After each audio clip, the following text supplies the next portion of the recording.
2, 1, and we are recording our hopefully final episode of Super Paper Mario. We are back again. What's up? Twice in 1 week, baby. Yeah, we decided to play catch-up on both games. We were about an hour away from doing the last of Mass Effect 2, but, you know, time and shit. It keeps moving forward. It's a big game. Yeah. I think we did, like, what would it have been? 8 sessions of that game? 8 or 9, yeah. But, enough about that. Let's, catch up on what we've been doing with, this game. We're gonna be heading into Chapter 7, a total mystery about where we are going, even though we are, currently missing, a couple people, because of, a deception that Dementio played on us all, killing Mr. Right. L. And That was my question. I was asking why the hell we're playing Luigi and not Peach. It's because we don't have Peach. so yeah, Lord only knows where we're going, and we're definitely gonna finish up this mystery plot, which is definitely still a mystery. It hasn't been fully explained already by the characters in the game. Yeah. Trust me, it's gonna go somewhere at least. I still really like the ending to this game, even though the final boss, like Mass Effect 2, is also a giant wet fart. Gotcha. So, place your bets. Where the hell are we going for our wonderful Chapter 7 debauchery? Over there.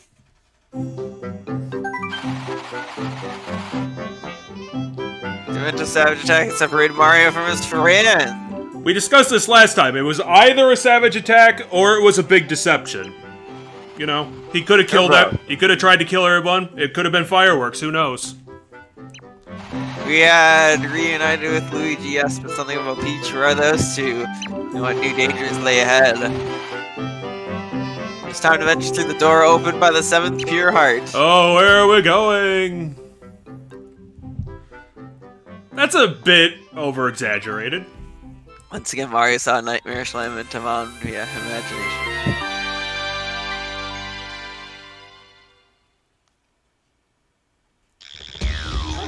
Are we just back in hell? Ooh, where are we going?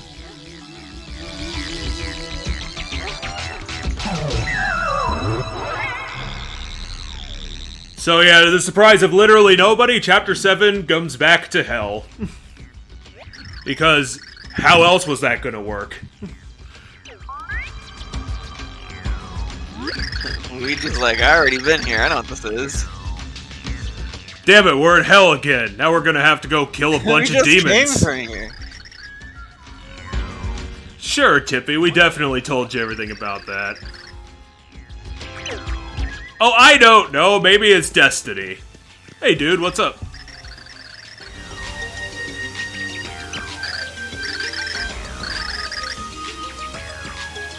Everyone in hell enjoys a good joke.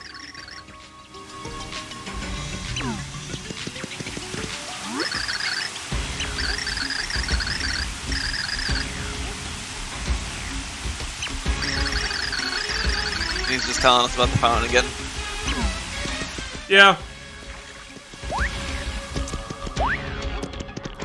So yeah, the question I was gonna ask before we started recording that I forgot to ask Thursday was, what have you been playing this week, my old friend Cheddar? This week I've been playing... Let's think, what did I play earlier this week? Did I really play anything earlier this week? I don't know. You might have still been recovering from that. I played Mass Effect. From that. With you. Well, that's an answer.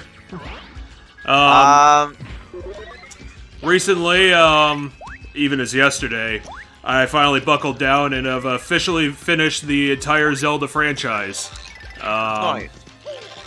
I finally finished Hyrule Warriors Age of Calamity, which was, in my opinion, Breath of the Wild done correctly, at least story-wise. Yeah, I haven't done... I just did their normal original Hyrule Warriors. I haven't done the sequel one. Well, at least in, the difference between that game is it doesn't have 3 endings in it, where it makes you play as the villain and then goes directly back to the protagonist again for no real reason. But, the difference is, and I remember reading seeing an article about hyping up the game was like, they were saying, this is the earliest Zelda game in the timeline or something, because it took place 100 years before Breath of the Wild. And it does. It's essentially the plot of Breath of the Wild, but it's before the time. It's the plot we wanted. It's before the plot you want. Oh, technically, basically it's before the time jump. So it's basically the same story, but it's the first time around where the champions didn't die. They got helped by some time travel shenanigans, and they were able to solve the Ganon problem in the past before it became a problem in the future. Gotcha. So yeah, it's one of those cutscenes from Breath of the Wild that you're like, boy, I wish I was playing this timeline where there's people that are cool to talk to and do shit, and not just a big empty map. Well, that's kind of the problem too, is that they had the opportunity to do that. They didn't really do that. The champions are still boring because they don't really, sort of have more personality stuff to work with, but they don't really have character arcs is the problem. They're just kind of a cast of goofballs, and that's kind of it. Gotcha. And to be fair, this is going to get into my opinion. When I was finished, I was kind of disappointed that back in the day I was right, that Twilight Princess was the best Zelda game when I was back playing it in like 2008. Because I kind of expected Zelda to get better as it went along, but that didn't really happen because it slumped in like 2008 to 2012, and then it didn't really get to that height afterwards. Yeah, I don't know. I'm trying to think. I don't know. When it comes to the Legend of Zelda games, I personally am not going out of my way to play every single one. I'll state that right here, right now. I'll play some of the big ones that everybody talked about and have my opinions on. Breath of the Wild is garbage. Majora's Mask I can see it being a good game, but it bothers me enough. The mechanics of it bother me enough to not want to play it through all the way. Then you have Ocarina of Time, which is one of the ones I have finished. I really liked Ocarina of Time. It was fun. Yep. I think Twilight Princess was better, but that's probably because I don't have the nostalgia of the Ocarina of Time as a kid. I played it as an adult. Yeah. I probably would have been blown away by Ocarina of Time and had that nostalgia if I didn't end up playing it in like 2003. Yeah. I played it on the 3DS. How I played Oh, really? Ocarina of Time, yeah. I had the 3DS version. I played it on the GameCube, of all things. Yeah, that copy, by the way, of that collector's edition that has all those games for the GameCube. Yep. That's worth, like, a pretty penny. Well, it's just gonna collect the more expensive games. It's just gonna collect dust on the shelf. I have no intention of doing anything with it. Yeah. But yeah, so that was me beating Ocarina of Time. I probably I think I like Twilight Princess more, but no, I wouldn't say so much more. Right? It's a close gap. I can definitely see, people having their reasons to like one over the other. I liked Wind Waker, even though I never finished Wind Waker. I made it pretty far into that one. And then, I don't know, I've mostly just, and then I played like the DS ones, that Spirit Tracks and the other one. I had fun with the one you didn't like, and then didn't like Spirit Tracks. I like Phantom Hourglass, didn't like Spirit Tracks, which I believe you were more the flip-flops. Yeah. You thought Spirit Tracks was the better of the two. I appreciated they did a couple of interesting things with the train, which they didn't really do with Phantom Hourglass. The ship I found kind of annoying. But I kind of wanted to get back to Majora's Mask, because I think Majora's Mask, like Breath of the Wild, I probably have the more interesting opinion on. Because I do agree with you, there are definitely huge problems with Majora's Mask. Like with Breath of the Wild, it only has 4 dungeons, and half of them are kind of annoying and really, really dumbly designed, and the need to constantly flip the time over and over again. But the quote-unquote open-world elements of Majora's Mask and the whole, like, despair-filled writing, it has a really interesting world that kind of makes up for the fact that the Zelda elements of it were kind of not good, kind of bad. Yeah, and that's my opinion on Majora's Mask. Is that game is probably good. It's just it takes a certain kind of person who wants to play that kind of gameplay, and I don't like the resetting of the clock. It's literally just like I hate time trials. Anything where it's like you have this much time to try to do it. I just always get annoyed with it in games, and so I personally am not a huge fan of. This was a really short level. We were basically picking up Love Bee, and that was it. But yeah, I do agree with you that up to the point that the time mechanic in the dungeon shouldn't have happened. I think that they should have time locked the dungeons, because I think having to worry about that on top of the dungeons was a really dumb choice that they did. At the very least, putting it in the dungeons was dumb. Putting it in the open world, that was an okay idea to put context to it. Yeah, I mean, I don't. As I said, it's in my mind, narratively, it makes perfect sense to have it. You know, if the time doesn't stop just because I went into a dungeon, so it makes perfect sense for me.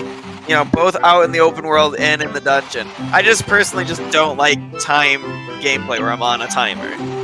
And so, like, if I could get past that, I'd say Majora's Mask would probably be my favorite Legend of Zelda, but I personally just can't get through that to want to be willing to play it.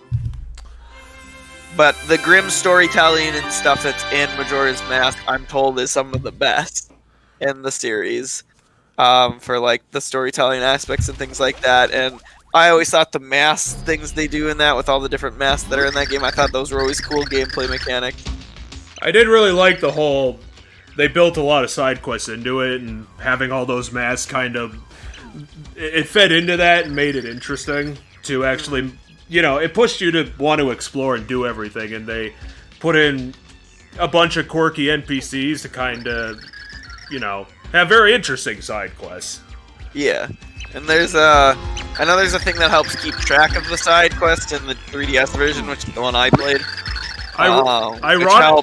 Ironically, they actually had that mechanic in the original, which was I'm really surprised by. They have the Bomber's Notebook, which allows you to keep track of the side quests in its N64 game. Huh. I did because I remember playing that game as a kid, and I don't remember picking that up at all. But it's actually fully fledged. It's a fully fledged quest sheet for the whole game, to the point that it actually marks down the time that quests are available as well throughout the game. Yeah, that's what the one in the 3DS is. So yeah. So I thought, you know, I feel like that game would be my favorite if I could get past the timed gameplay, but I can't personally get past timed gameplay. So basically, the plot of this quest is that we have to take Love Be That Girl to someone in the over there. Gotcha. So now we have to climb to heaven, basically. So gotcha. So we're going through Dante's Inferno, and then we're gonna go to Purgatorio and Paradisio. All that shenanigans. We just get to go Dante and Dante's quest. And likewise, it's going to be kind of annoying to get up there. Chapter 7 isn't my favorite. I already hate this. I tell you, Flash is always garbage. Well, it's garbage as a move, and it's garbage as a mechanic in Pokemon. Yeah, and this is the Flash mechanic. It's like, alright, we're in the Dark Cave, and we can only see very limited amounts of stuff around our character. I don't think this is going to last very long, because we're going to pick up an obvious partner after this to help. Thank you, Bua. Yeah, someone who has a candle. Gotcha. So since I finished Zelda, I'm going to be starting to play the Metroid games again. I've already played through most of them. Yeah, I've never played a Metroid game. Because, I think there's only about, like, 12 or 13 that I'm interested in playing throughout the short franchise. What, I can't go through the door?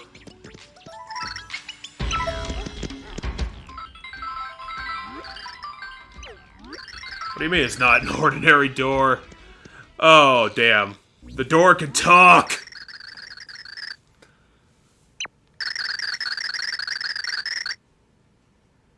Door guy the first. Pull out your passports so I can deny them. Papers, please.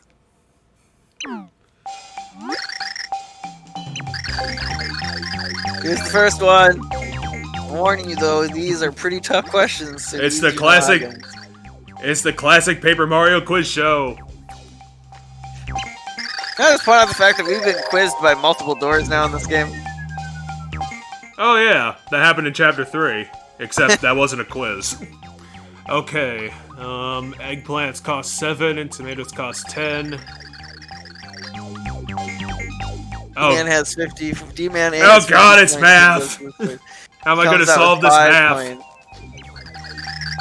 Those are the facts now. Well, it's, Who's the most powerful person? well, it's obviously Queen DJ. Queen J's. Hey, that did. I was actually getting prepared to do the math. I was like, yeah, math question. I can't remember Jay these numbers. Buys 667 pens for 13 coins each. Okay. And buys 108 notebooks for something else. He needs more money, so he takes out 3,756 coins from the back. These are the facts now. Door What is guy. my name? It's Door Guy the First. No, it's Boar Guy the 64th. My favorite is Gore Guy the Thirst, but yeah. Oh my god, it said thirst. Yeah, it's Gore Guy the Thirst. But what happened to Bear A? Bear A and Bear B go to Apple Mountain for a day.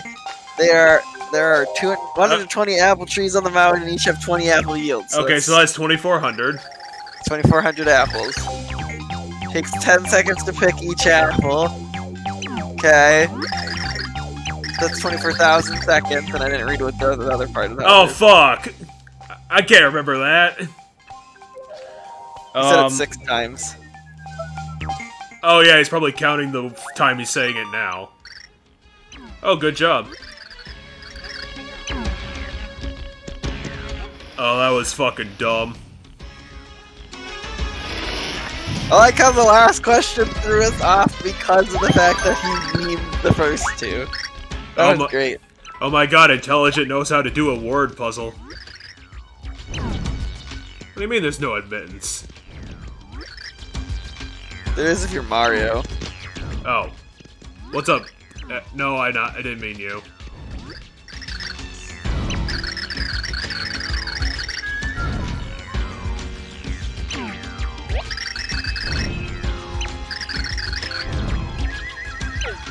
It's either in door 1, or in door 2, or in door 3. The puzzle is impossible!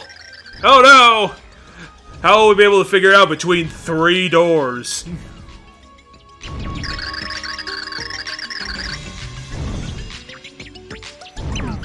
Well, we gotta do the boss fight.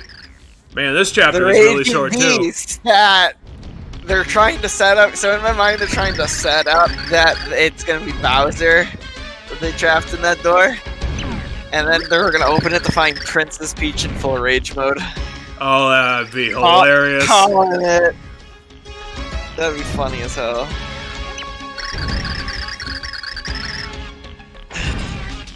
Because the 3 of you definitely have the super strength to block that door. I mean, if it's Princess Peach, No. just banging on the door. Yeah, that's what I thought. Bumming to any tough guys. You let us know, okay? Because if someone can beat this thing well, we can open over there, okay? Well, I've reconsidered. Oh, now they're guilt tripping us into doing their job. What a bunch of dicks. Yep, sure wish someone would do it. I don't have the Nice to muscles. open the door out to the over there. I have the muscles, but they're in my legs.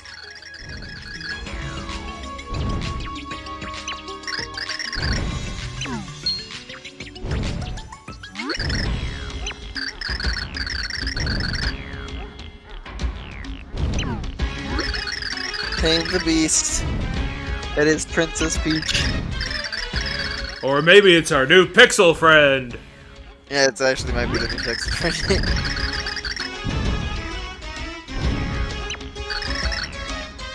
Can you kill someone in hell? Is that a thing? Yes. If you do, they go to super hell. Maybe that'll be the next level. Okay, monster, we got Luigi on our side.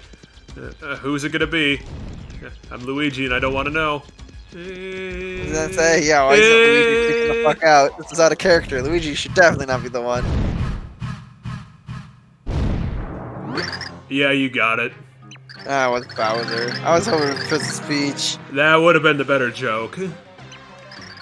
But no, it's Bowser. Because I knew they were setting it up to be Bowser, but I wanted the game to undercut the setup with the twist. Unfortunately, Intelligent isn't that smart.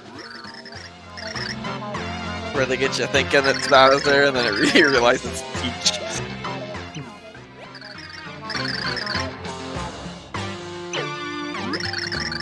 It's Bowser, therefore Peach is the most important person. Don't you realize you're in hell, Bowser? I mean, you died. Or you didn't die. He's going into jealous boyfriend mode. Classic Bowser.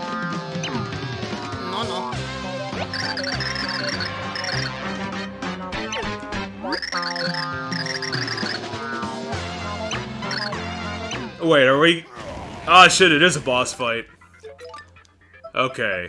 Pixel... Because he talked to him as Luigi, and last time he saw Luigi was a bad guy.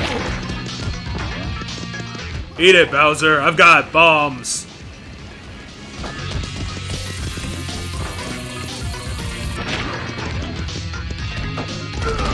And Bowser's got battle music. Ow. Woo! Oh, fuck, there's too low of a ceiling.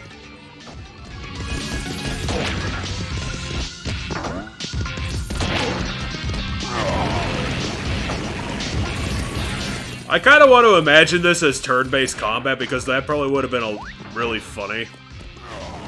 To have Bowser doing these silly attacks in RPGs. Yeah.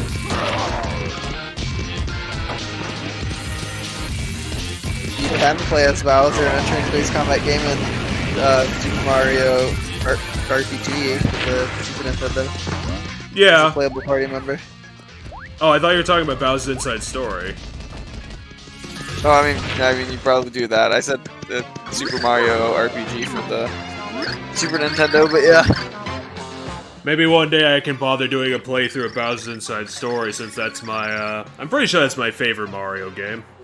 That's what a lot of people have told me is their favorite Mario game. It's got innovation and very funny writing. Because Bowser goes on a ridiculous revenge quest to get revenge on a lot of dickheads who fucked him over. Meanwhile, Mario and Luigi are trapped inside of him. Yeah, they're secondary characters. Bowser's a protagonist and it's really funny. Oh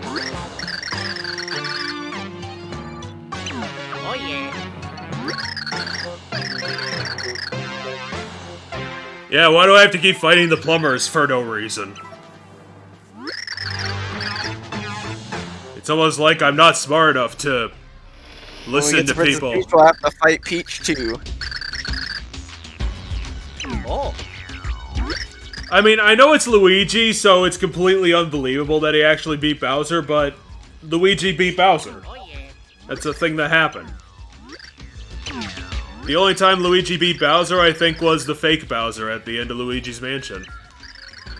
I'm pretty sure that was the only time. Happy Bowser. Yeah, I was gonna play Luigi's Mansion 3 this week.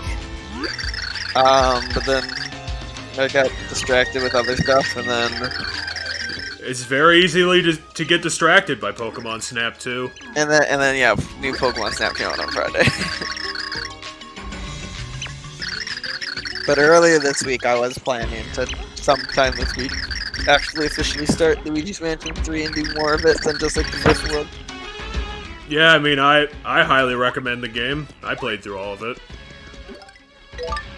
I think that the decision to go back to King Boo is kind of dumb, but it's still a fantastic game. Bowser learned Flash. It was not highly effective.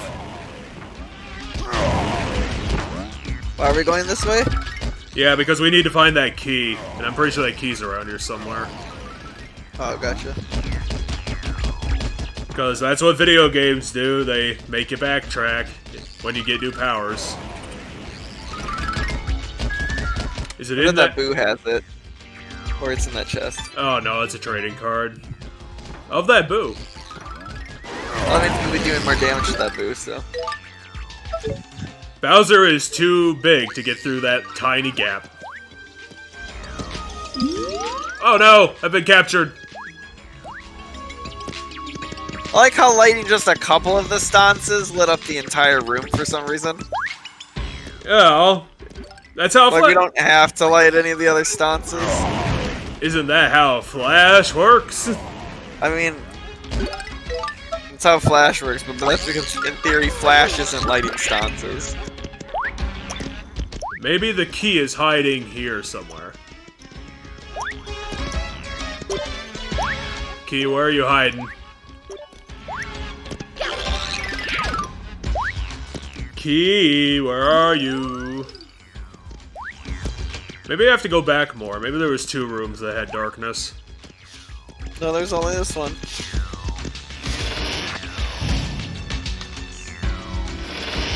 Damn it, you were right. Welcome back to the darkness.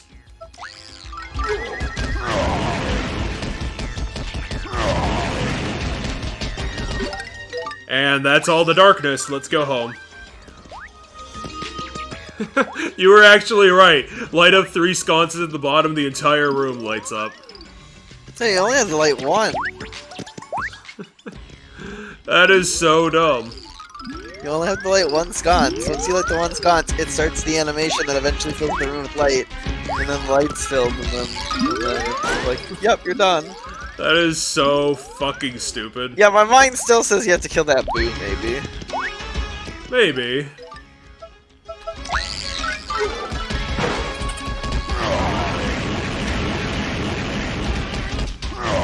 By the way. Well, I'm gonna go with my idea and think we have to light up all these torches for some dumb reason. Otherwise, did you just re-talk to the guys in the room? Because they said they'd unlock it, which assumes that they have the key. Oh, okay. The guys who were guarding the Bowser thing. So my guess is, I thought they would have just automatically unlocked it, but my guess is just talk to them. Wait, did they just give us... Oh, they just gave us the key, I forgot. God, I'm an So we idiot. backtrack for no reason. Yeah, being an idiot. Gotcha. Well, yes, just find one sconce and light it, and then And watches the entire room fills with light. And that's all they wrote. Because that's how light works.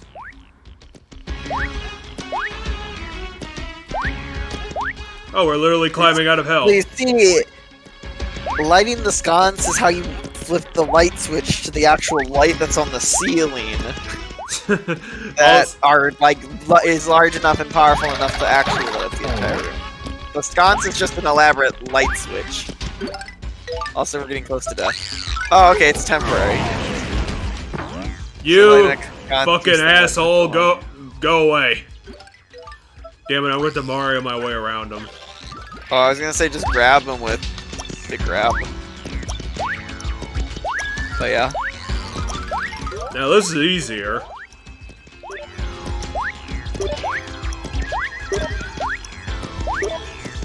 Okay, how long is this gonna go? Long enough that you took damage. Now what's in the pipe of mystery? Is it gonna be a spooky, spooky ghost?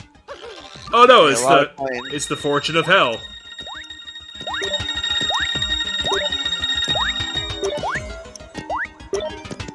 Where'd all the money go? Damn it truly is hell. It's illusionary money I can't spend. Oh no.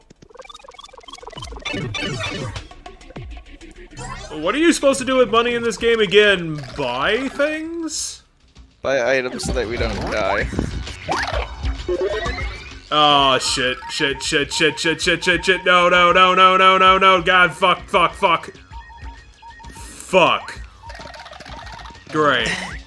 So not only are we dying, but we're also can't see anything anymore, and we're all the way at the bottom. Oh, fine. This is the thing that heals us. Like, We can one have a hit little bit at a of time. health. Oh, I was gonna say just use the thing that heals us one hit point at a time, but yeah, that works too. Okay, Mario, let's go. We need to turbo climb out of here, and your ability lets us turbo climb.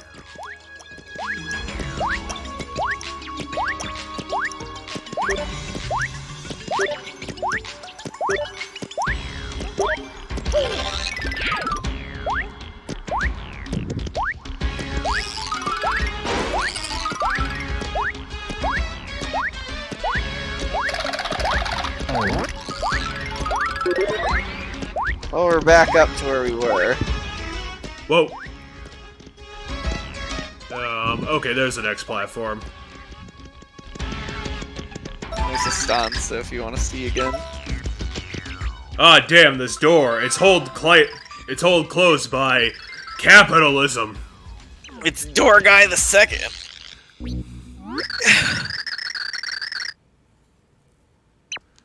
Hello, Boar Guy the 65th. Take off your pants for me. Oh, we're not doing the cavity search? Activate screen. What are you doing? Oh, are you playing MPIQ with us? The worst game ever. Alright, question one, look closely at the objects you see on screen. Okay, it's a shape, and every shape is a color of every other thing. 3. They each have different kinds of faces too. That might be important if the questions keep doing this. Huh. You might ask like which ones are smiling and which ones are angry and things like that. 2.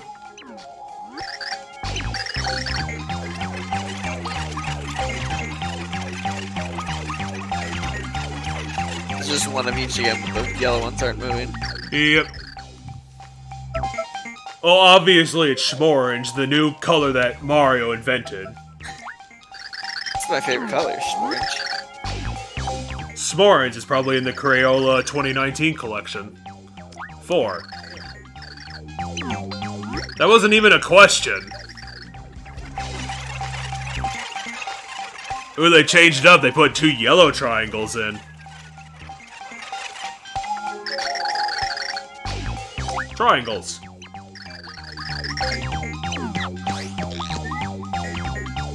Oh, that was easy. See, I'm a master of MPIQ, the best Mario Party 3 game. And by best, I mean worst, because it was the worst.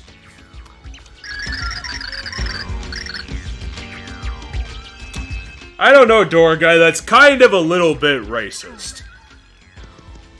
You should probably stop being racist.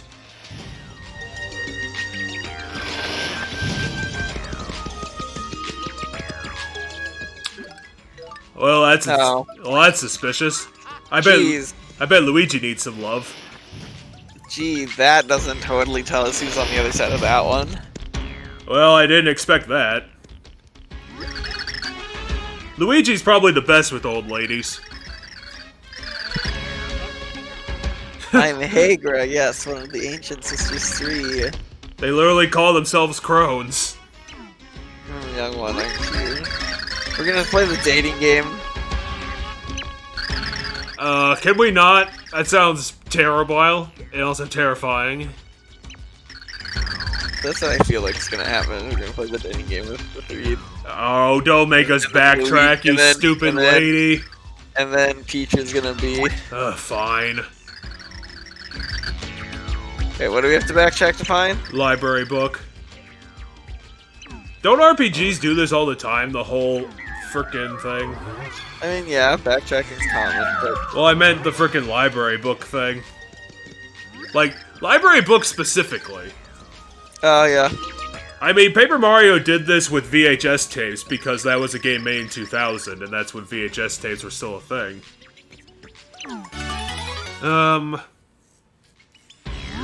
Did we? Dieting. We played a different game that had like a weird technological backwards thing too. I'm just trying to remember which one it was. Do I have to climb all the way back? Is this one-way teleportation, seriously? Oh, You can't be serious.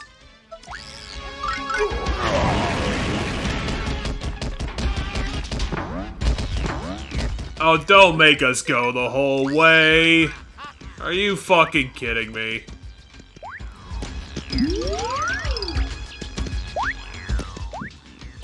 Well, what can we talk about? So the new Pokemon Snap game, super good. Well, let's talk about that anyway, since we talked Yeah. about Zelda. Yeah, so you played the first one, right? Or at Yes. least you've Yes, seen I did. gameplay of it? Yeah. Okay. I think I even played it twice, Yeah. which isn't good- hard. It's like, no, you can beat that game in an afternoon. I used to beat it in between classes in college. Like, Yeah. I'd literally come back, start a new file, beat it, and then rinse repeat. Yeah, you hear that, people who complain about college? Zach was playing Pokemon Snap on your taxes. You should boycott him specifically. But between classes at a college I paid for. You better write to your congressman that Cheddar is a bad person who wastes your money. But anyway. It wasn't skipping class. I could finish class, but then there was like a couple hours before my next class, and then I'd just go home, fucking beat Pokemon Snap, and then go to the next class, and then I'd come back and I'd do it again. Well, actually, typically by then the day would be over, but I'd do it the next day. Well, Mario, come out because I'm getting stymied by that stupid dry bones again. So, how is the Pokemon this Snap treating you? Are there like 12 levels to conquer? So there are, I believe, total 12 levels in the new game, but each level has a day and night version of it, which has different Pokemon and different things to interact with on it. And then now it's just becoming a boon to you, but or not a boon, a Detriment. yeah. Okay, I'm back, Awesome. stupid crones.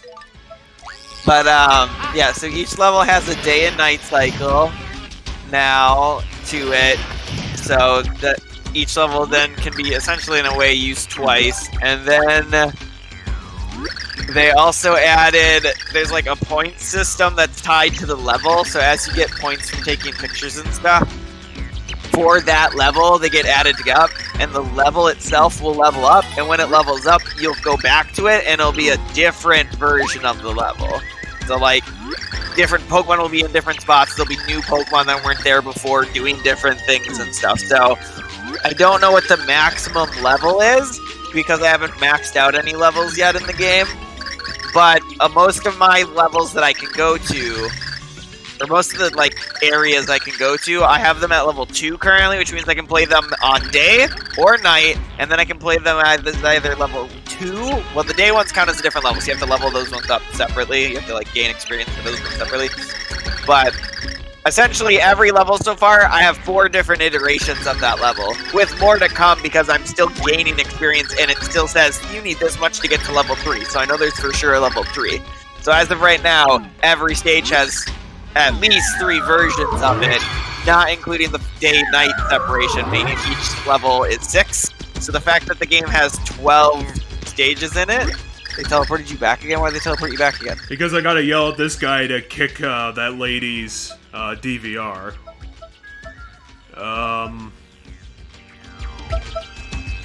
I can't remember what the answer was. Well, pick one, and hope you're right. Hake Time Mystery Hour.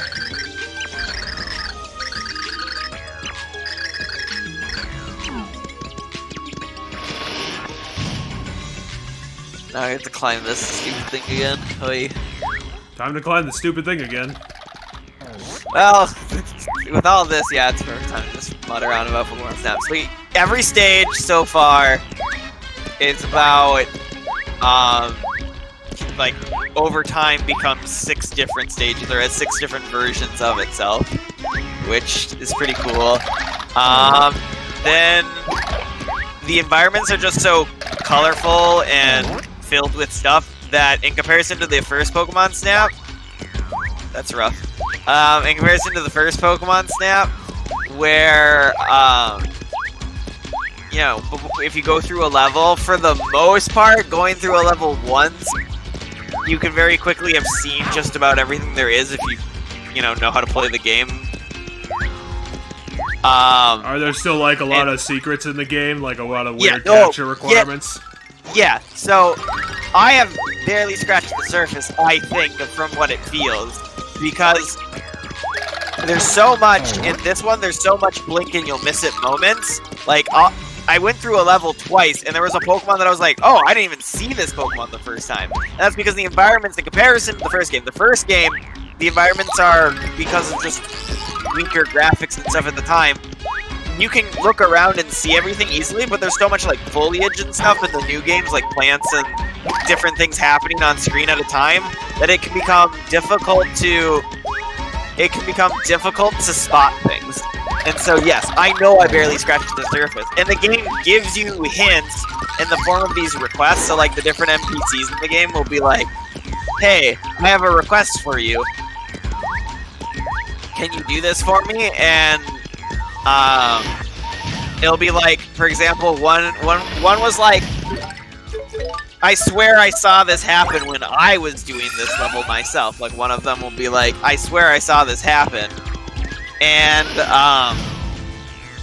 when that happens, so then it encourages you to replay the level and try to figure out what the hell they saw. And I haven't even, they're really hard to time. I've been able to get some of them to get pulled off. Like, one is, like, there was an Arbok sleeping up in a tree at night in one of the stages. And one guy said he heard a loud thud. And that he thought, you know, he wondered what happened if Arbok must have fell out of the tree or something. And so then I figured out how to knock Arbok out of the tree, but I didn't get. It's so hard because you have to throw the apple and then take the picture right as it's falling. It's so quick because you have to throw like 5 different apples at it just to knock it out of the tree, because it doesn't take one. It takes more than one apple. I still haven't gotten the request done, and I don't know what the reward is for doing these, because they show a little present next to them. I'm sure it's something like minor, like a thing for like online, because there's like name monikers, like beginner photograph, like name tag things where it's like, you know, my username, and then, you know, beginner photographer is like the one I think I started with, but I've unlocked a couple other ones that I can change. I'm assuming that's what I'll unlock when I do these requests that I'm getting to find the big secret crazy interactions. But I think the point of those requests isn't for the reward of the request so much as it is to help hint you towards figuring out what the hell you could do to get to see some of the more crazy moments. But yeah, no, there's a lot of stuff, a lot of Pokemon. Is it as I said, last I knew there was over 200 in this game. I don't know. I'm assuming people are still finding more because there's a lot of hidden Pokemon and stuff, just like in the original Snap. Is it still the same setup? You can Apple and Pester Ball everything all the time? They got rid of Pester Ball and replaced it with these. They're called Illumina Balls, I think they're called. What it does is it makes the Pokemon glow with like energy, and then, like, this whole story mode of this game has to do with this glowing energy that these plants emit. And then they have these flowers in the stages that you can hit those flowers with the Illumina Balls as well. And if you hit the flowers, sometimes things will happen. So, like, for example, I just unlocked the Illumina Ball today. But what I did was I hit a flower with it that was down under this, like, cliff. And then all of a sudden, these, like, 3 Ladians came flying through midair. And so, like, they showed up, and that was like the first time I was able to get a decent picture of a Ladian. Because in other parts of the level, there are Ladians doing other things. But that was like the first time I got like a really good picture of them facing me was through that. And then I know there's other flowers that you can interact with to do stuff. But yeah, so they got rid of pester balls and replaced it with these balls that do light things, but yeah, because I'm sure that people would be like, oh, that's probably animal cruelty or something. Yeah. And so, instead they have, and then they still have the apples. Nothing wrong with feeding the animals. Yeah, they still have the apples.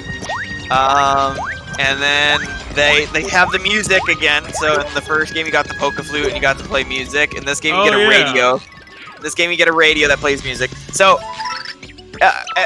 unless I unlock more, as of right now, I think I've unlocked everything. Although they make it so you have to unlock every Illumina ball so the game takes place. So you go to different islands, and then each island has a couple different stages on it. You need to unlock the correct Illumina ball for the stage. So, like, right now I have 2 different stages I can use Illumina balls on it, because I have a red one, or I have a yellow one, and I have a blue one. But I don't have the one for, like, the newest level I unlocked, so I don't have Illumina balls in that level. And every other level I do, just not the newest level I got. We're gonna be doing. Anyway, let's do the door. We're gonna be doing one of the most interesting boss fights in the game. We're gonna be fighting the Underchomp now, and we're gonna be fighting it a little differently than usual. In the form of quiz questions.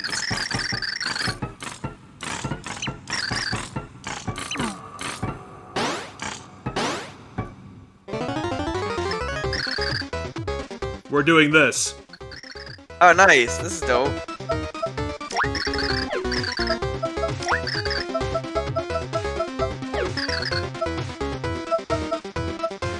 I'll attack.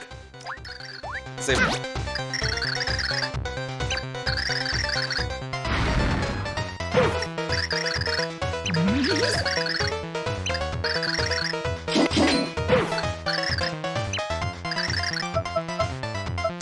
We're gonna die really quickly. I'll switch to Bowser. He's gonna be more effective. We still only have 10 HP though. They do 3 damage a pop and have 3 attacks a turn. Maybe this'll give me all my health back. Oh yeah, that did everything.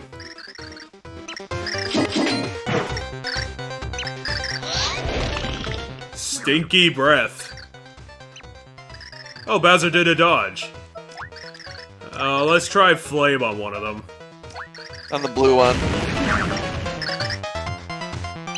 Oh, that's great.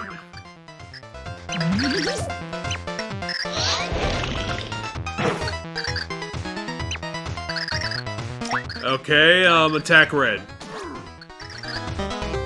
Oh, hell yeah. That did, what, like 4 times the damage of Mario? Yup.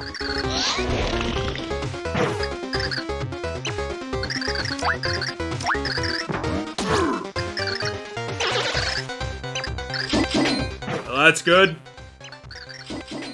Now we're on the train to victory. It also means they have one less attack a turn, which is nice. Why do they only hit for 3 damage? Bone and Cut, I think, can do a decent chop of health. Oh, that didn't do what I wanted. I'm gonna need to heal now.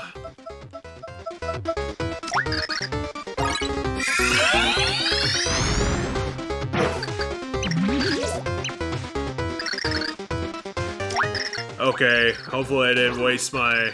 I might have... Oh, holy shit. Oh, you are... Ah, damn it, I ran out. I could have killed them both at once if I hadn't wasted a turn to not die. We would have died had we not, but had you, healed first, then ate thing. Aw, the Underchomp is already dead. I get all the points. Bowser gets 6,000 points. So yeah, for some reason, Super Paper Mario wanted to do that for some reason. They wanted to reference the old, good old days RPGs when they were on the NES. Classic. And we are getting the fuck out of hell. Yeah. So for the most part, my current thoughts on New Snap is they literally took everything from old Snap and just improved upon it. Like there really isn't a whole lot of change. There's just like the only change so far is they got rid of Pester Balls and replaced them with these Illumina Balls, which basically do the same thing as Pester Balls anyway, but it's light energy that comes from nature that you're hitting them with and not Oh, okay. smoke. And not smoke. Not something that you just constantly annoy a Pokemon to death with. Yeah. Because Pester You can Balls still were bonk them. hilarious. You can still bonk them with apples. You can still bonk them with apples. Do you remember that?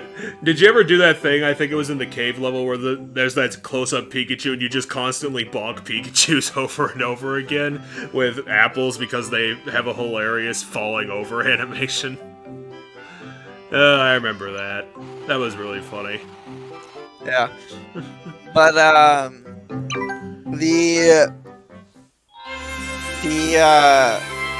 then so far there's more stages than the original Snap, more Pokemon than the original Snap, of course. 3 times as much, apparently. A whole tripling. And levels feel way more alive in this one. There's just more to the levels.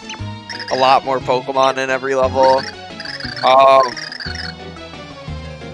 And another thing they changed that I think is actually good. So, in original Snap, you'd only keep one picture of a Pokemon. Yeah. In this game, and then you had your album, which you could save any pictures to. In this game, you have your album, which you can save any pictures to. But then in your Pokedex one, where you only get the one picture in the original game, there's 4, and it's because there's 4 distinct kinds of poses the professor is looking for in that game instead of just one. So you're trying to find every Pokemon 4 different times in 4 different ways. So imagine if. Like, how in the first one, I got Pikachu to surf on the surfboard, like back in the first game, right? Yep. Like, I got Pikachu to surf on the surfboard. That would be one of your 4 pictures of Pikachu. Pikachu's doing something else crazy would be another one of them. Well, and so that way it incentivizes not just trying to find the best interaction, but trying to find all the interactions. Because in the first Pokemon Snap, you just kind of want to find the best interaction. Yeah, because there's one thing that they're doing that gives you maximum points. Yeah. And in this one, you want to find all at least 4 different reactions. I've noticed that some reactions, or some things still count for the Pokemon count as 1. So for example, like I saw a Wingull in a stage, and the Wingull was flying, and I was like, okay, flying, that's probably one of its reactions. And then I found it landed on a rock and nestled on a rock, and I was like, oh, that must be the other interaction. And it turns out, no, they both count as the one of the 4. They're the same. They share the same one. So it's kind of weird. But that means there's probably more unique interactions, because having it fly and having it just land on a rock aren't too crazy of interactions, so that must mean there's more unique interactions. Maybe you'll find a flock of them attacking, I don't know, a Tentacool or something. Yeah, and that might be another one. Like, I don't know. For most Pokemon, I've only found 1 or 2 reactions. For Magikarp, I found 3. So for Magikarp, but Magikarp's been found on multiple levels, just like in the original Snap, where every single fucking level Magikarp can show up on. I don't know if he showed up that many times, but I remember it's more than once. He shows up on any level with water, and I'm pretty sure every level has some amount of water somewhere. Huh. So I'm pretty sure Magikarp can show up in every level in the original stat. Did they bring back Porygon to show up again? I haven't seen Porygon yet. So, no, I guess. Maybe they'll make a reference and put him stuck in a wall again. Yeah, there was, what was it? There was something that I was like, oh, there was a reference to Diglett. So remember how you had to lead Pikachu to Diglett to get, or you had to, no, Oh I think yeah, you Diglett- have to make Diglett become Dugtrio. Oh yeah. But there was a similar thing with Pikachu where there's a shovel, right? There's a shovel in the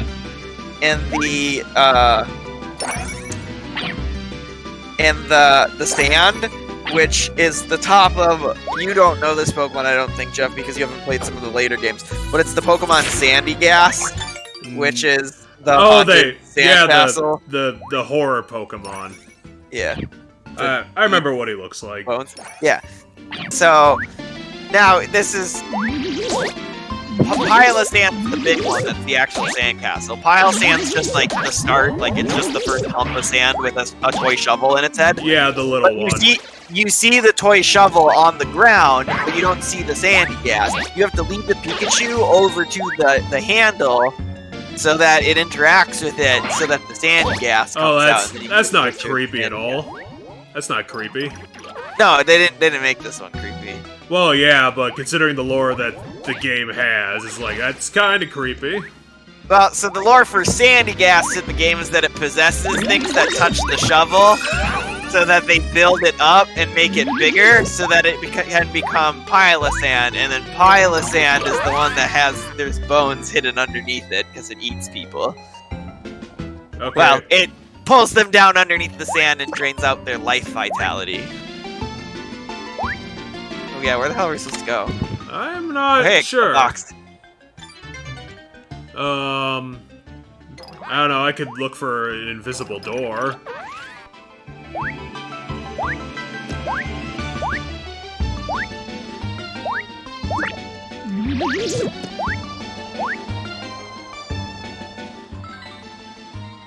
Um... 37. It says 37 there. So there's something here, because it says 37. Well, let's try checking for everything. Oh. There just happens to be an invisible bridge.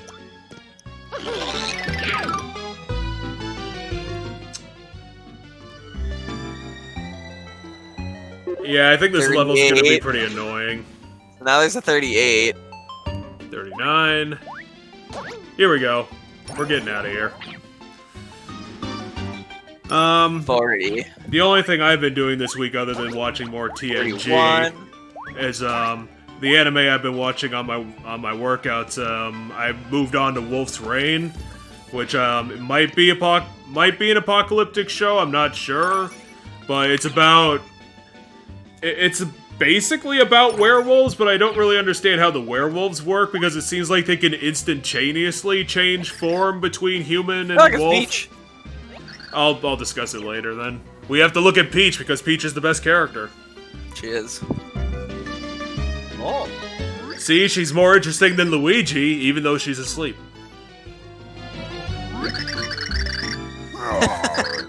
Oh. And she got to go to heaven. Everybody else. Well, she was so badass that she climbed her way out of hell and then did this. That very well could be the case. Hey, Lovebee.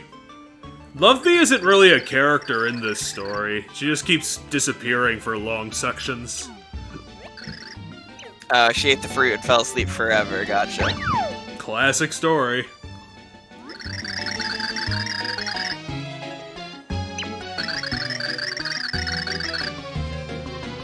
Didn't we just get some of that fruit from another tree? Yeah, this is the apple puzzle. We gotta, I think, keep feeding Peach apples. Oh. Well, let's wait here for a whole century until she wakes up. I mean, Bowser has to be patient. He's a dad now. True. He's the dad of Bowser Jr., who's one of the worst people. I forget if he's the dad of the Koopalings. I forget what the original manual for Super Mario I don't know either, to be honest. World. I don't remember. I don't remember what it said with their relation, the Koopalings' relation to him. Love Beer, super helpful. What's your favorite Koopaling? Out of curiosity. I think Ludwig I'd have to pick. You Ludwig? Because he's the one that's all sciencey and actually has, like, slightly more interesting battles. I am sulking because I am a teenager. A terrible stereotype. Well. So what do we have to do? I missed it. Feed her fruit.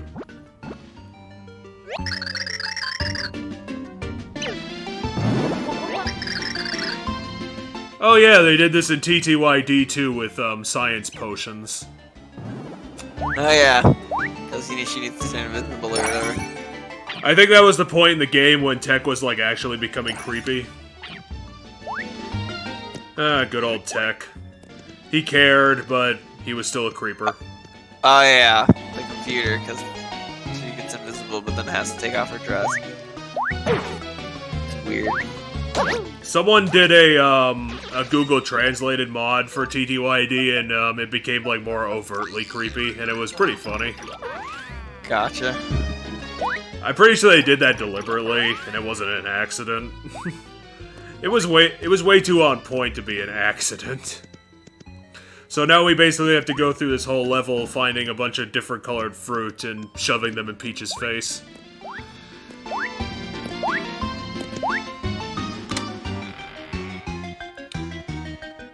Hey, I'm definitely gonna need that because I just suck. So the Koopalings are apparently indeed the children of Bowser. At least in their first appearance. Yeah, I don't know if the lore changed at all. They don't really talk about it in canon as much, so I was never really sure. What do you mean hither? Where is it? There's nothing here, you stupid thing. Are they gonna do another invisible bridge? Wait, I saw a door. Where was it? Okay. I was gonna say my favorite Koopaling's Larry. Well, he's not the most nuts one. Iggy gets pretty crazy. It is Iggy, right? The nuts Yeah, I one. think so. The Lemmy? It might be Lemmy. There's a Lemmy one.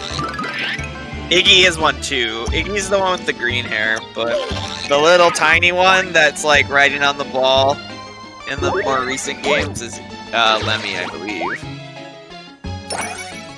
Larry's like the leader one. The basic, the most basic one. The one that's the one you fight first, I think. In Super Mario World?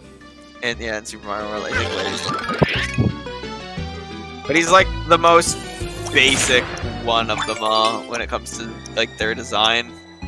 Well, that tree was invisible for some reason. Do you think the pink one's gonna be it just because it's Peach? You think? Yeah, actually. Well, let's go get another one just in case. Because I'm pretty sure there's still another color to find.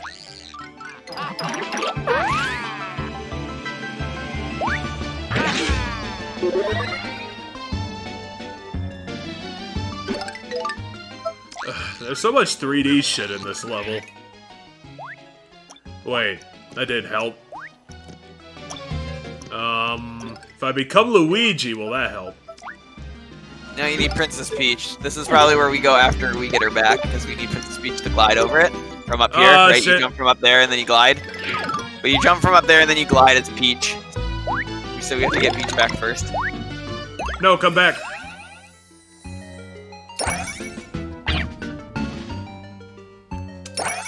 Yeah. Well, this is gonna suck. Hey, fight a bunch of skeletons.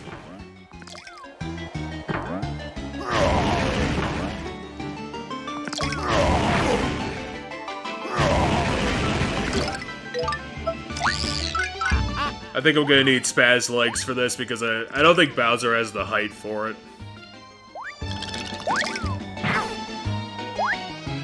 Damn it! Stop flying, you bastard!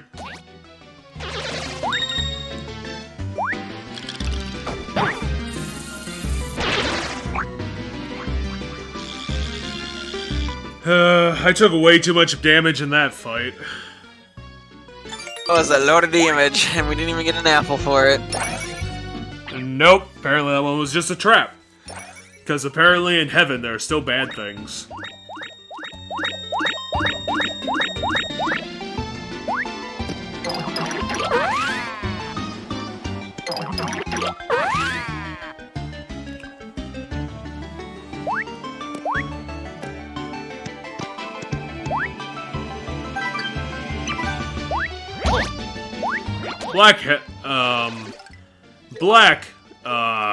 Black fruit, that's the word.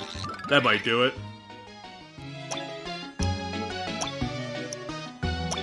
Whoops.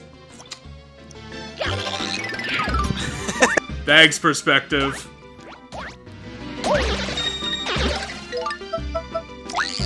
Okay, Luigi Spaz legs, let's get you back up there.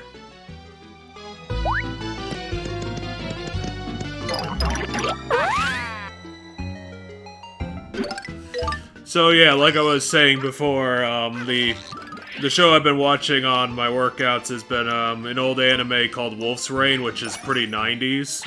Like, back when, I don't know if it's been like, the main character wears just like jeans and a shitty jacket, and I'm pretty sure the theme song is, it sounds like grunge music to be honest, but it's about weird werewolves that died out ages and ages ago that can apparently just instantly transform between humans and wolves, which I don't really understand because like a second, like it'll literally happen in a split second. Like there'll be a wolf and then you look away for the scene will change and then they're just instantly a wolf now.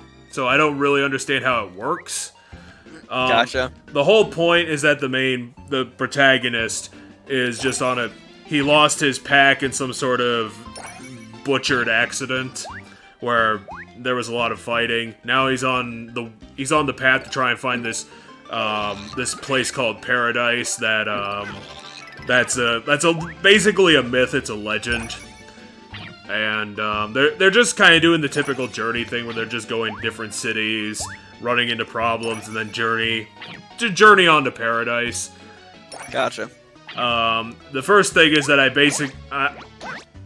pretty much hate all the main characters in it because they're all annoying, especially like the third string character Toboe, because he's a naive kid who's also a really big idiot because he keeps trying to reach out to Sume, who keeps saying that he doesn't believe in Paradise and wants to leave.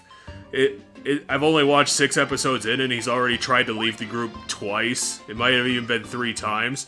He keeps being like, no, Sumi wants to be with our group, he just doesn't want to show it to us. He doesn't believe that Sume just doesn't believe in this and doesn't want to be with the group, so he constantly goes out of his way to follow him wherever the hell he goes and convinces him. I'm trying to remember where Peach is.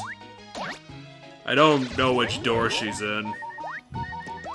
I didn't get the mile marker for Peach. I think we've been too far back now. Yeah, because this was before we found Peach that you did this part.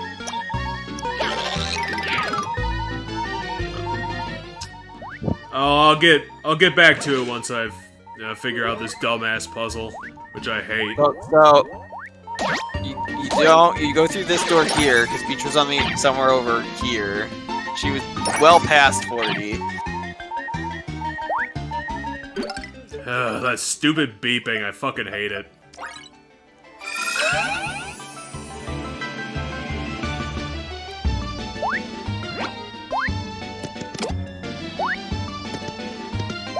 And then, so I think she's in one of the doors around here. I think she's in this door right here, next to the save. That makes perfect sense. Okay, here we go. Now let's try pink first.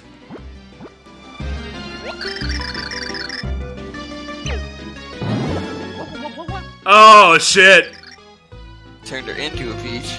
That's fucked up. Okay, she's fine. Okay. Let's try black.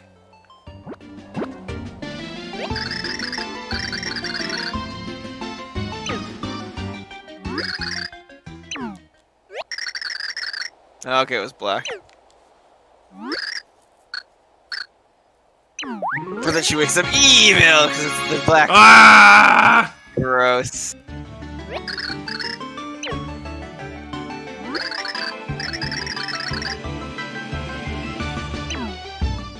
My shoe. Black fruit. Which is definitely not a euphemism. Don't look into it. But what happened to that dastardly and swarthy Mr. L that we saw twice? Where did he go? He's probably still stuck in the underwear. We're gonna have to save him.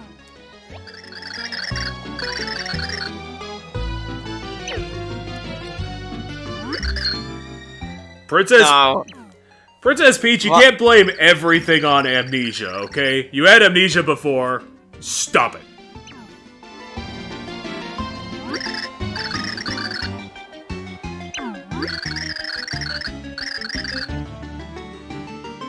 Princess of Silly Peaches.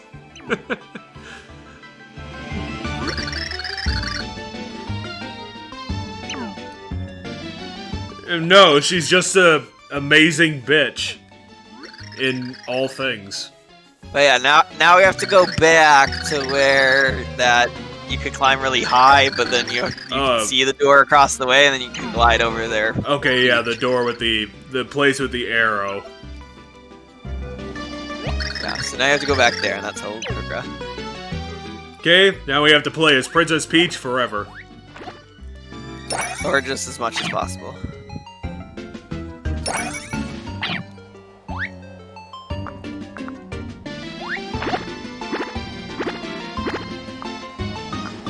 Damn, that didn't work.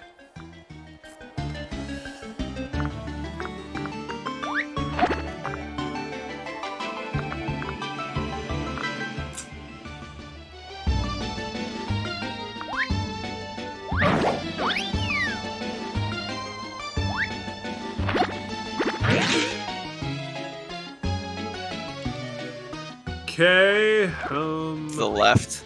It's to the left.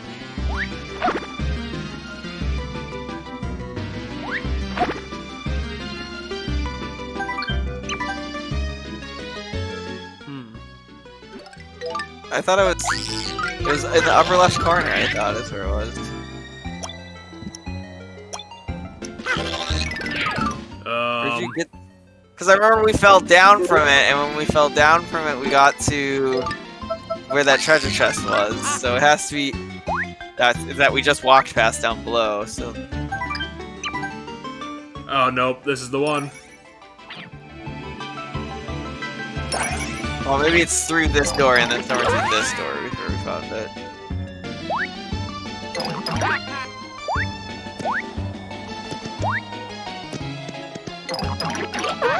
Woo! Damn it, Luigi, you didn't get enough height.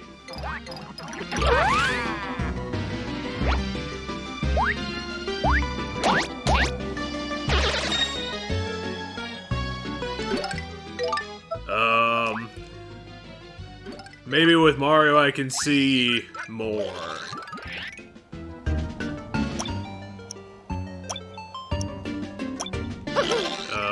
This is where the black fruit was, but...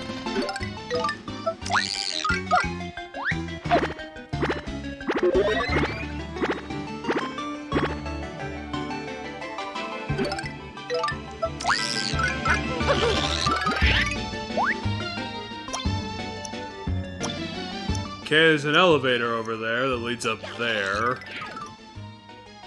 Oh wait, there's a cloud. There's a bouncy cloud.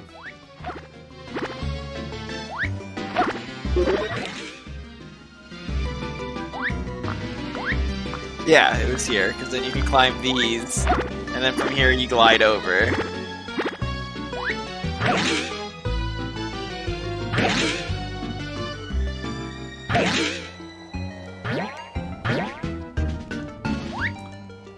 Okay, Luigi, get your spaz legs out. We're gonna need them.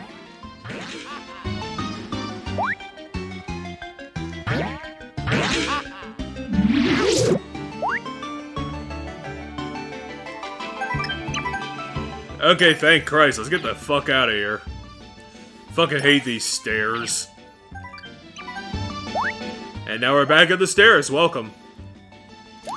Now we're at stair 6. My guess is it goes all the way to 100, which is obnoxious and annoying. Well, you know, we're at 60 and ow. Poor Luigi. He just got massive brain damage.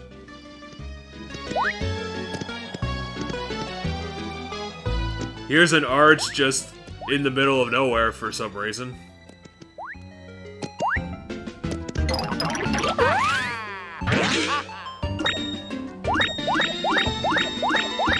See, we already up to 67. We're making some progress.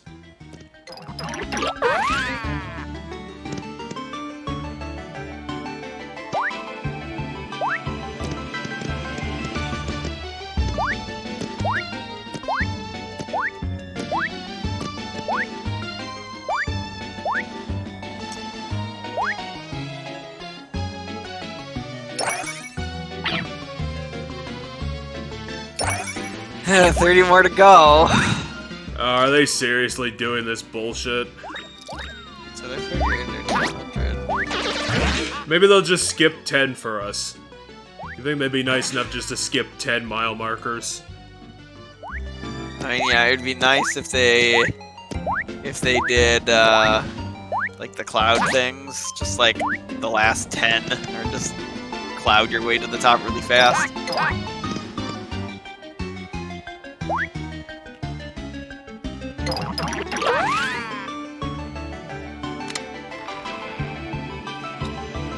So, yeah.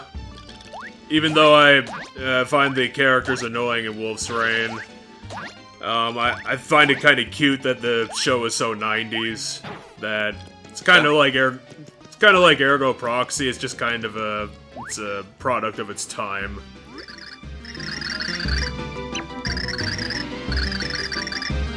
Yeah, I don't know, I've been watching a lot of shows lately. I recently watched She-Ra and the Princesses of Power, which is pretty good.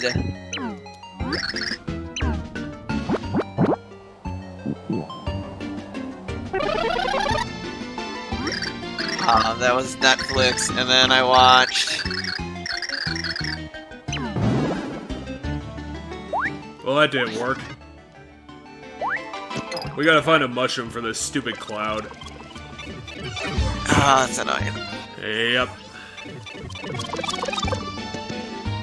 We're back here at 43? Yeah, this is where Peach is. We presumably gotta find the apple that makes Peach big, I guess. I guess. So, like, remember when you were giving her fruit and they were doing different things? We'd have to find one that made her big, I guess. Oh, yeah, let's go find the color we missed, apparently. So, yeah. Yeah, that's what I've been watching lately. That was a good show. If you like Avatar, The Last Airbender, I'd recommend She-Ra and the Princesses of Power on Netflix. It's a little more progressive, I guess would be the way I word it. And I know some people will find that it'll be too much in their face with it, in their minds. For me, it wasn't, but for some people, like. Well, is it actually? I probably won't recommend the show to Adam, because I know Adam would try to make some stupid claim that it's being too progressive and it's shoving it down his throat. And I'm like, it's really not, but okay. Oh shit! Damn it. Well, What was your question about it, Jeff? I was gonna ask, is it actually being like trying to push progressivism, or is it just a girl show? It's got lesbians in it. And they don't hate on each other. Okay. for reasons, and they promote friendship, and then a lot of character designs include a lot of different varied body types and races, and that's about it. Like, the show's not in your face about it at all. It just is that. Like, there's characters of different body types, but like, I know people who would claim that because there's so much inclusivity in the show that it's quote unquote in your face, even though it's not. Well, Like, the show doesn't make a point. It doesn't make a point to be like, you can't, how dare you, blah blah blah. Or like, you know, they don't stand up against someone who's like, you can't be this way or anything like that. It just is, right? So, in my opinion, it's not shoving it in your face, but I know people who would claim because the cast is super diverse and to the point that it sticks out for being diverse, that is quote-unquote in your face about it. I'm just gonna give up and frickin'... I'm gonna get a walkthrough for this because I don't want to just walk around all damn day. Fair. This puzzle is... I'm getting annoyed with all the backtracking in this level. Yeah, it was kind of annoying when they made us do it a second time. It was annoying the first time, but it was even more annoying when they had us do it the second time. Like, at least they gave us a pipe, so, like, we can use the pipe to get there. At least, like, yeah, they gave us a... Okay, we gotta find a red apple. I don't think we ever found a red apple. Yep. So, I guess we're just gonna have to keep trying doors and hope for the best. But yeah, that show was really good. It was essentially Avatar: The Last Airbender again. I think I like its characters better than the characters in Avatar: The Last Airbender. Personally, yeah. I know for some people it'll be the opposite, and that's, you know, I'm not gonna say anything's fine. But I really enjoyed the characters, so highly recommend that show to our viewers and to you, Jeff. You don't, if you don't like it, you don't like it. And if you feel like it's just not what. But I feel like knowing you might be I feel like you'd give it the time of day more than Adam. Well, I'd give it the time of day. It's not what I'm looking for in my anime right now. I'm trying to find things that are like Ergo Proxy, which is kind of like apocalyptic and bleak. Oh yeah, no, this show, like, I wouldn't call this show that bleak, especially when this show is very much the whole friendship is the way to win. That might get annoying after a while for my... It's gonna be a dumb word, but I probably... sensibilities. Yeah. Okay, black fruit. I was watching it with another friend who I know... he's gonna like it, but he literally, we watched a couple episodes and he's like, that's it for today. And it was like, I don't remember the way he worded it exactly, but for him, it essentially... they were being too kind, right? It was essentially the mentality that I picked up. Okay, from him, is that they were being too kind to one another. That it eventually. What's that door to your right there? That door to your right. That's an apple door. It's got a thing for it. Not that one. The one to your right. Wasn't that the door we came from? No, this is the door we came from. The one you just walked through is the door we came from. I'm pretty sure. Okay. Well, I'll take a look. I mean, it's all about doors. I think. Just read the sign next to it before we go in, and we'll know. Stair 5. Oh, okay, so that's the door we came from. You're right. That's the door we came from then, and I misspoke. Fuck it. Come here. Come here, you fucking stupid. Just tell me where the damn door is.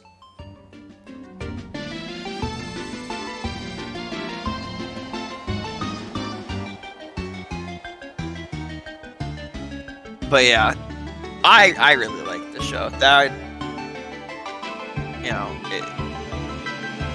and I don't think it's shoving anything down people's throats. But I do know people that would claim, who have pointed to similar things, and they were like, because most of the characters in the show are girls, it's pushing something, and it's like, it's not really pushing something. Well, I think it's I mean, I said it before when we were talking about Steam and how, you know, some people do the opposite thing and lament, like, oh, there's no diversity in our video game protagonists. I'm like, no, you're just looking at AAA games. They're whatever you're looking for. I'm pretty sure Steam's got you covered, and I would recommend people look at that if they want to complain. It's true. At the same time, though, AAA companies should make an effort to diversify their games as well. But every once in a while, you know. We don't want to. Well, not want to is not the right word. It's just you don't need to do it all one way or the other. So we don't need to get like the counter diversity problem. Right, and I don't think anybody's arguing for that. And it's probably not going to happen either way. The walkthrough mentioned this. I don't know why. There's no door here. Yeah, this is annoying. I don't know. Fucking. It says just past the brick walkway, so... So, it's just past it. So if we progress forward from this spot, we should find it. Is it this cloud? Is it this door at 46?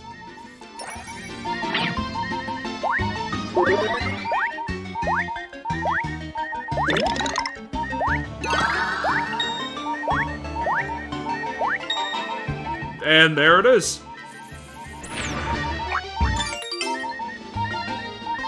Now we just gotta remember where that damn pipe is. Back at 43? That sounds right.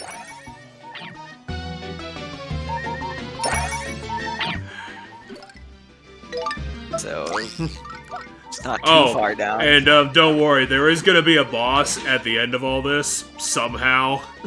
Even though we're at 7-3 and nothing's happened yet. And I'm not gonna say the boss is worth all this effort, but... Yeah, there it is. But it should be an interesting boss, at least. Okay, well, that's good.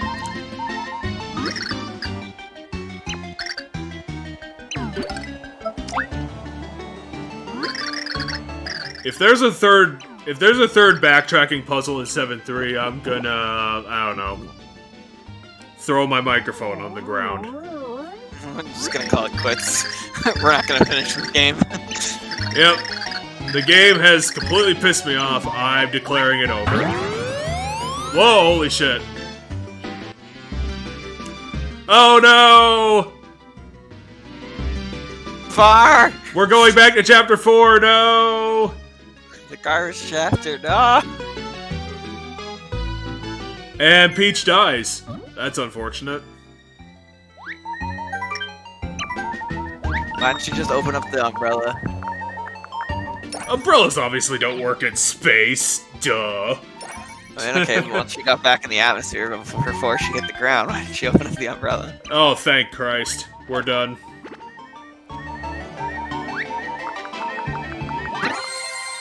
Okay, we'll continue the stream.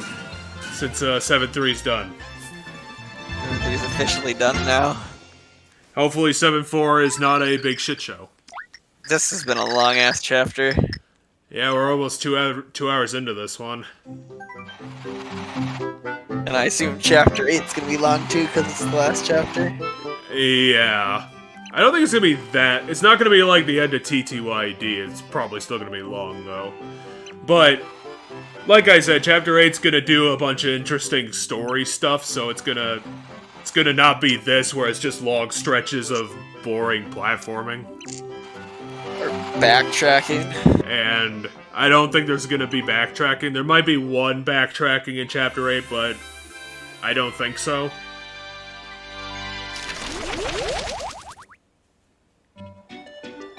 Okay, Love Bee. What next bitchy comment are you gonna say?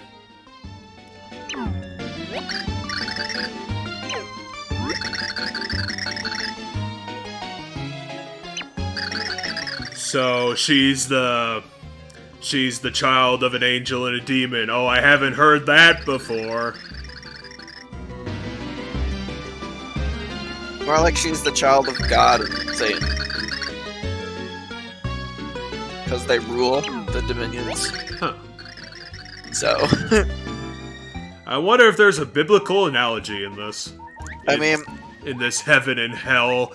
There's non-Christian versions of the afterlife where the person who rules the underworld works in tandem with the one who rules the paradise.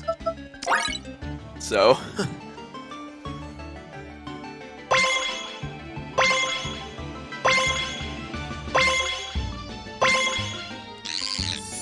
Okay, that should keep me going for a little bit.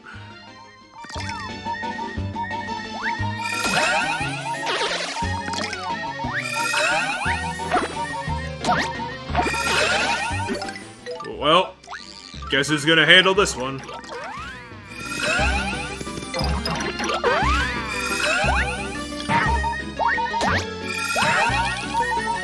Oh shit, they're gonna push me up. Ah!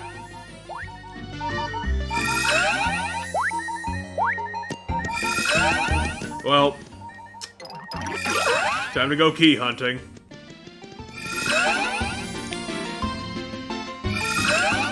Three is a sign. The sign might hint to where the key's at. That told me literally nothing. But hey, I found a random door.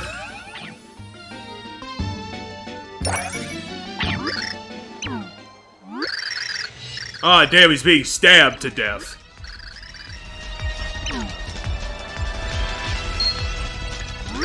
Come on, Peach, sort this out with your diplomacy. And she's just gonna slap him. Or just don't try, Peach. Have you seen my giant friend? Who can deal 3 times the damage?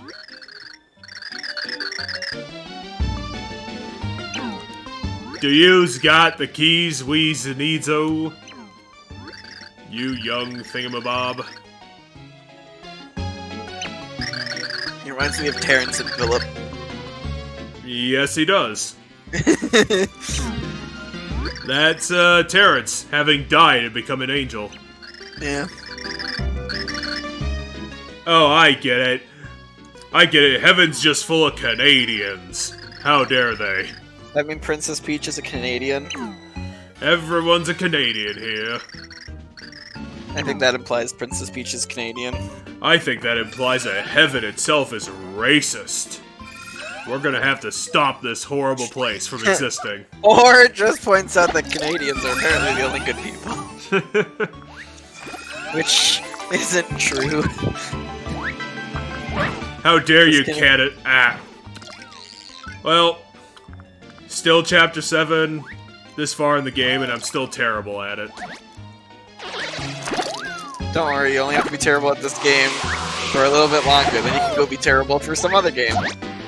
And I'm gonna be more terrible at that game, even if you somehow can't believe that. Like, can't for this one? Ah, damn, I missed.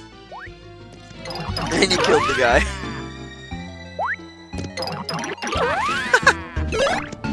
There we go. Don't worry, you'll get it eventually. There you go. Ah, damn it. No, come. Ah, damn it, that was a zombie, too. Fuck. Why do so many of these guys fly? It's unfair.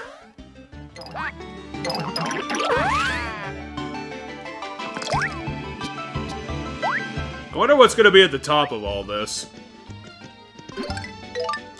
It's gonna Yeah. be. Hey, guy, what's up?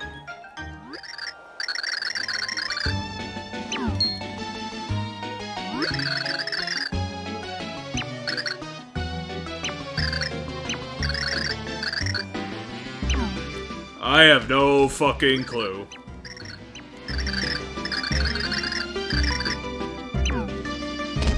Well, this guy's completely useless.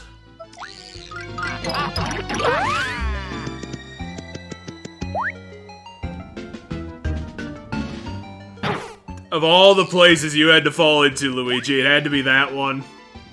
Are you fucking kidding me?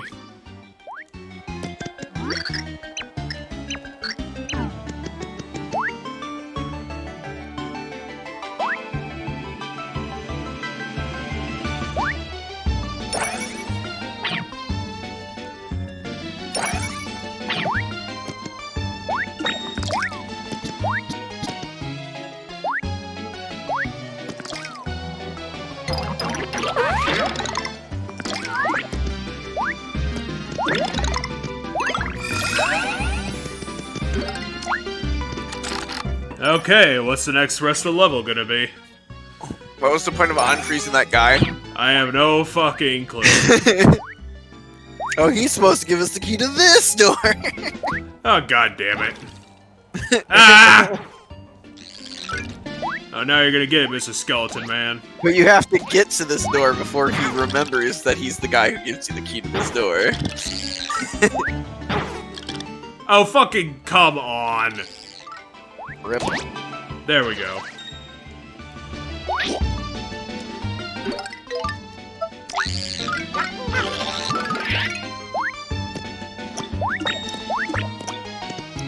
Really? Did that for a coin? Oh, there's another frozen guy over there. We glide over his peach.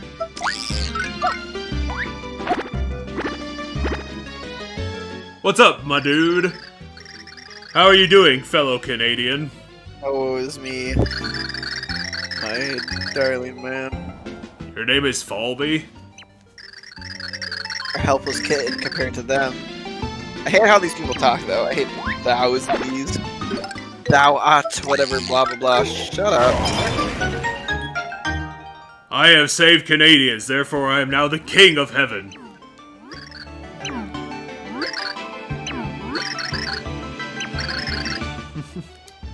What, you don't like the heaven in this game full of Shakespearean Canadians? I mean, I like that they're, Terrence and Phillip heads. Like, they got the Canadian South Park bit. That's funny. I just hate reading the way they talk. How thou goest on. Oh, that's what that means.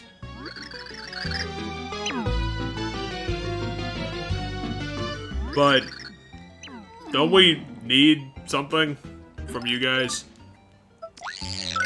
Come back here, we need a reward for saving you. Come on, Peach, chase them down and extort them for help.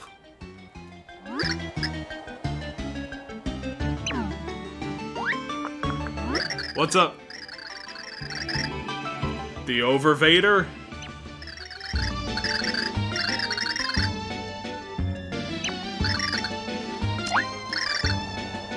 Well, now we gotta start talking like them too.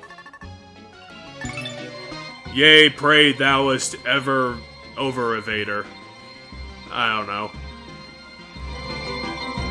Can you give me a crash course on how to speak Shakespearean? No. No. Bowser's gonna be the savior of this whole place. Monsters most foul, thee pray thither. How dare they freeze me? I should get them.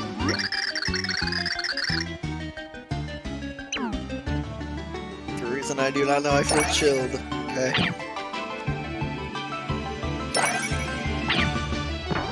Damn, why did they freeze literally everybody? How does this help anything? You better give me all the money in your wallet as a reward for saving you. Do any of you know where this fucking key is?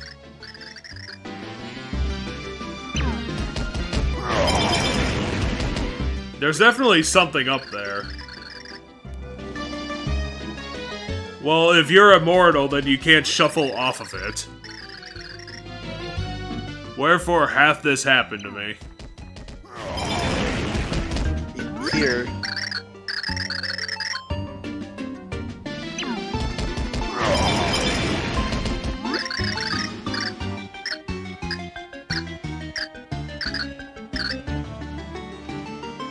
I don't know, you look exactly the same as everyone else. And here's Mr. Egg. That's her dad, I assume. Hey, what's up, Mr. Egg Man?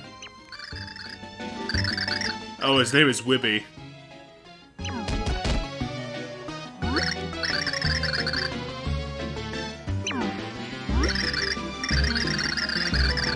Oh, never mind, that's not his dad. How are we gonna get to him besides the Overvader? Let's spend the next 20 years building this bridge again. Oh, fun. That sounds like horrible. Backtrack to find the three things. With that guy who had amnesia, he probably gives us one of them. Yes, but this guy gives us the amnesia key. Oh wait, that's just a regular key. I swear to God, if we have to ever go back to that guy who had amnesia and figure out that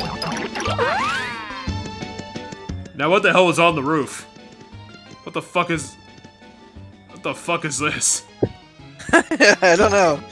Try to interact with it in a number of ways, see what it does. Well, I already know how to do that. Oh, it's a little house. What's up? Welcome to Itty Bits. Little bits! Oh my god, he's a mob boss. Shit, we've got tiny people.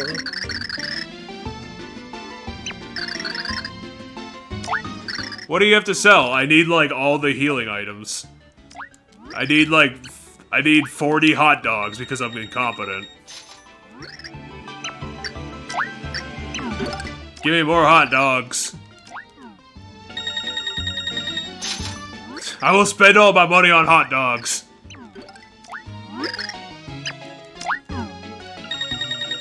Hey, you still there? I heard Discord beep. Yeah, yes. I sent little bits. Because that's what the shop made me think of. Do something to have more hot dogs, you stupid customer! Who the hell just has a hot dog store on the top of a roof? What the hell is that all about?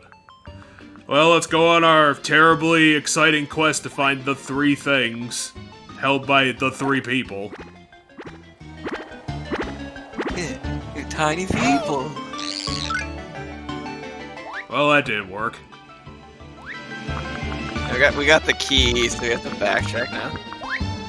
Oh, at least that's not necessarily backtracking, it's just a different path. And we have to backtrack to the door. That's the different path. Oh yeah, we gotta take the elevator operated by Shakespearean man. Yay, prithee down. I mean, it's a classic Dark Souls thing. You have to send the elevator down for the other person. If you're playing with 2 people.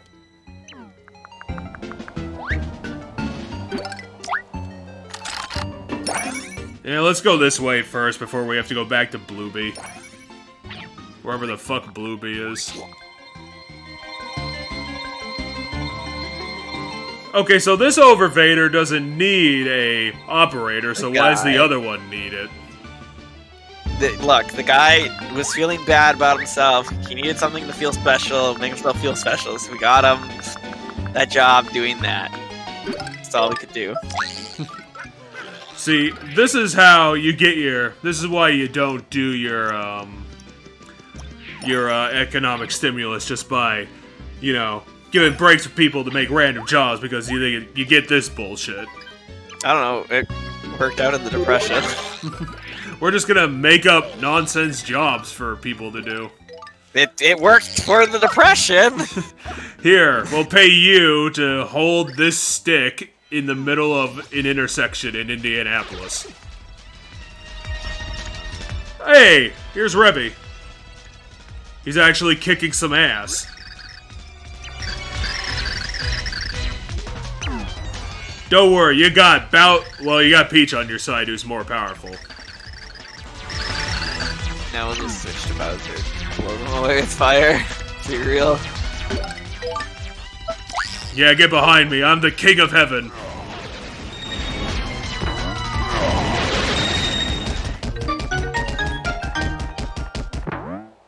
Wait, you couldn't fight off 3 people? I thought you were against like 8 of them.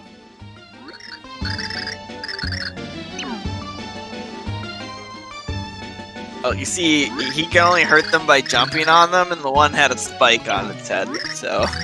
Yeah, that'll do it. I am protector of the orb that protects the bridge that protects Granby. Because this is something that needs this level of security. Alright, I got the red orb. Now I have to find the yellow orb and the blue orb. Well, we already know where Blueby is, so Yebby's the one that we need to figure out. Also, Where's Blueby? He's the amnesia guy. Ah! We have to go all the way back there! Well, of course we had to do that. They made a whole NPC for that. Garbage. I'm just hoping that Love. The other one's probably through that door. I'm just hoping Love Bee can be like yelling at you, and then he'll just snap out of it. But I Should could. have handed. My opinion is, if you can find him early like that, he should give you the thing you need at that time. Be like, hey, you probably will need this, and then you can be like, Well, that didn't work. rip. Come here, hot dog.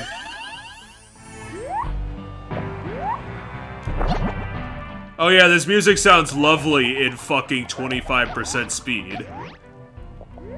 I mean, I didn't like this tune to begin with, and now it just sounds awful. Hey, we finally got a health upgrade. Maybe that'll help. It probably won't.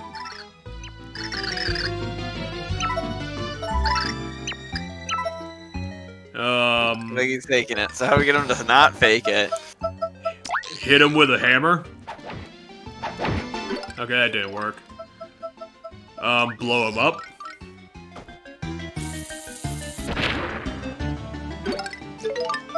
Flip dimension.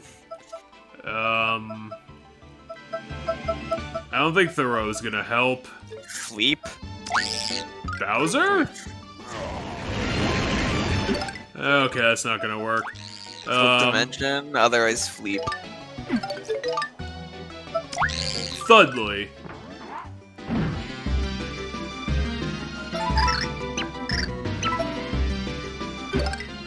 Okay. Fleep or Mario is my thoughts.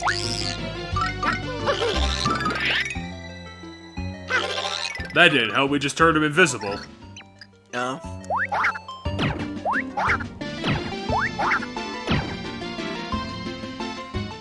Go back. Hold on, go back.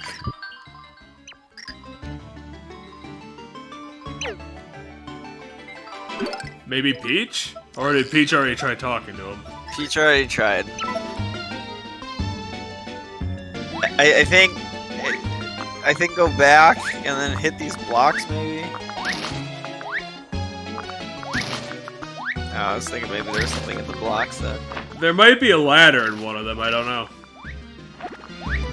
Yeah, I thought there was a ladder in the top one, but there isn't.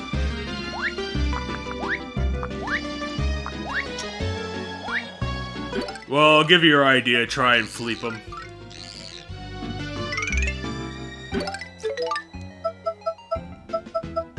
Is there anything behind him on the other side of the... No, that's the edge of the screen. What the fuck are we supposed to do? No answer, looks like he's faking it. Maybe Luigi the Coward can make him wake up. Nope. Thoreau?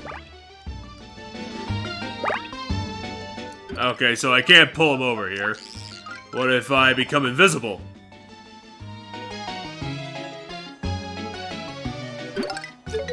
Nope. Barry?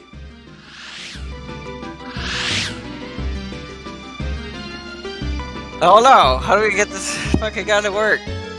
Well, come here. Walk through.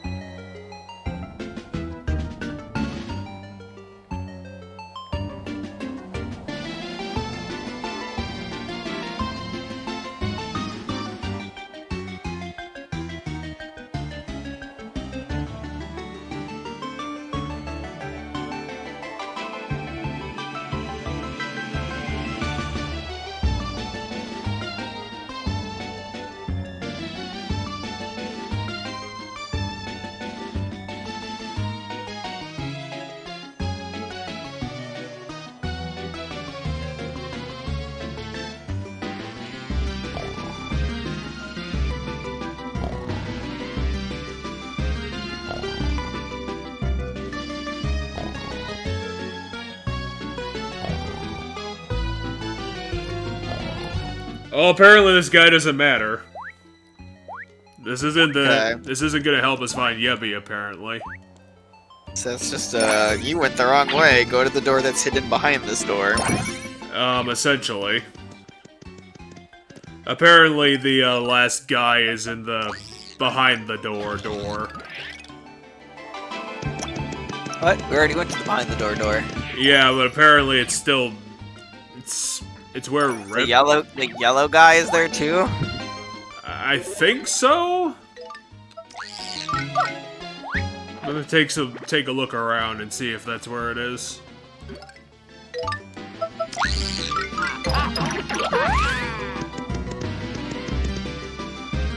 Huh. Apparently there's nothing here. Well, my mind says notice the flags that show red. My guess is we need to find the flags that show blue and the flags that show yellow, so... Or maybe they were talking about, back where we found Mr. Eggman. Yeah, maybe. I don't know. Look around. Nope, this place is empty. Well, if we have to go back there to get him, maybe we should go find Blueby instead. Yeah, I guess. Go for Blueby. That was about one or two doors back from here. I don't remember specifically where it is. It's just, it's backtracked from this door.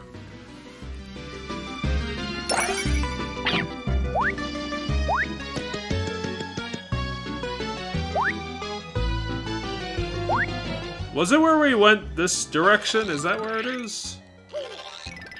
I think it's that way. What? Isn't it this direction?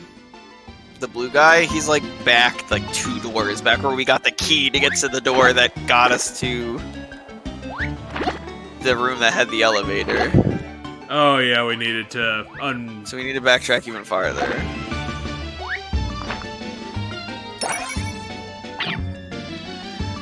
Oh, backtracking. Oh yeah, should it be under... Yeah, it should be over here. Yeah. Well, that wasn't so bad. Other than the fact that the guy shouldn't have had amnesia, we could have just gotten him. In my opinion, a game should have, hey, you found the thing you're supposed to find later, now. You're rewarded by being able to just get the thing you need later now, but you're like, I don't know what this is for yet. And we'll figure it out later. Well, at least I still have 40 health, which I will immediately lose by doing something really stupid.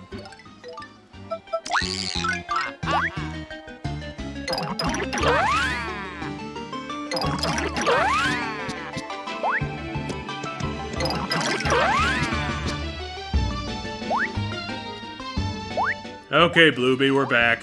Did you remember what the fuck you're supposed to be doing? Yep. Yep. He just spontaneously remembered. Now he's like, I'm the guy who has the blue one. Well, at least Loveby is saying something correct this time. Calling him Dumby.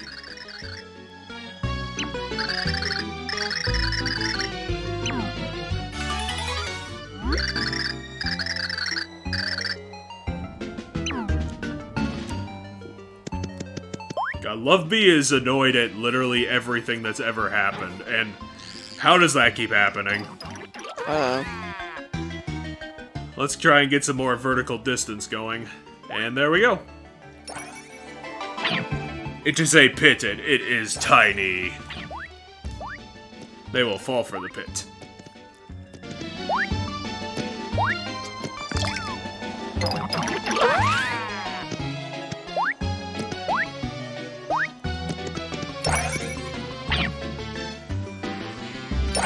So where's the yellow guy, though? What's through this door right here? Oh, that's where we went to the door and the behind the door. Oh, yeah. So I think the yellow guy is where we found Mr. Eggman, around there. Gotcha.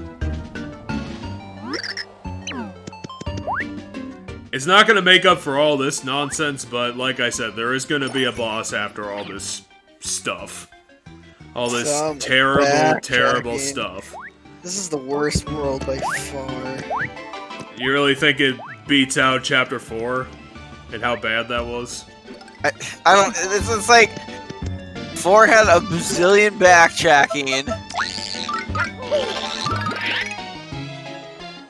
How do I get over there? Oh wait, that's where the bridge goes, isn't it? Yeah. But 4 had like a bunch of coin shit. That you had to like, oh man, I hope you have enough coins to do the thing. Okay, so this isn't the yellow. The yellow orb can't be here because there's nothing here. Yeah, so we have to look around some more. But this one's fucking backtrack after backtrack after backtrack, and it's always long ass backtracks. Like I don't know. Like 4 and this one are god awful. Okay, I might have been right the first time, and we have to go back to the behind the door, or the room before the door to find them. Hopefully the Overvader can come down without me telling him, because I don't want to tell him.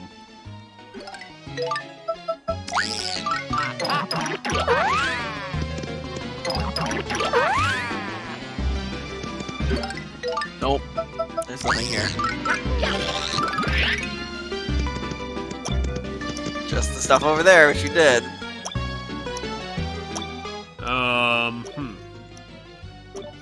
Well, I guess the internet's lying to me because... Oh wait, no, there's something over there. Oh yeah, there it is.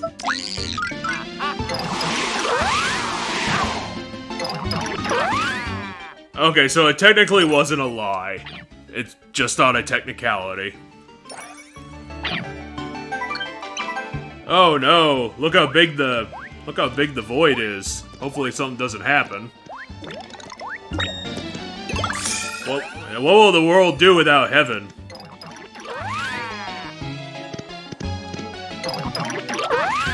I mean, in theory, if this is the afterlife where people go once they die, that it'd be done. I'm pretty sure you have to go. Okay, there it is. But how do we get over there?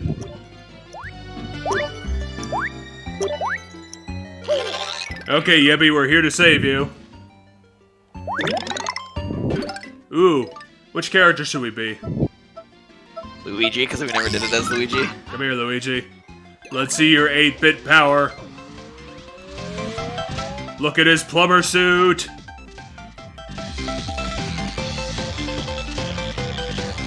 Oh my god, it's Mario. Back for more.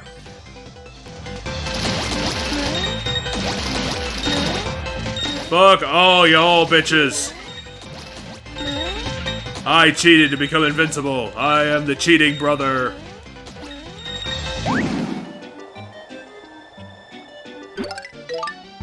Aw, it didn't last any time.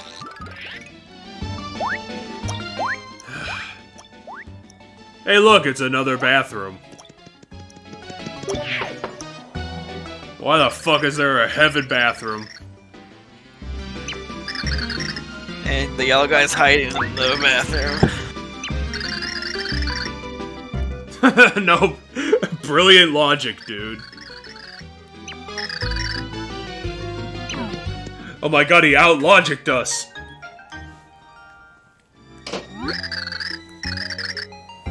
You're not Yebby, you're Mrs. Eggman. Look at that head. It's a guy. He's got a mustache. Maybe it's just a horrifying disguise. Could be. Good point.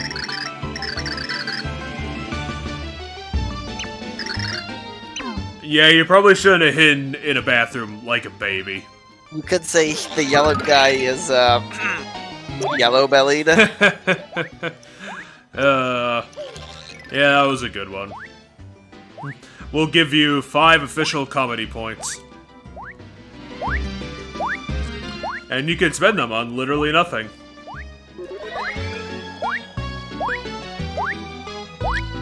Wait, how did you survive? And he survived solely so he could hurt you. I bet that would have happened if I was the Powerhouse Peach. Which I can't be anymore. So if you Mario again. You fooled me for the last time, single skeleton I left alive somehow.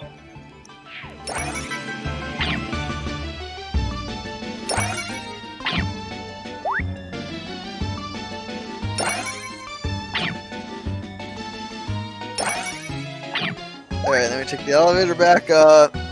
Hey, bitch, tell the Overvader to come down.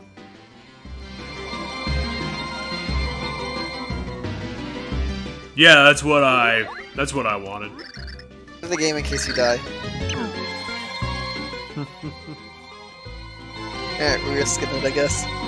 Yeah, we should be good to get to the boss now. There might be some combat in between, but I think we're pretty much done. That's what I was saying, you should save it, but I guess we're not gonna do that. Oh, I'm sure there's a save point beforehand.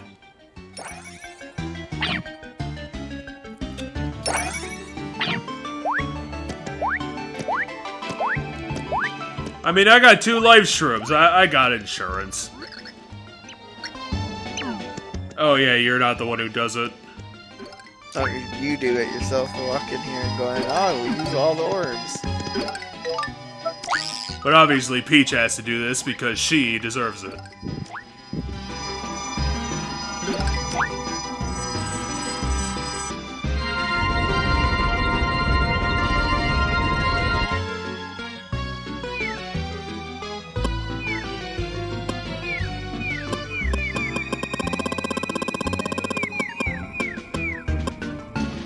It's a rainbow. That is the dumbest bridge ever. They made it neon.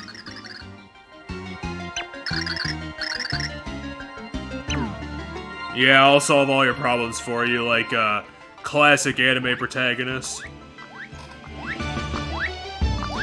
All anime protagonists just go into areas that can't solve their own shit and solve it for them. And they do it because they're the goodest good guys to ever good guy.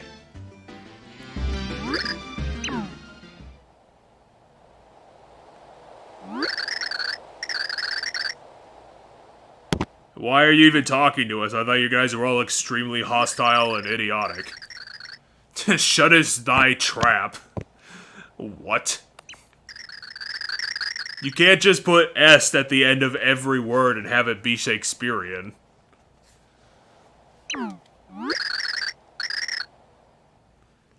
He's never been told off before, this skeleton. Oh, shit. We're gonna have to fight the 1,000 skeleton army.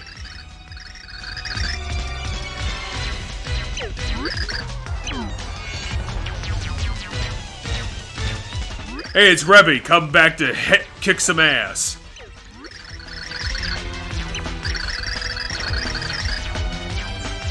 He couldn't fight 3 of them, but he'll be able to fight this whole army.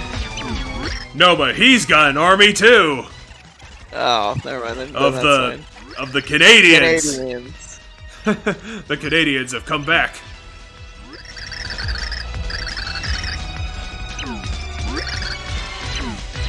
You're going down. Thou art toast. You don't have any ground units though, my dude. Like, the other unit has the big cloud in the sky, but then also has the big cloud on the ground. Well, not the big crowd. They got 7 ground troops. No, then we have a Bowser, so we're fine. Yeah. Oh, damn, they're dropping like flies. You guys should have invested in the infantry, you dumb shits. Okay, Peach, time to diplomacy these skeletons.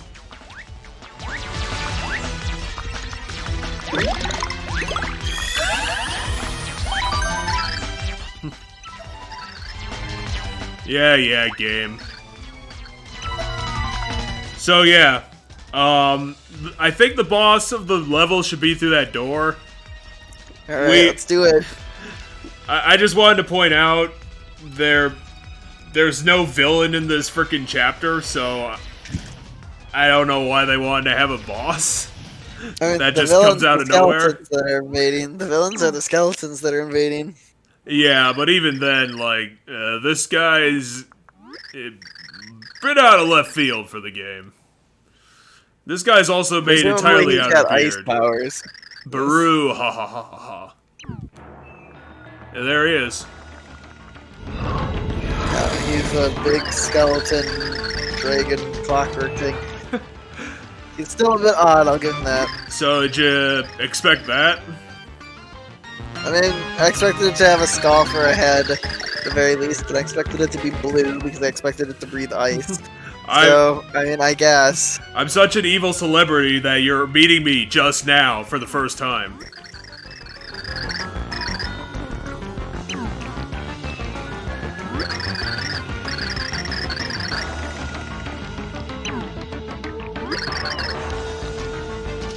Oh yeah, I think they're going to reveal something about... I wanted to explain this before, that underneath this whole chapter, there was going to be kind of a little bit of a tragic story going on, and I wanted to point it out before it happened.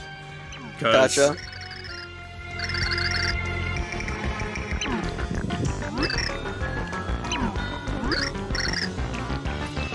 She's the pure heart. Okay. So yeah, they transformed the pure heart into Love Bee.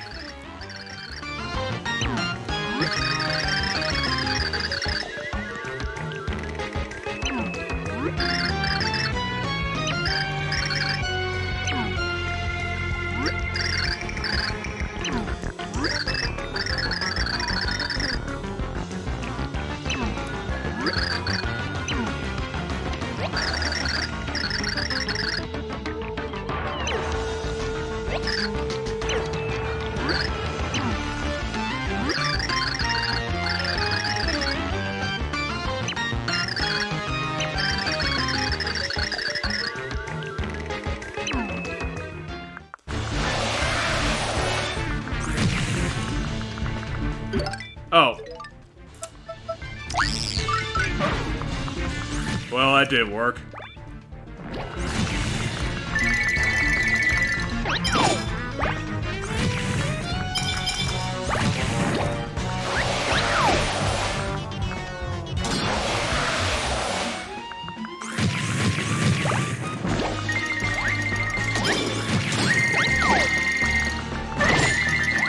Whoop. I was glitching out a little bit there.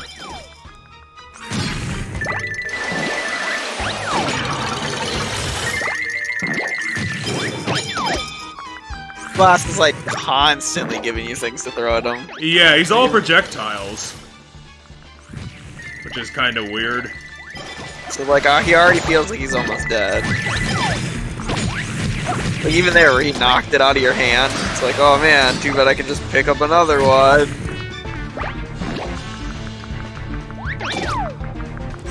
His icicles don't fall fast enough to be an actual threat.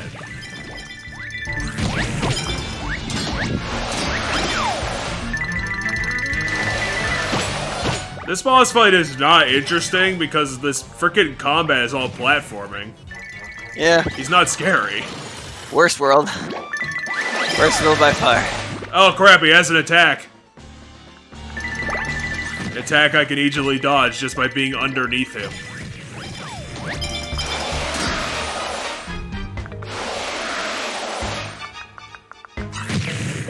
It's kind of annoying that he pins you in the corner like this though.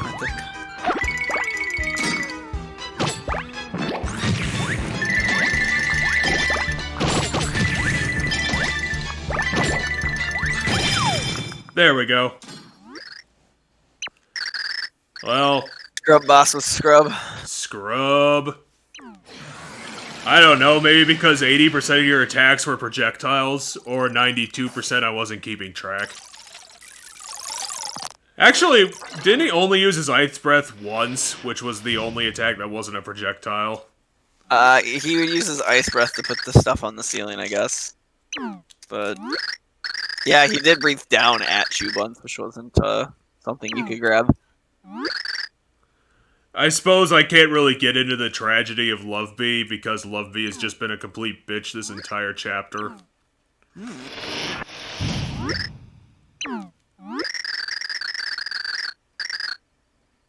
I came straight out of hell as fast as I can, somehow. I mean, I assume she has an express elevator that we're not allowed to use because we're not the king and queen of heaven and hell.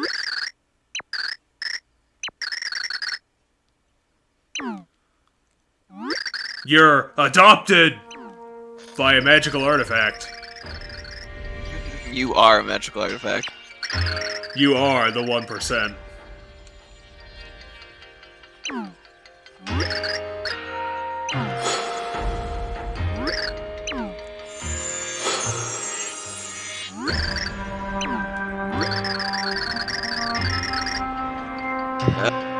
I guess this is R.I.P. Loveby.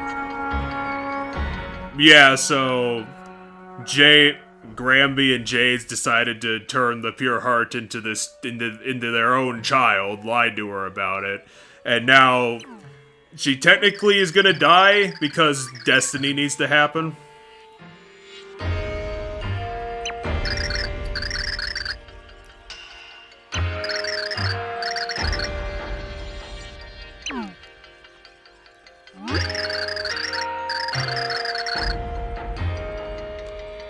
Well, I guess it's okay because she decides to do it.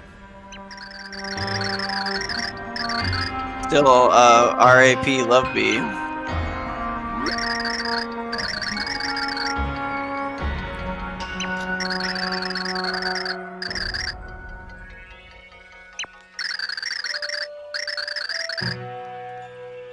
Ooh, now she's gonna slap him in the face.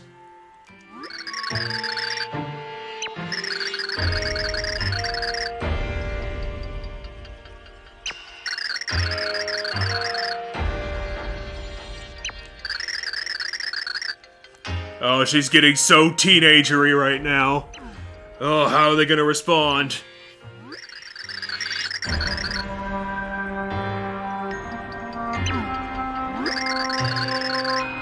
Don't talk to your mother that way. I'm gonna turn my Not even my real dad. I'm gonna turn into a level 12 beard just to smite you for this.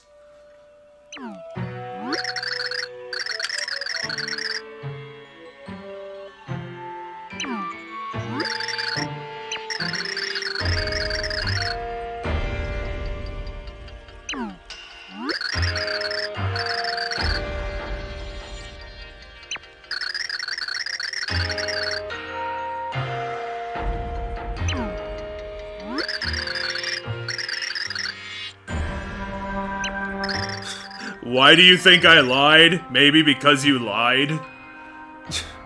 That's kind of how lying works.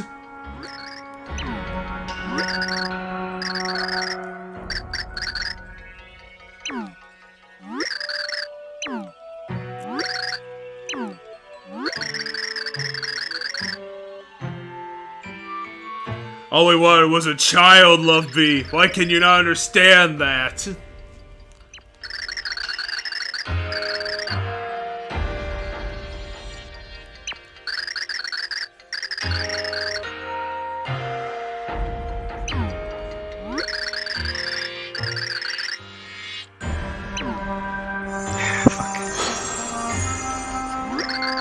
Trying to build the dice tower.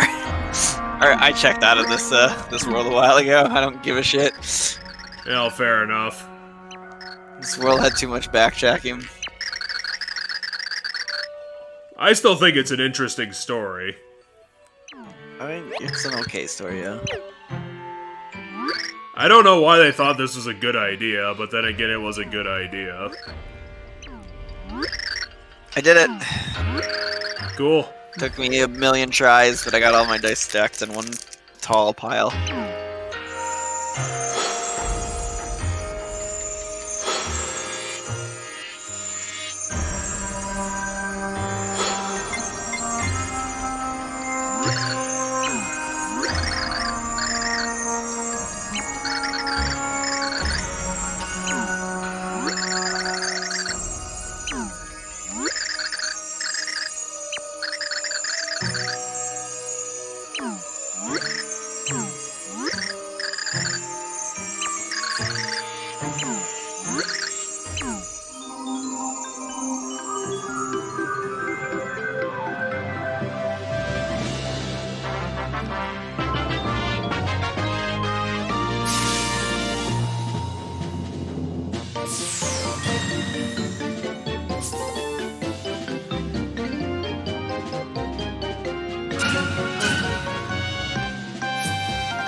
Oh yeah, we get to see the last transition story in this game.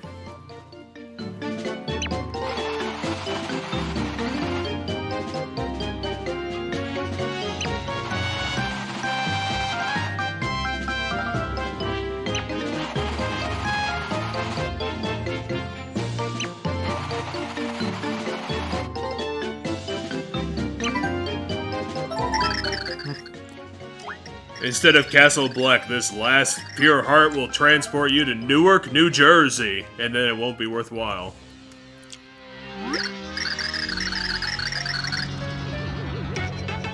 Are you still doing the speaking in third person thing? Yep. Dementio, you done fucked up.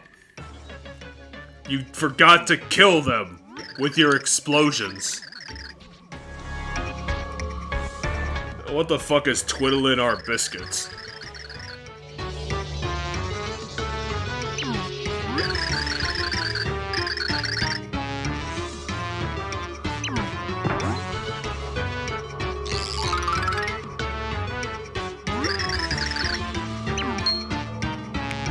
Dementio is not one to miss a party because he is a clown.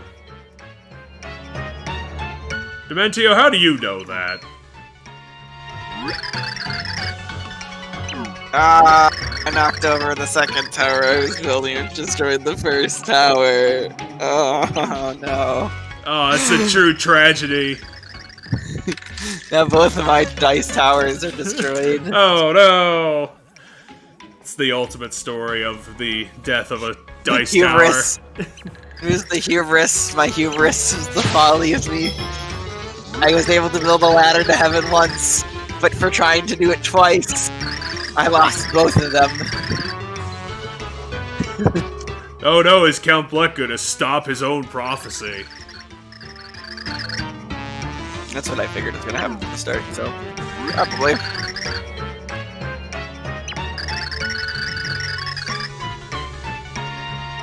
No one can stop it. It is unstoppable.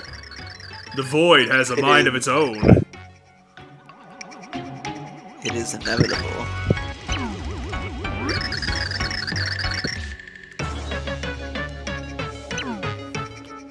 That was the past personality. Now there is this guy, who only serves the Book of Doom.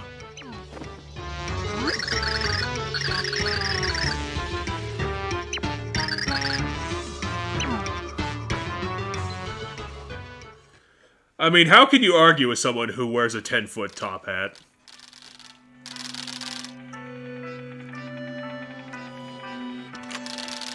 Well, that's how that happened. And the Heaven people had the... I don't know. Where'd the Light Prognosticus happen?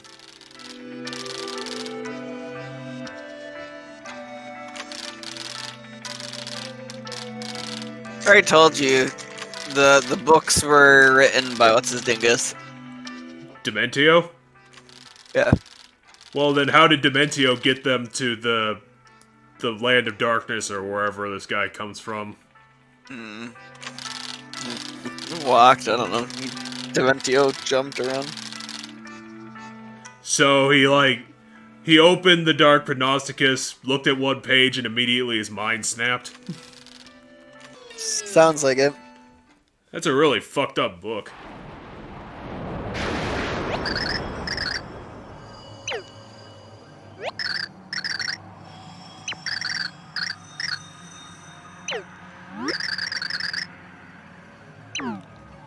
Yeah, just listen to Bowser. He's the emotional rock of this group.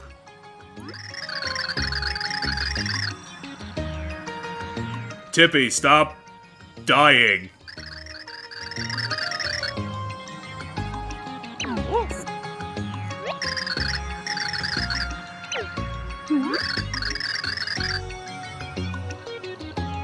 Oh, come on, Peach. You don't understand what's going on.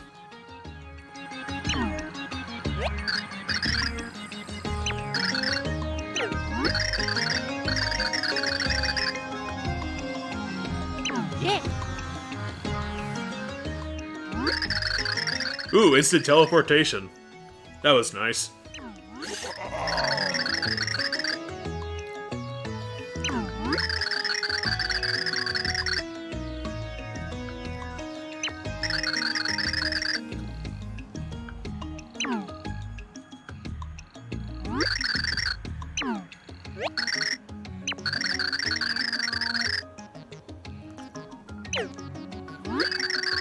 Do we have to kill him, and O-Chunks, and Mimi, and Dementio, and the Probably. 5th person, and whatever?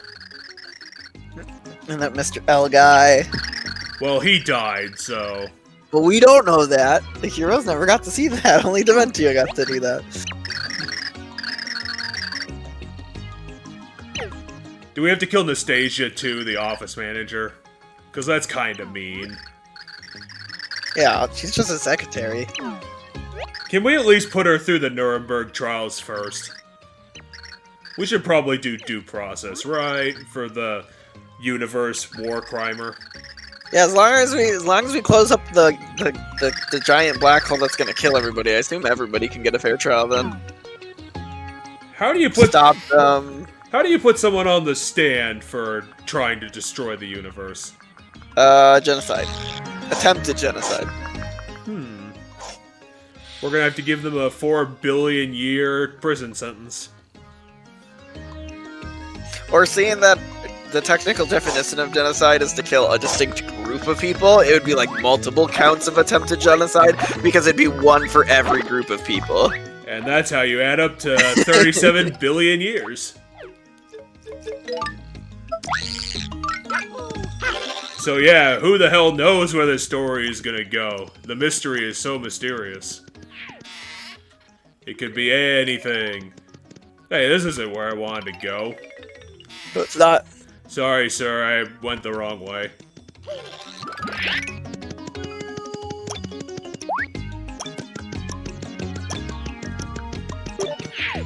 Here's this church just hanging out in dimensional space where no one could ever find it. Doesn't this bring you back to the worst puzzle ever?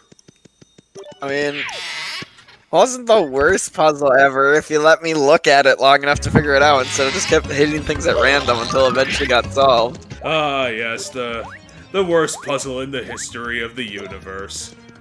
The Multiverse Puzzle of Doom. We may never know how it's solved for real.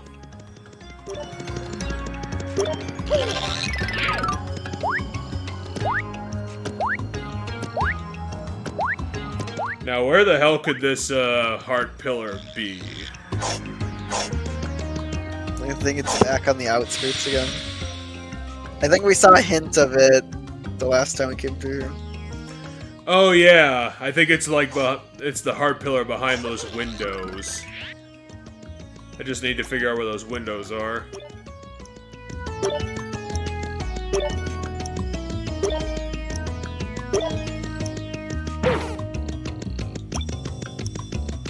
Damn, Mario, you didn't make it.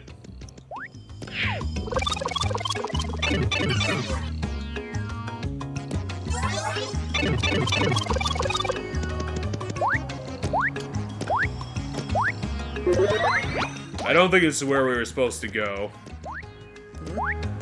Oh wait, there's another pipe here. Okay.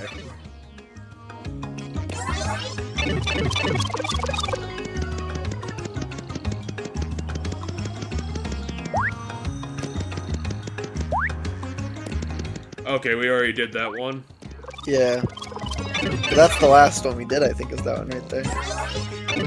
So it's gonna be around here somewhere? Yeah, this looks new, so... Oh, there's just a big box.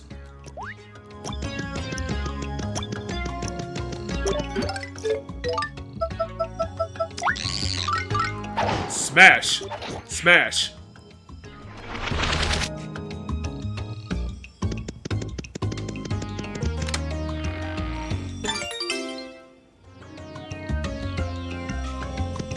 Cool. Cool. That's not anything what we were looking for, though. Maybe I can get up on that platform and find it, figure it out.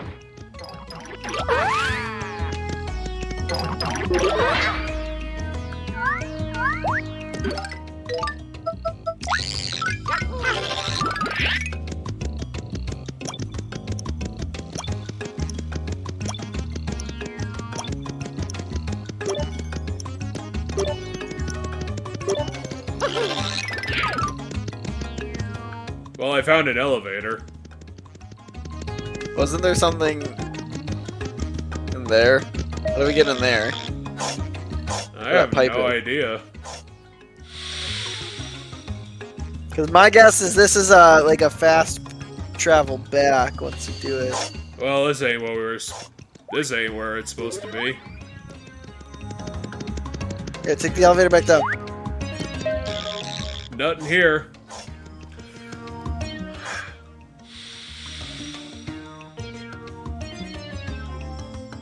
I think it's that pipe, but we have to figure out how to get in there.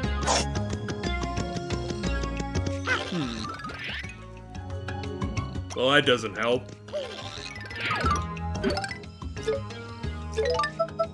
Can we... Hold on. See the vents? See the vents? Can you go into the vents as Tiny Mario? I don't think so.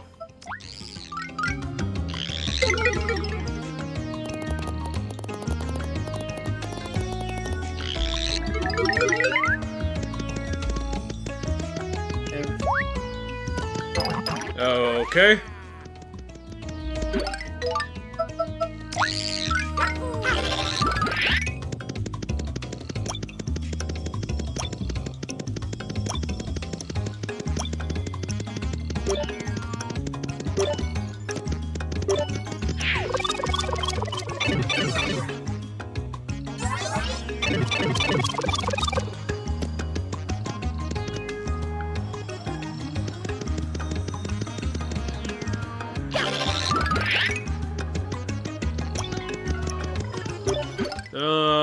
I don't know.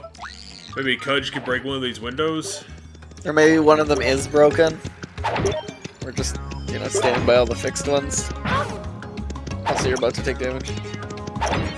Yeah, that's fine. Oh, there's the not broken one. It's at the top of this stupid thing.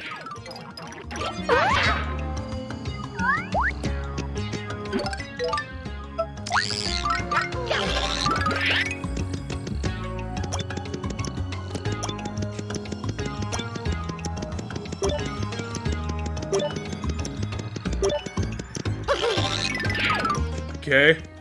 What was on the other side? To the other side.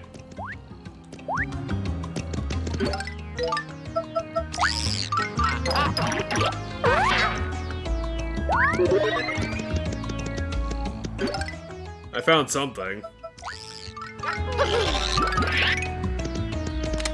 Oh, don't tell me this is secret treasure again. I found the Piccolo card. Ah, great. Okay, well, I guess we'll have to go somewhere else. Because this was the last one right here. And there's I don't think there's anywhere else to go. Oh, my mind says down and then... I don't know, where do those elevators lead to? By that coffee shop, maybe the path of those elevators lead there. Otherwise, maybe there is a way to get through those holes, but... Oh, maybe.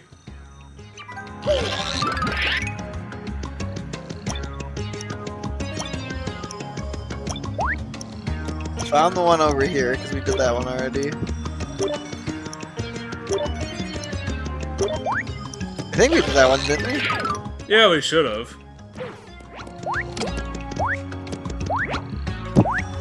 Well, my point is they're all next to one another. Why would the other one not be over here? Yeah. Like, it has to... If four of them is all that's over here, right?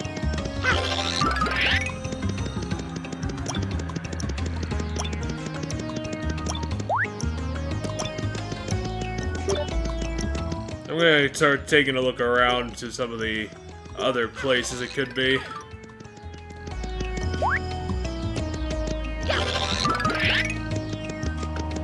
mean, we could take in a hint at the fortune teller.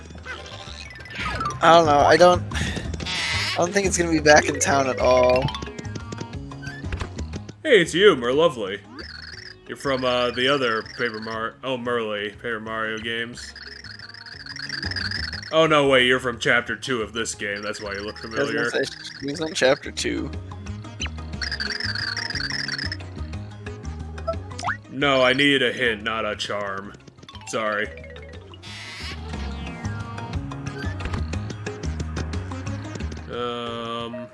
Maybe upstairs?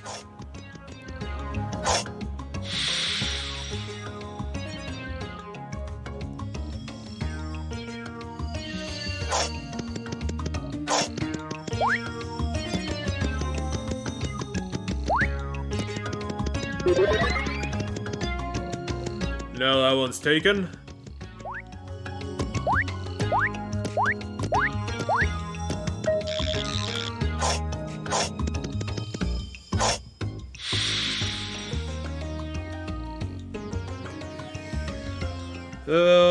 Huh. Well, I guess there's downstairs.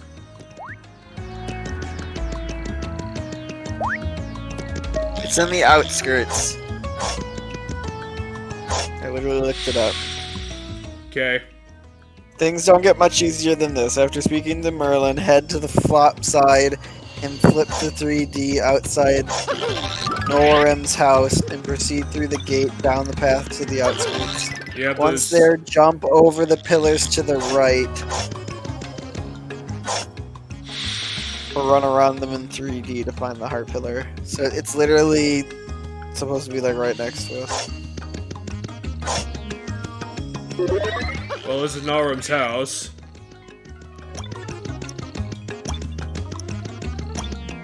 And then immediately to the right. Oh, there's a pipe there.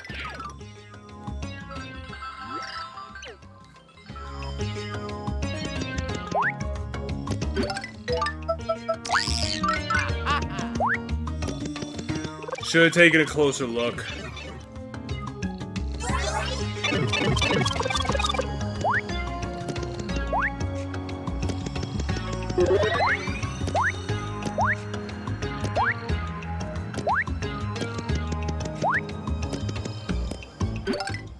Okay. This is once there, jump over the pillars to the right or run around them in 3D. It will spawn a door. Yeah, you have to. There's supposed to be. It said pillars. It didn't mention anything about taking this pipe to go up, so I don't know if this is it because it said pillars to the right. Well, there's nothing up here anyway, so. But you might need. I was gonna say you might need to.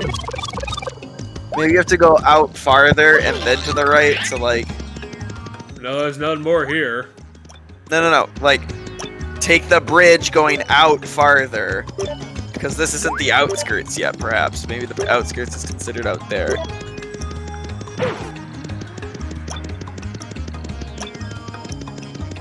And then to the right. Ow.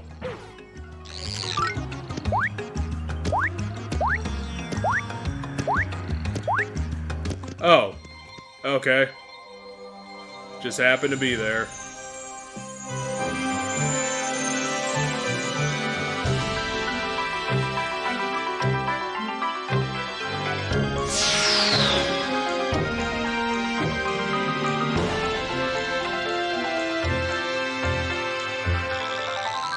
Oh, this is the one door in Flopside Tower.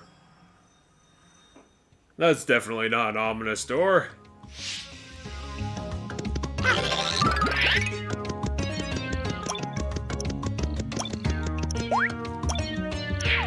Whoops.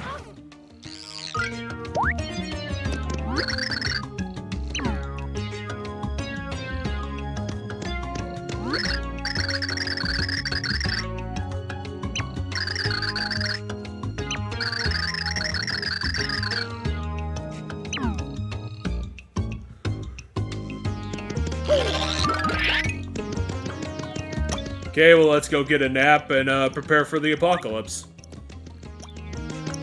Sounds good.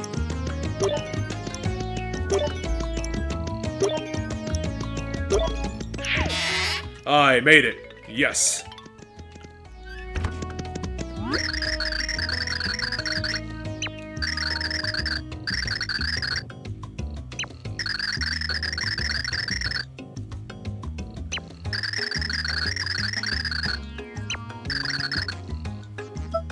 Yeah, just give me the super duper.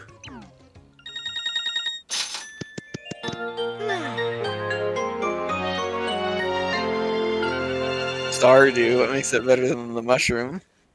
I don't know, maybe she gives you a bunch of cocaine as a breakfast.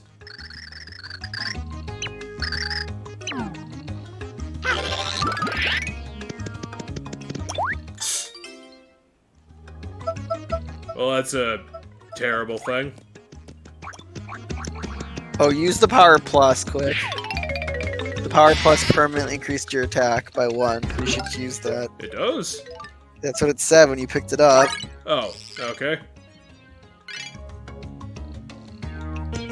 That's a really odd item. Yeah, we could see. I thought it was something you didn't have to use. I thought just for finding it, it automatically happened. Yeah, I don't know why it's an item, of all things.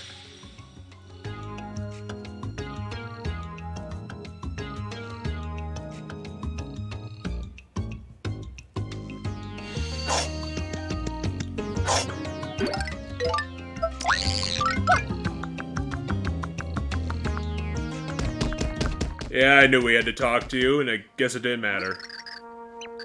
Everybody's here. This is the final door. You just... Oh, you know, I just finished the Light It took us Prognosticus. 3 hours to get here. Almost. Today. Almost. Just 15 minutes short.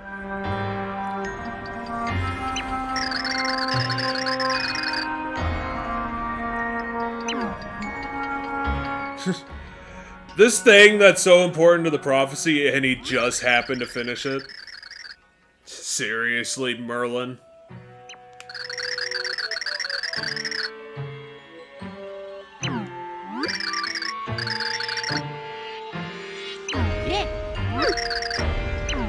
Oh yeah.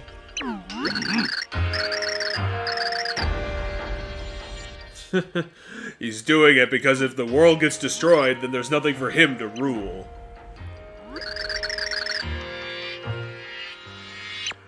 But focus! Focus on the mission!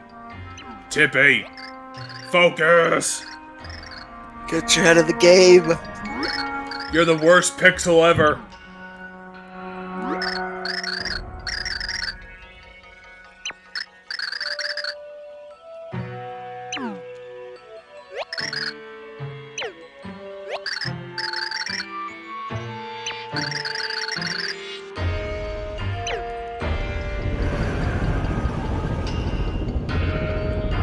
Oh, damn, the void's growing and trying to destroy everything. What happens if we don't make it in time? Oh, no.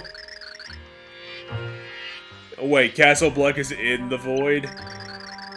I don't think that's how things work.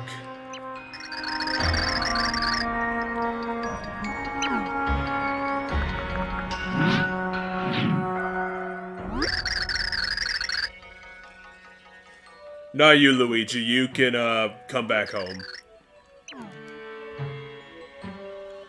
We don't believe in Luigi. The power of the Ouija.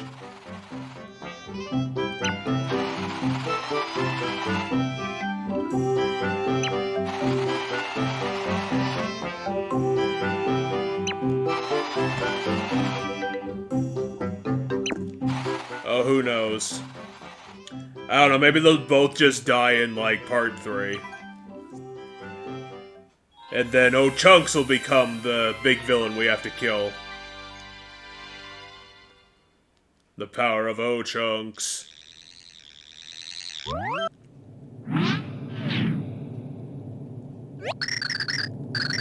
Oh yeah, we are in the void. Look at that inky blackness over there.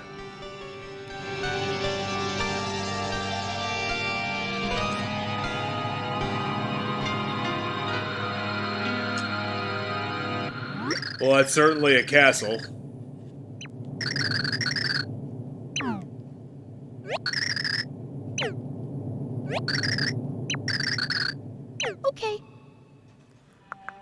Tippy, what are you on about? Is this Lumiere person a new pixel we'd never heard of before? How ostentatious. We have to open the front door while in 3D. What a fucking pretentious asshole. Ah, goddamn. I'm not dealing with Koopa Trolls. Those guys suck ass.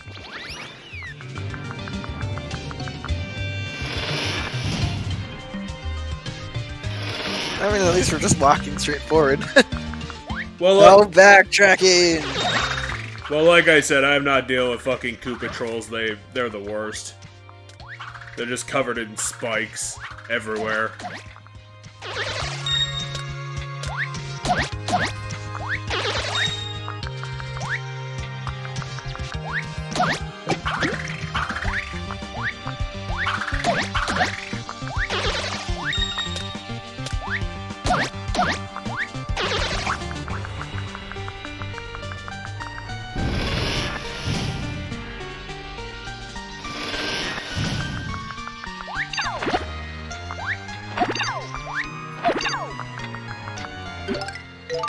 I'll probably have to fight him for the key, won't I?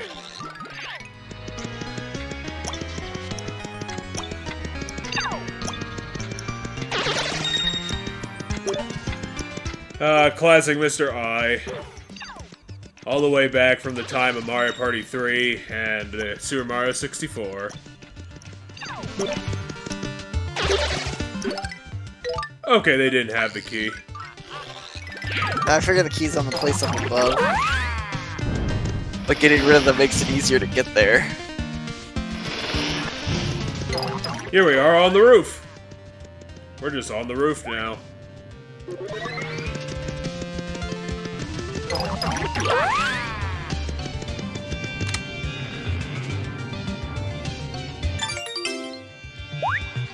Well, that's something. Get out of here, stopwatch. I said get out of here, stopwatch. Frickin' guy doesn't know what time he's not wanted.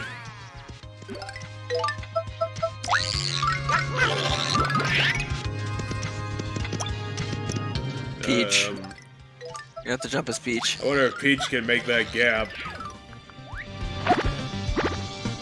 Oh good, she can.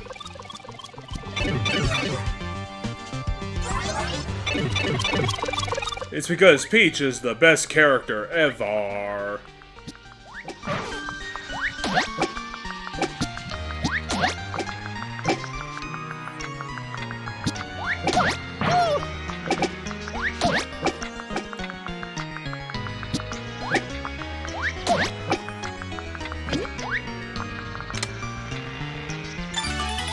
And there we go. All you gotta do is... I'm gonna go get a snack. If we do come across story stuff, because it's important, wait for me. I shan't be long. Yeah, the story stuff in this chapter is probably all gonna be important.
Great.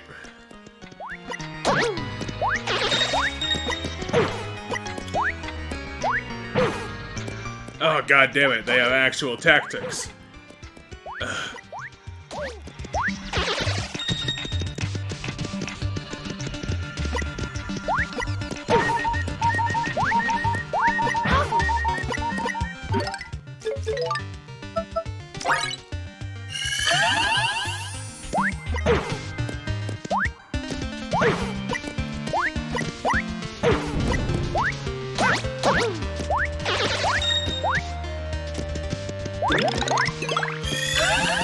Oh, that was nice.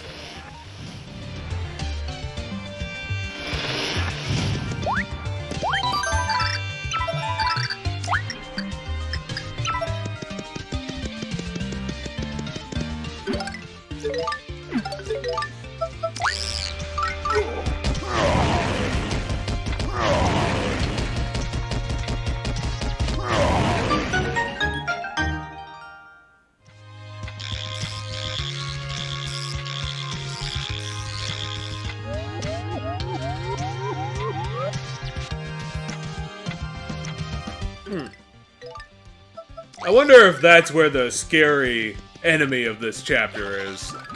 The giant, ominous fuck-off staircase.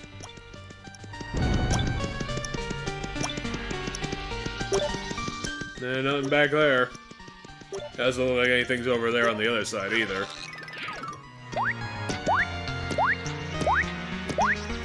Do you think we're the bad guys, considering this is our castle? I mean, just look at it. Look at our... Okay, the stairs are over there, I guess?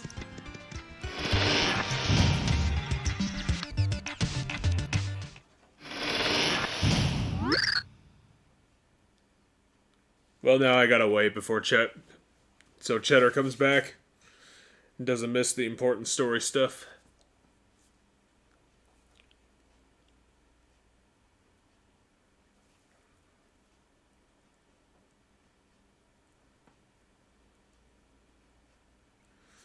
So, how y'all doing?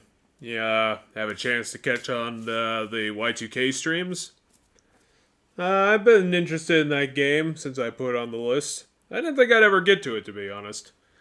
The main reason I put that one on the list was because, it's one of the, I heard it was one of the worst indie games ever made, so I was interested to see if it was as bad as everyone said it was.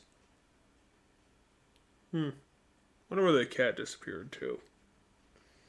And, to be honest, it's pretentious, it's pretty wordy, I can't really stand the main character anymore, but I don't think it's that bad.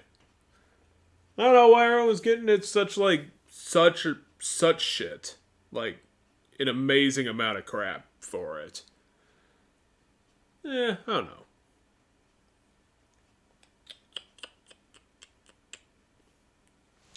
I think I'm going to take a break as well and see if the cat's hanging around somewhere. I haven't seen him in a while.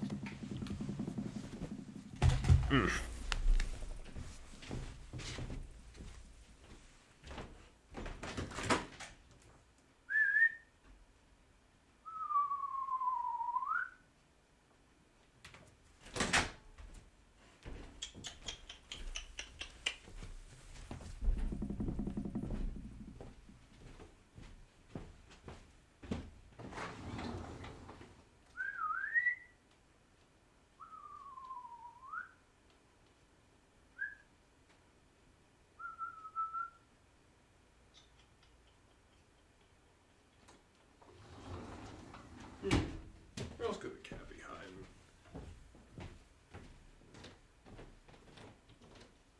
Hey, cat?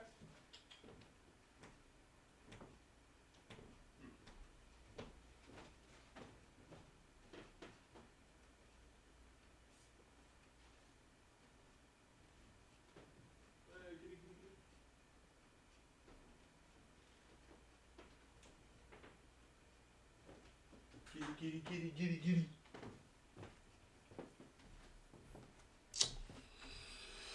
Huh.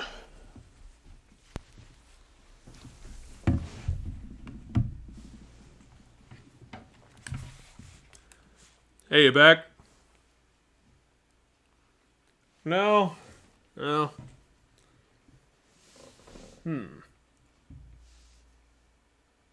Where's Where did the cat run off to? Oh, there he is. Here.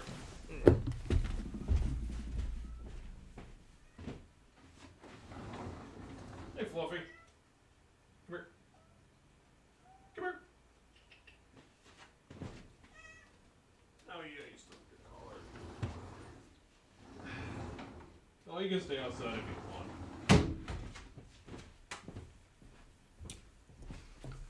Here. Hey, you back? God damn it. Where did it go?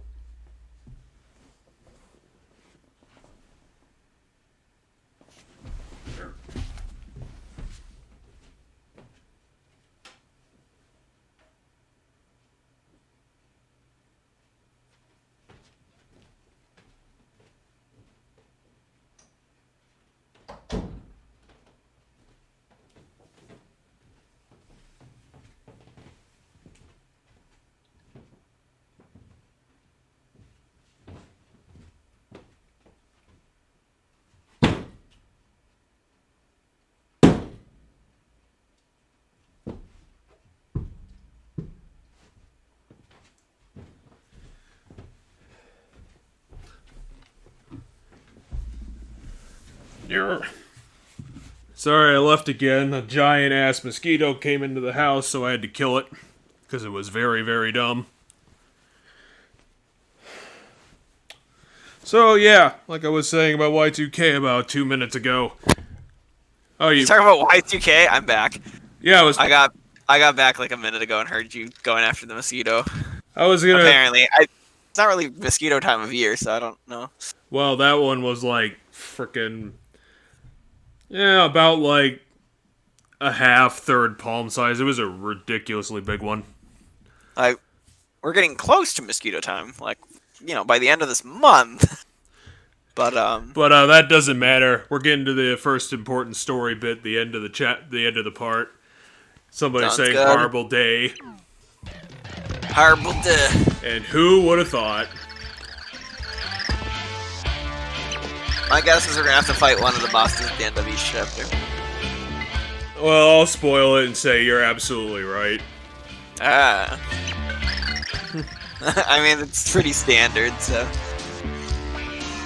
It's gonna hit you with the full force of Omi chunks. Well, this isn't going to be a spoiler, but you haven't yet sussed out what the actual ending of this game is going to be. Oh. It's not gonna be Dementio becomes the bad guy. Because I thought Dementio was gonna... Either Dementio's a force of good, or Dementio's gonna flip the script and become the big bad guy. It's one of those two. Because he's been acting independently without everybody else. Okie doke. Well, I'll remember your guess at least. Just like at Metal Gear Acid. I got that one though. I got that one like right away. Well, that was Girl's fault. I forgot what Girl's name was. Alice's fault for looking like Alice. I was like, huh! Alice sure seems like the person that would be the one that has the creepy fucking dolls. Well, technically, the secretary had the dolls and was like controlled into doing that. I'm pretty sure that's what happened. Yeah, but at that time I didn't know that. I just associated the creepy doll designs with Alice's design and said, oh, okay, they're Oh, man, damn. he's chunking up. Oh, damn, he's doubled in size. Rumble! Ow. Wait, what?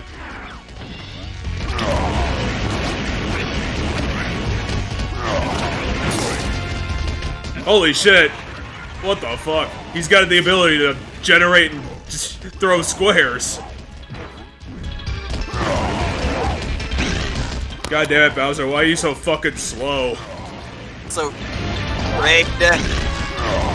You shouldn't be able to jump on top of us. We have spikes. Paper Mario, if it has a spike on top, you can't jump on it. Well, tell that to Mr. Super Shoes. Hey, we got him already. was gonna say, although we got him in a pretty good loop there, where it was just like jump, walk to the right, jump, walk to the left, walk. Oh, now he's being turtle racist. Or not but a blooming turtle. How can you go on living with the shame of it all? Hey, Bowser! Let me keep my dignity as my game ends. Finish me quick. Yeah, there's no shame in losing to Bowser. He's the final boss of like 17 games. True. And now the interesting thing happens.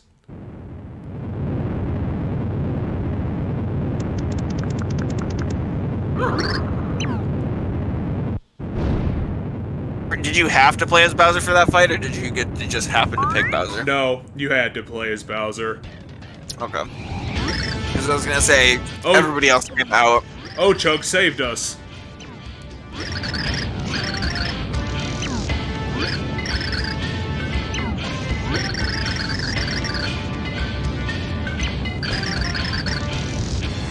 Say, by beating him, he's an honorable warrior. By beating him, you got honor.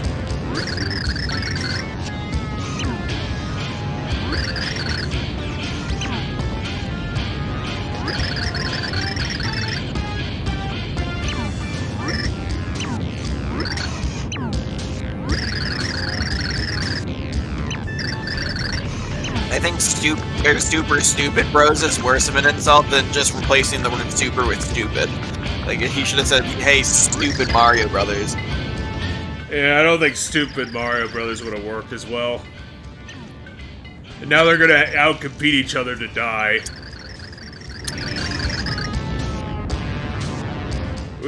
No one makes gravy out of so lard. the next prediction, because it's obvious now, we're gonna have to fight each boss as a different character, and then the character's gonna get left behind along the way. Yeah, you So got Peach it is gonna exactly fight- right. Peach is gonna fight Mimikins. Is my guess. Oh. Peach will be the one versus Mimikins. So, I guess Bleck does... Luigi will fight the secretary, and then Mario will fight Bleck. So, for some reason, Bleck designed that room to kill just everyone who was in it. Even though he sent his underling to go fight there. Yeah. It's always good to have a backup plan. I love how Peach is like, yeah, it doesn't matter how bad it is for Bowser, he can survive literally anything. Bruh, Bowser gets sucked into a black hole in Galaxy. Like, come on now. Well, yeah, but that also teleported him to a different timeline, or something like that. Or it just What? reset the universe. Alright, so I'm pretty sure it's just like... Well, that does happen in the galaxy, like, collapses in on itself, and then they're just fine anyway. Is it like Galaxy 2? I haven't played Galaxy 2, that's the problem. It's a really good game that I'm told I should play. I just don't have a copy of it. I'd recommend it. It's a good enough game. It's just Yeah, I don't have a copy of it, though. It's just there's basically no story to it at all. So No. I really like Galaxy 1. I did too, but I don't think it's close enough to a 10 out of 10. I don't know. I was gonna say, I think I like Galaxy more than I like 64. Yeah, I think 64 has too much nostalgia for me. I can't give it to Galaxy. Galaxy. See, I don't have that nostalgia again, because I didn't play 64 as a kid. Well, I did. Well, I guess I played some of 64 as a kid. Like, I played, like, Bomb Bomb Battlefield. And I played, like, the very first fight against Bowser. I guess Tippy Because is just gonna constantly I have the remember nostalgia things. for so long, Gay Bowser. Oh, Martinet, you didn't voice act your line correctly. So long, K. Bowser. It became wrong. You think Nintendo's ever gonna lean into that and be like, yep, it's a meme that we did it wrong, and now everyone loves it? No, I don't think so. But to my knowledge, Nintendo doesn't have the irreverence that Capcom does. well, I was gonna say, the long, Because it's supposed to be, I believe it's supposed to be so long Bowser. Like, just an Italian accent of saying so long Bowser. So long, like, he's just adding like a syllable to long. So Merlin's just here now. But because of the G on long, it comes out so long gay.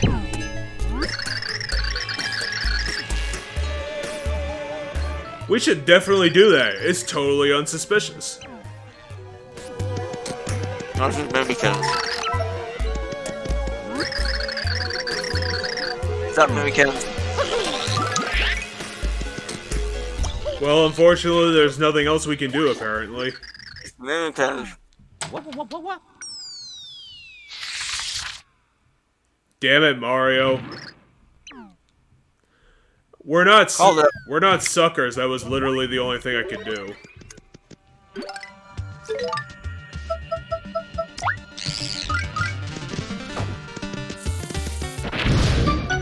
I doubt Merlin would have had the balls to follow us into Black Castle this deep.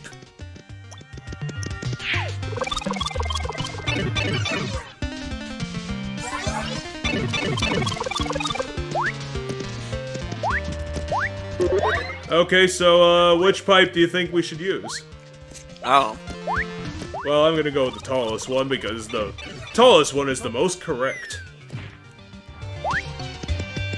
Look, I found a door. It wasn't the tallest one, because right there's the pipe we used, but...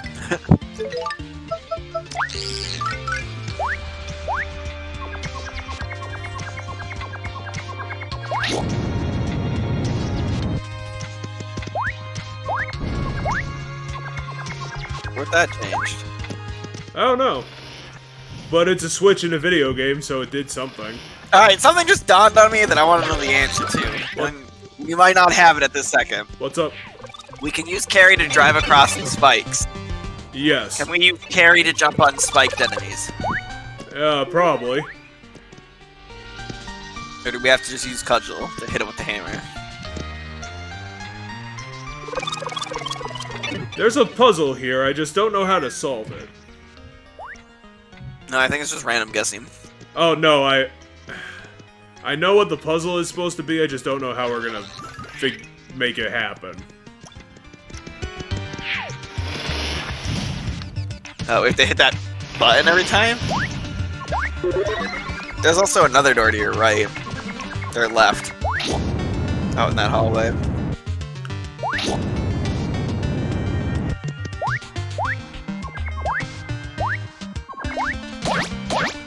Yep, you're right. Nice.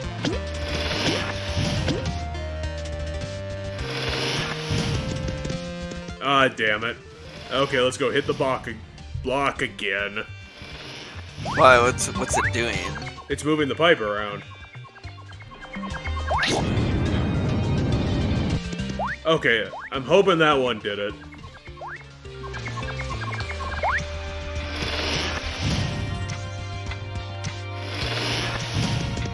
Ah, damn it. Oh yeah, you're right. It is. How do I... So which one do you want to hook it up to? The first one. So there's another switch. Hold on. Go down. Is there another switch? Well, there's another door. So if you head to your left, there's a door. Oh, okay.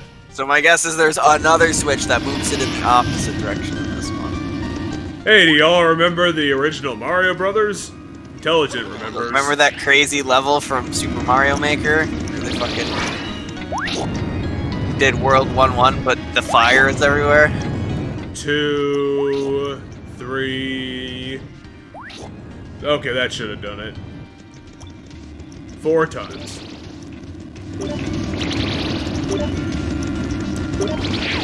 I didn't even realize that Mario Maker ever had a story mode for either game. No, it didn't have a story mode. It was, someone made a level that got really famous online that was,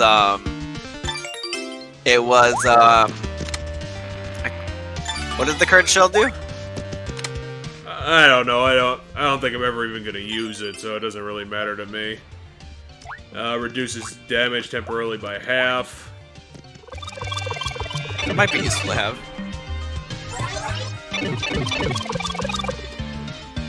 But where the hell are we supposed to go, though? If that was just a bunch of items. I'm gonna see if we can get down from here. Maybe that's the answer.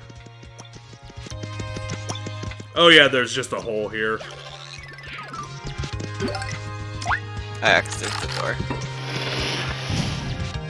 Well, that was an ingenious trap you had.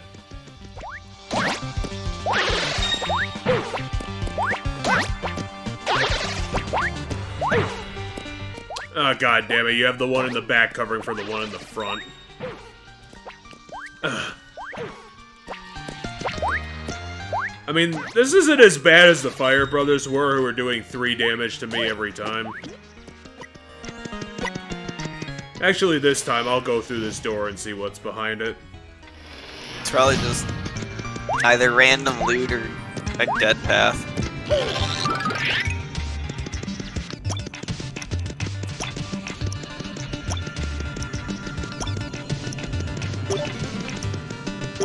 Ooh, what do I win? Oh, that's fucking worth it. I'll throw away this POW block.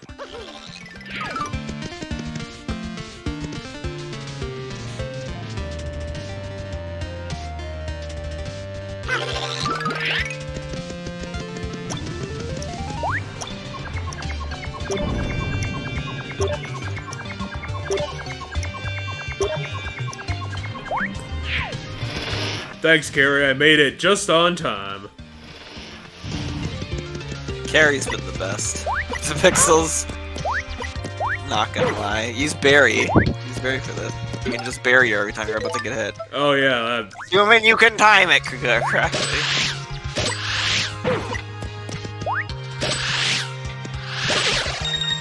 unfortunately you only get half the damage.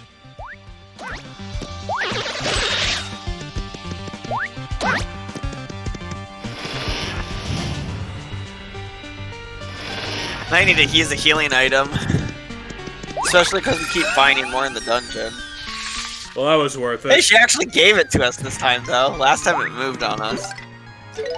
Well, time to kill these easy enemies. I didn't think they'd bring these idiots back. The Dodongos, of all things. Hey, you wanna blow up some Dodongos? Or I'll just get a free heal off my level up.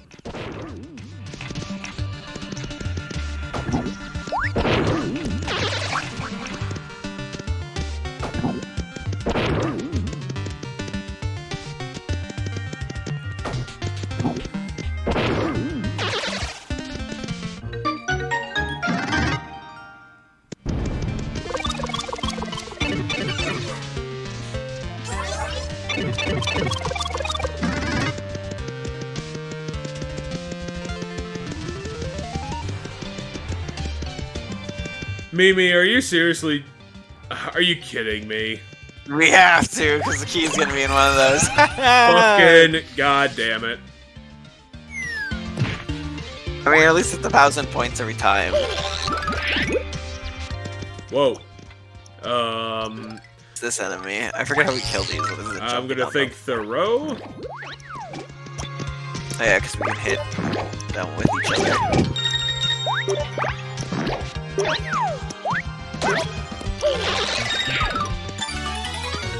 And there we go. See, this is the one that had the key anyway, so we didn't even have to. We didn't have to do the middle one. We just had to do the Nope. end one. I actually managed the correct guess.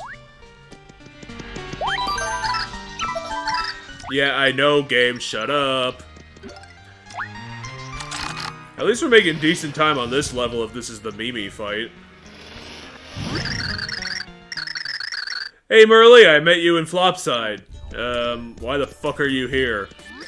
It's because it's Mimi again. Oh, it's because you're so mysterious. That's how you got here.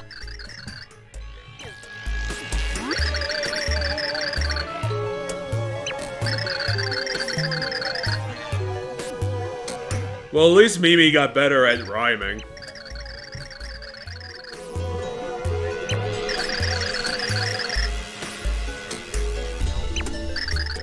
Nope.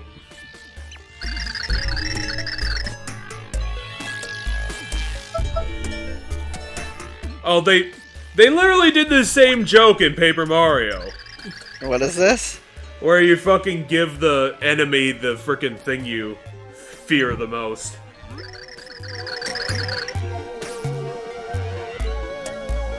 I'm guessing fuzzies. Yeah, it's the same bit from Shy Guy's Toy Box. I never played the first Paper Mario, so... Well, I guess we can fight Francis again. I was gonna say cookie mistakes, but okay. Yeah, I don't want to eat a cooking mistake. That sounds awful.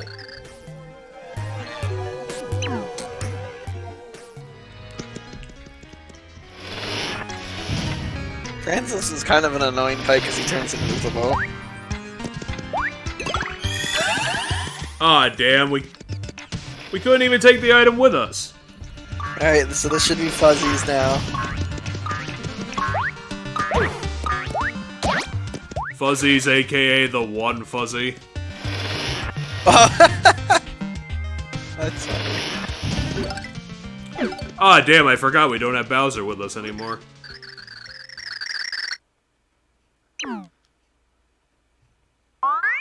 Damn it, I'm gonna have to fight this, like, legitimately and shit. They should have picked, like, cookie mistake or something. Oh, Francis got kidnapped.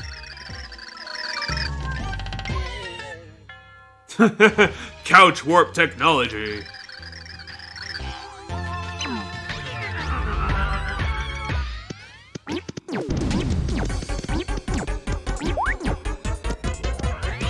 Switch to Bowser and just hit him with fire a million. Oh, we don't have Bowser. Fuck! Yeah. Oh, we get to hear the Francis theme again. He's walking.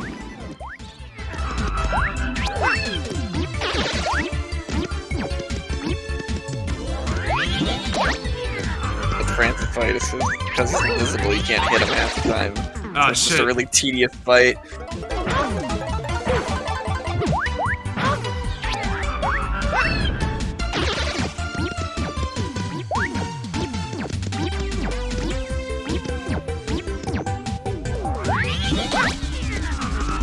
I mean, if this is canonically the same Francis, then we should be able to beat him, like, in half the time.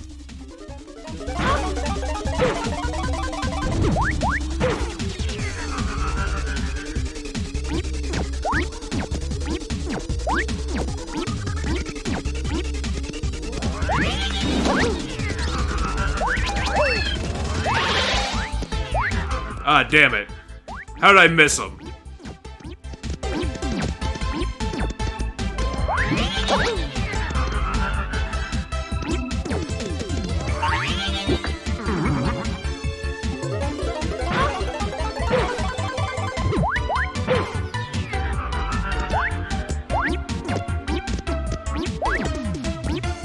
Yeah, so had you picked the, like, food thing, had you picked the food thing, it would have been an item in this room, and you wouldn't have had to fight Francis at all. It, like, wouldn't have been a fight. It would have been an item you could just jump over. Yeah. And there was an item for the fuzzy room, too. You didn't have to pick a fuzzy. Now, given the fuzzy was, you know, trash, but... I don't know. And Tippy, why would you even ask that question? These guys will consistently use teleportation, so... That is fair. I mean... What are you talking about? It was Francis. Francis was from 5 chapters ago. Why'd you think he would be a threat to anything? He dropped you to half health. I'm not at half health, he only dealt 10 damage. I thought you were at 20 out of 40. I'm pretty sure I'm at 30. Peach is trying to give her morality lesson now.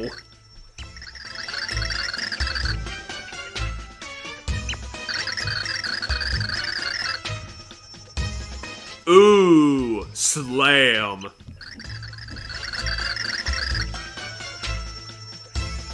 Oh. Alright, Peach is gonna slap the shit out of her.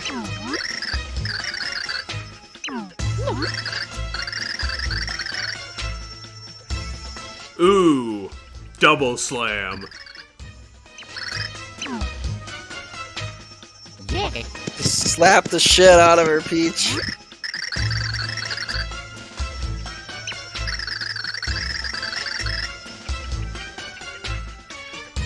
Oh, that's a metaphor. It's this thing again. We also get to hear the neck cracking again. This has been a fun part. And it's hard to see the legs because the background's black. That's annoying. Yeah. It probably would have looked creepier with white legs. Yeah, we would have. I mean, if this is the same fight, I can just use the row to finish it. Yeah, it's the same thing. Presumably she'll have a couple new things. Ow. Oh, you're right. You were at 30. Now you're at 26. Well, she does 4 damage on every hit. I mean, No, but you were at 30. I was talking about earlier when I said I thought you were at 20 out of. When I said I thought you were at 20 out of.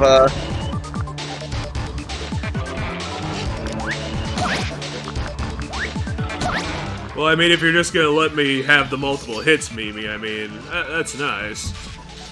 This bandsaw attack of yours is awful.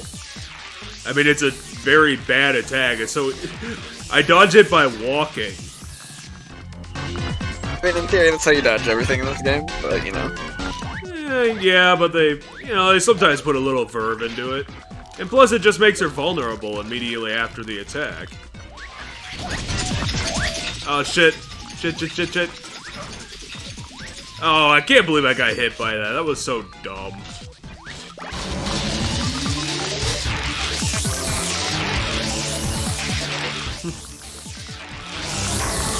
I like how the little bit of hair that's on her head is just attached to the frickin' thing.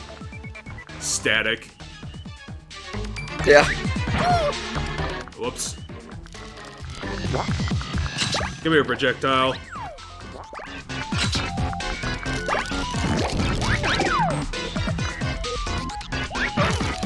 Whoops.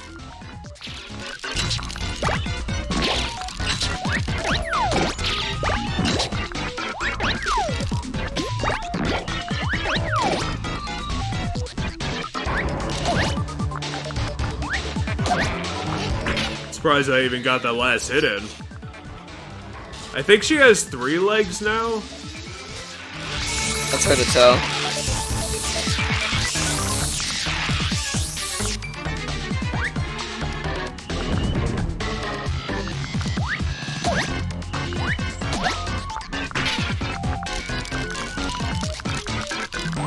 She has 2 now. One just broke off.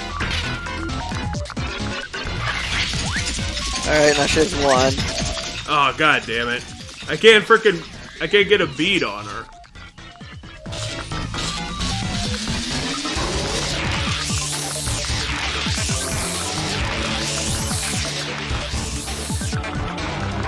Oh wait, she's gonna get into a vulnerable state after this. Boom! Did it.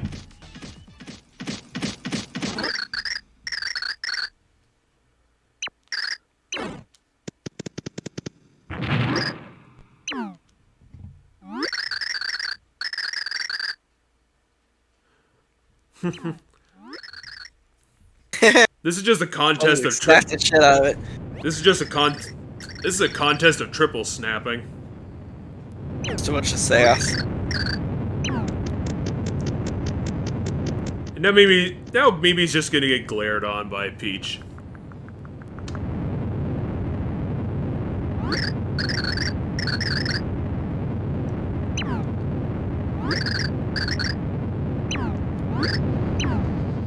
Aw, Peach, you done fucked up.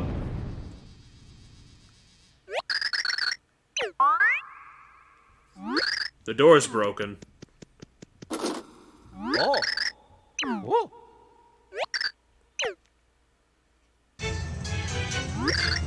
It's the lamest. At least with Mario. Okay, I'm glad we get to see back to see what the fuck's happening. So I was like, that was lame. At least with That will. the O-Chunks, it's like they're both trying to hold the ceiling up. Well, It's like apparently. she just. But now this makes up for it because now she's actually doing something. I think what happened is that a giant pit just appeared because that should be the door that we left in. I think that's what happened.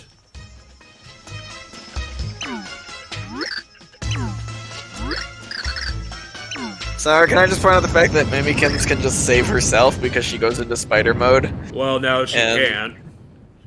They can walk up the wall.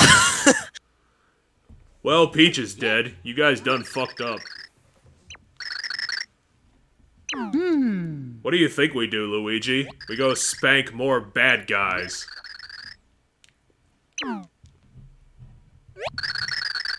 Bruh, she dead, dude. Yeah, Luigi, think of the greater good, dude.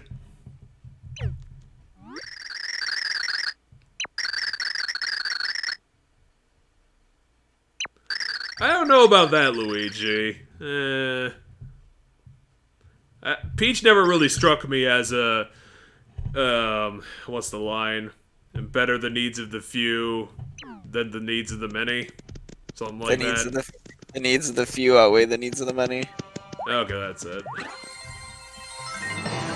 It was so like. Or the needs of the many outweigh the needs of the few. Is that what you mean? Needs Yeah, of it the was. many outweigh- It was something Spock said, I think. I'm pretty sure that's a Spock quote. I don't know. I would need to bother. I've Watching never that watched part of Star it. Trek.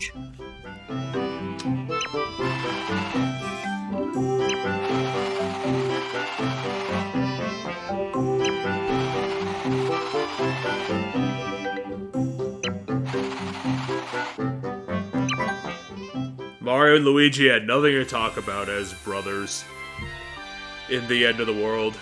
Because they don't like each other. We all know this. It's because they keep arguing over who's better. Well, the answer is obvious. Yes, it is. It's Mario. Mario gets more shit done. Oh, it's actually Luigi. Good old interesting guy Luigi. Now I can run away at double speed. Double speed, double speed. Die.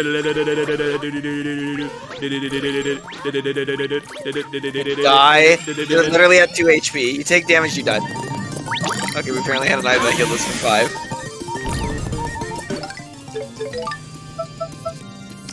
Hot dog.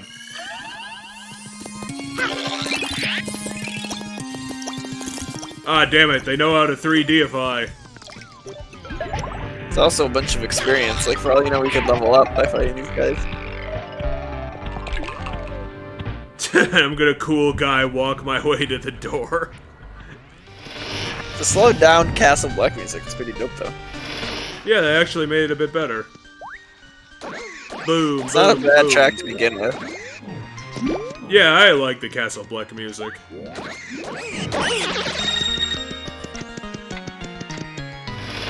Pigs give us a shit ton of coins for a place to spend our money. Ah, perfect. Oh, Luigi. I forgot we had Luigi with us.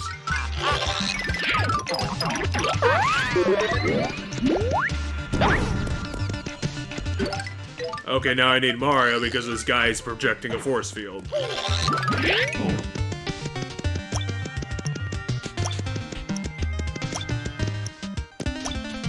Wait, do I need to kill both of them too? You probably need to kill all the enemies in the room. Oh, that's gonna be fun. Requiring me to do things I don't want to do. Just throw the one into the other one. Throw.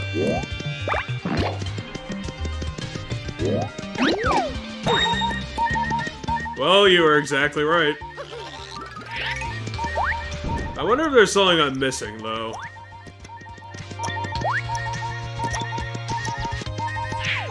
I don't know, you're dying again. Oh no, you're right. Oh shit. Dementio's magicianing us. Ah, no!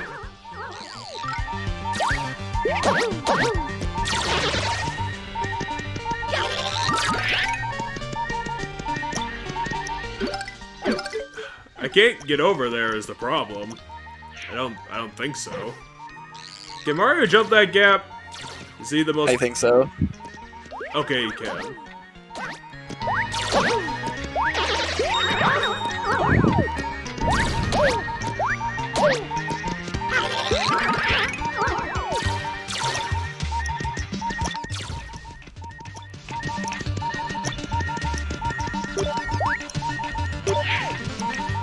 Ah, damn it, Dementio tricked me.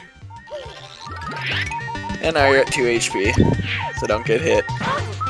Okay, I need to stop doing Or that. do that multiple times. Come here, stuff. Might as well blow this now. Maybe I can find another one if I'm lucky.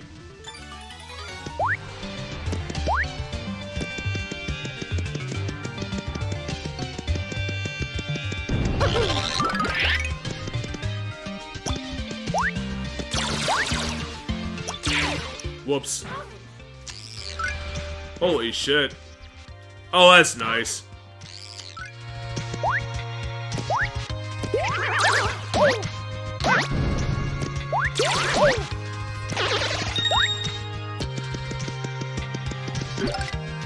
Well, we made it at least. Because that room was fucking crazy.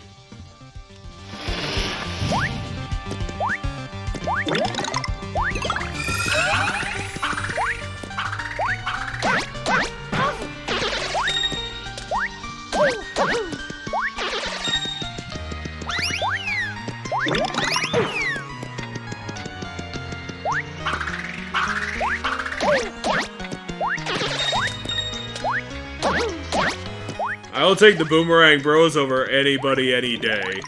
Cause... oh shit. Just throwing things in a straight line.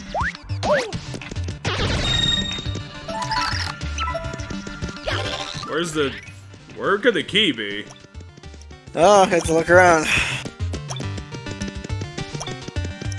It's gotta be somewhere in this room. Oh, okay. There's just a giant hole there.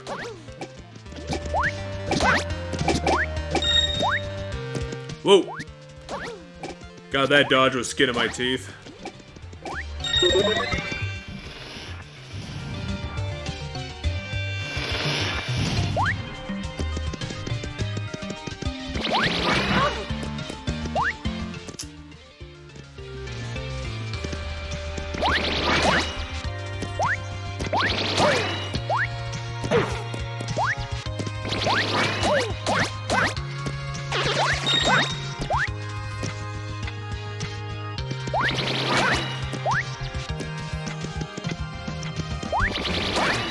Ha, I got ya.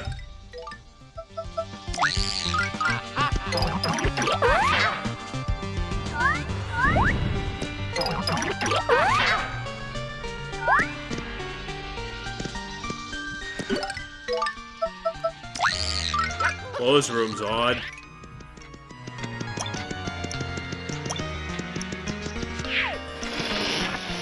No, that's where I came from. Yep. But what are these boxes? Do I hit the boxes? My thought is one of the boxes might be an item a box you can hit open.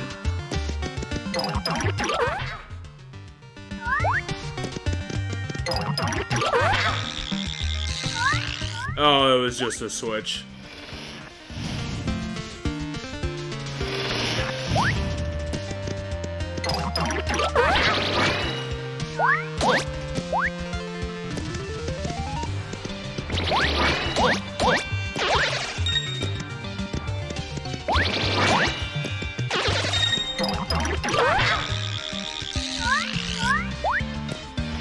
Dementio, this really isn't a trick so much as it's just annoying.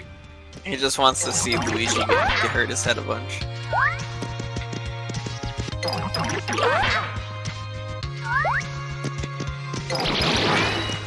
Ah, damn, I didn't make it in time. Say, this is just the first room again, I think. Nope, it's the fake door.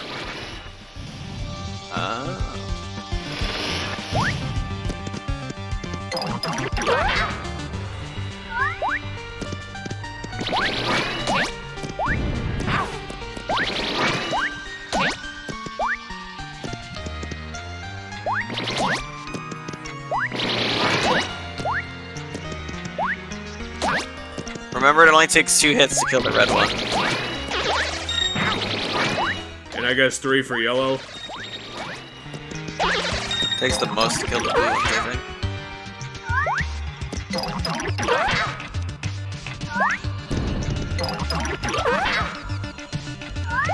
think. Okay, what's the trick with this one? Oh, there's the trick.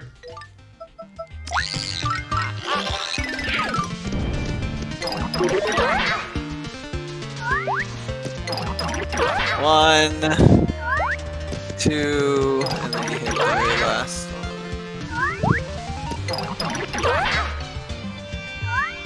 Well, let's try it again because I accidentally hit 2 twice, apparently.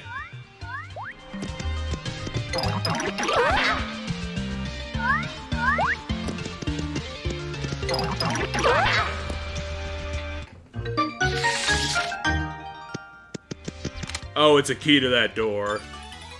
Yep. And now I gotta walk all the way back to Dementio's tricky traps of doom. Remember, there's enemies still alive in the first one. And then you killed the enemies in every other one. Well, if we're backtracking, I'm not gonna bother, because that's just dumb. No, my point is you already did kill them, so you don't have to worry about enemies hurting you in, like, this room, for example. The only room you didn't kill them was the room that had all yellows. Considering how quick Chapter 8 has been, I think the ending is gonna be the only thing that really is gonna take forever. Because, as you know, because it's such a mystery story, they're gonna want to wrap up a lot of stuff in the ending.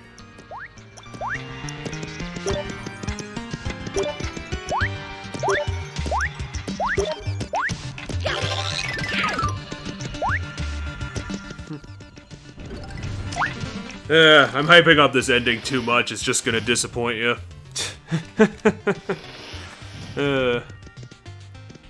Oh, fun. See you again. Oh, wait. There are arrows on the wall.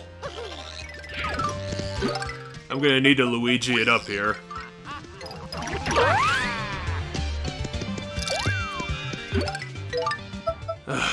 I'm gonna need to switch back and forth because the arrows are only on the side of the wall. So let's go under, then up. Watch out for the spear guy.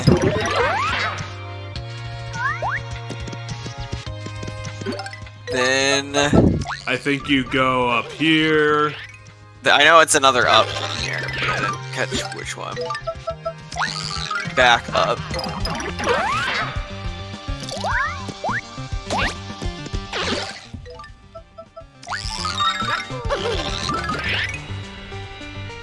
Okay, then you go that way.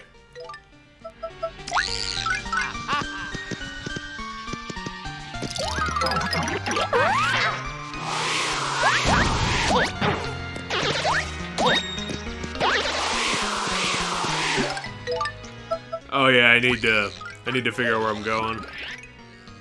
Then you go straight down, and then there's the door.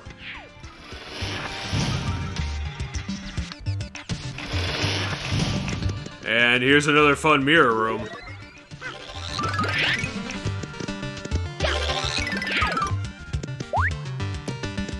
Should figure out if we can go in any of the mirrors, but I'm pretty sure the answer to whether or not we can is going to be whether or not light gets reflected off of them. Exactly. They're all doing the shimmer.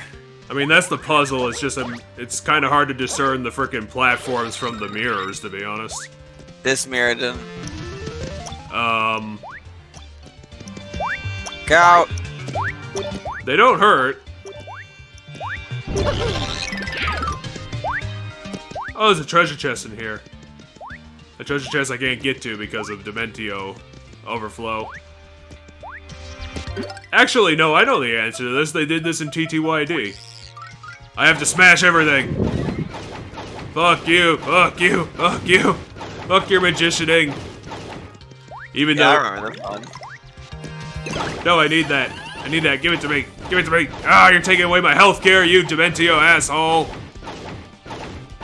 Get out of here, you two-dimensional piece of shit. Okay, get to the other side of that treasure chest and hit it. If you clear more to the right of you than you do to the left of you. Oh, there you go. You got it anyway. Now, where's the locked door? Where's the locked door? How do I leave? How do I leave? Where's the door?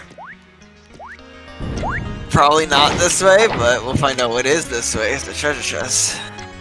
Hey, it's that Thunder Rage I missed out on. Too bad I don't need that. Hey, I get max health at least. That I'm going to immediately lose. I mean, better to lose health than to die because you didn't have max health to start.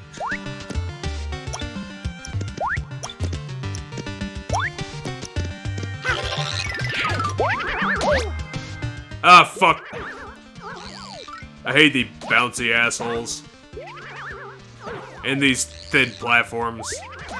And the fact that they're red, and god damn it. Okay, that one was my fault.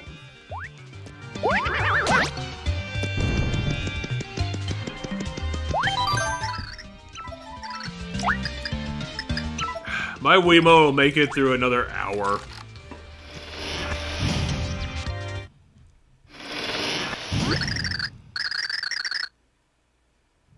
Yeah, no thanks to you and your 5 tricks. What's this? You see this in there? The arm flailer? Who do you think the arm flailer is, Peach? Yeah, probably. I really don't think of arm flailer when I think of Bowser.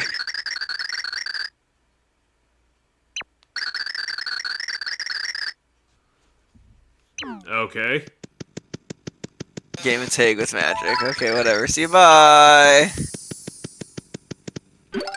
Oh. Hey, Fleep, you get to do something again.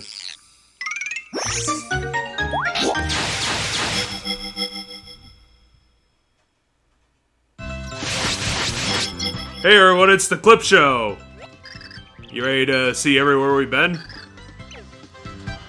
God, do you even remember Line Land Road? I mean, it's a generic Mario world.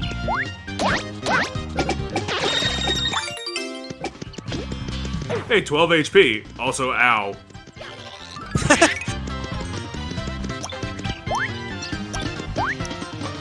Oh shit! That is a huge mosquito-looking thing. What? In my house now, there's a bug flew by that was. It's not a mosquito. I forget what kind of bug it is, but it looks similar to a mosquito. Probably the thing that got into your house. I hit it, but I don't know where it went because I didn't hit it hard enough to kill it. Hey, you were right. I did level up. Nice. I didn't think we were actually that close to it. Oh yeah, this is a Clip Show. They literally took this from like the 1-1. Yup, this is literally you're going through the level again.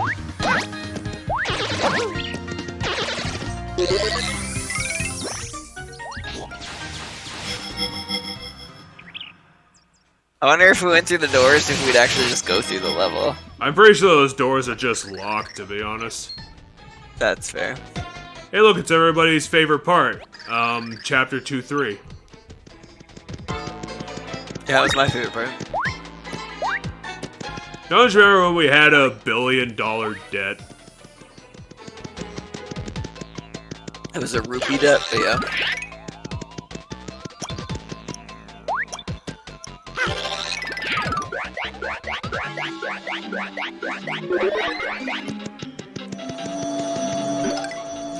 It turns out that this level is like 50 times easier as long as you don't actually have to do the debt thing.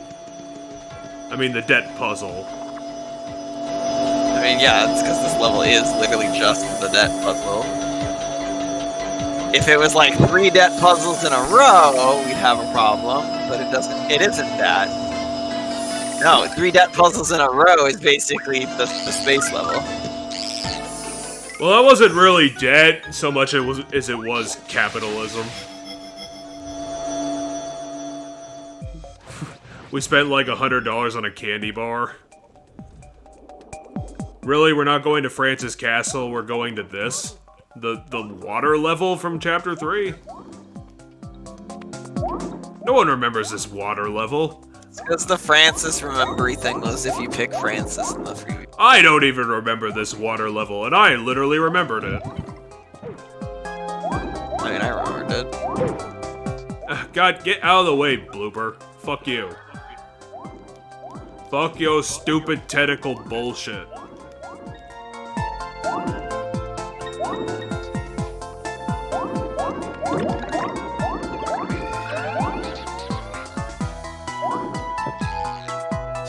What was that level, like 20 seconds long?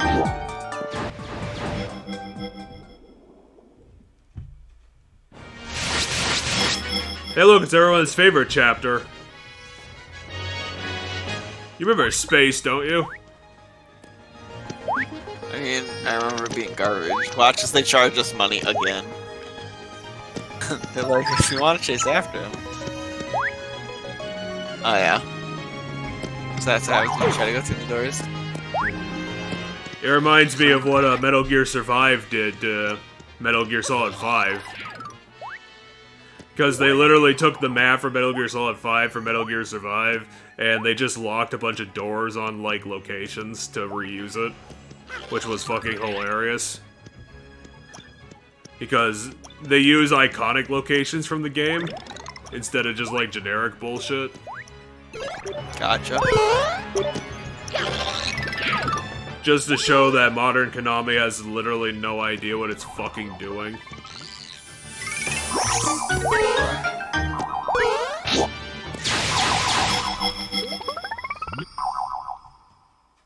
The little Mario just stayed there forever. Well, unfortunately, Dementio ain't gonna allow us to take them with us. They are trying to separate our Mario family.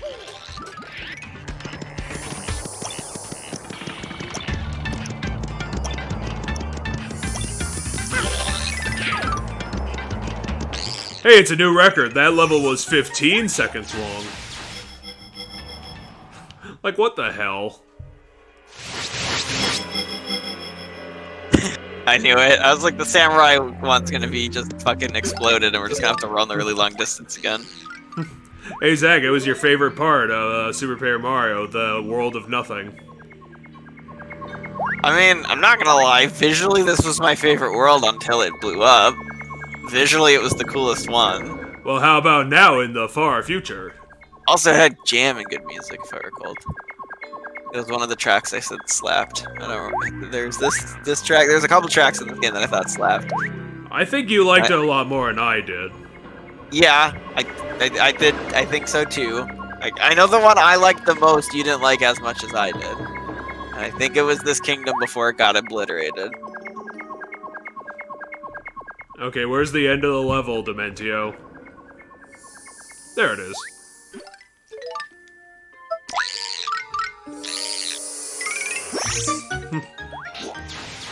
Here's what I want you to do in the game.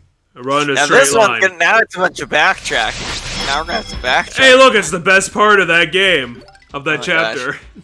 Wasn't even the worst part, though. Oh, The worst I don't part was even- all the fucking backtracking. I don't even have Bowser, so guess what? We have to do the Flash puzzle. You know everyone in Pokemon likes Flash puzzles, right? At least they picked the room that wasn't like the really long jump to the top. You know, remember that room? Yeah. They picked the one that's easy to do in the dark.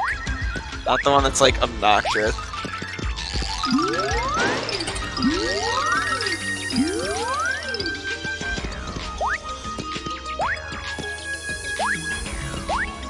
Because you're already done with this room now. Just move to the left and then I can hear the fleep noise. I'm just wondering where it is. it's up into now at the very end here. It'll be somewhere. There's the door. There we go. We don't even get to do the door quiz with Door Guy the First. No, they took out all the interesting stuff from those levels. Dementio, that wasn't tag. We were just chasing That you. was just like, hey, remember all the levels you played? Yeah, it was another thing they did in TTYD, but in TTYD it was a lot more annoying because they didn't just teleport you to every level. You had to walk back to all the levels. You had to find General White by talking to a bunch of previous NPCs. Wait. Dementio, what are you doing? We already knew this. What are you doing?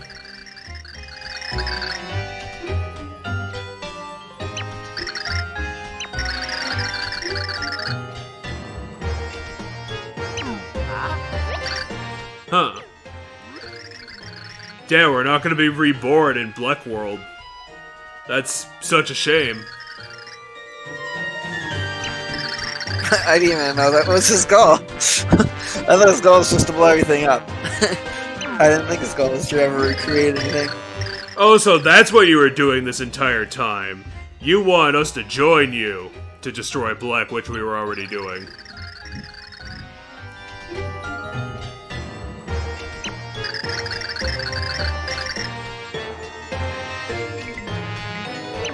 Okay, I think you were right. Because he didn't say he was trying to kill us, he was just sending us places. Yup, With it was all fireworks. smoke and mirrors to make him think he was dead when in reality he was just using his teleporting powers to teleport us to hell. Just flip over his head, yeah, sure, whatever. So do you think Dementio's a good ally? I mean, no, because he literally said what he wanted was to recreate the world or recreate the world after they destroyed all of them. The Black is just going to destroy all of them and leave them in ruin.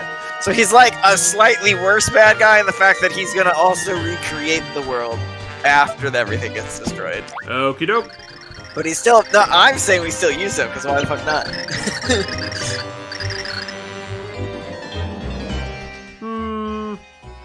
Sure. Oh wait, I didn't get a choice there. no. Oh no, he's gonna rip off Luigi's mustache. Is there a difference, by the way, if you pick yes, I'll join you? Or is the game not actually different and eventually gets to the same point anyway? Luigi needs to defend the honor of his glorious mustache. Do you know the answer to that question? If we said yeah, sure, we'll team up with you. Well, I never said yes, so I don't know. Oh.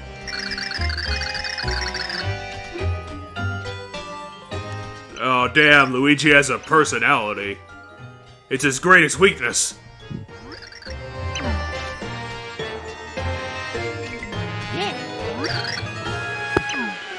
Mario needed to wait a whole 15 seconds to process that information.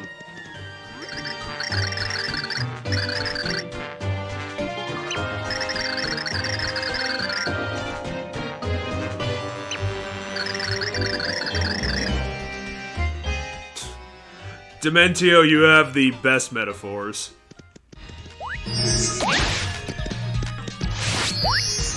You can't defeat the wonderful power of Spaz legs. Ah, damn it. Dementio, are you even trying? Oh, fuck. He got me with his explosive attack.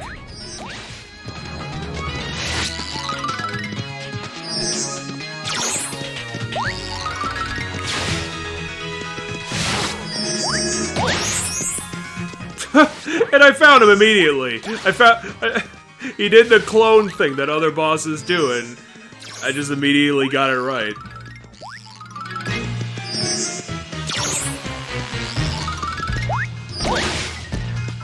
Dementio fight. What? Oh yeah, it's the Dementio fight. I was gonna say I'm looking for that bug right now. The top fly by again. I was like, fuck it, I'm hunting it down now. Well, Dementio already got defeated, so... Well, that was quick and easy. Yeah, that was really easy. Maybe I mean, it's a ploy of some kind, probably, but... Oh wait, I think Dementio is gonna do something.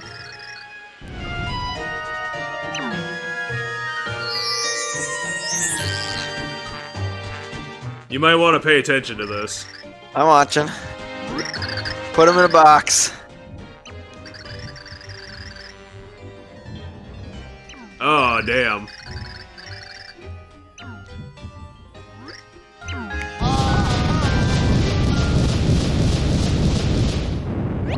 Chimeras, he just teleported them somewhere. God damn, Dementio killed himself and Luigi. That guy's a stone cold badass. Yeah, why isn't Dementio just ruling the world considering how vicious he is? I think it was all smoke and mirrors again, and they're both alive, but Well, we defeated his 3 minions, so that leaves Black. yup. Or maybe Nastasia's gonna be the last challenge. Whatever happened to her? Yeah, I thought maybe Anastasia was gonna be here instead of Dementio, and then Dementio was gonna be tied to the end because it was he was working against Black Deal. But Oh, unfortunately, Dementio just gave up on life, and now that's the end of his character. That's a real shame that Dementio died. I told you, it's smoke and mirrors. Dementio will probably still show up at the end.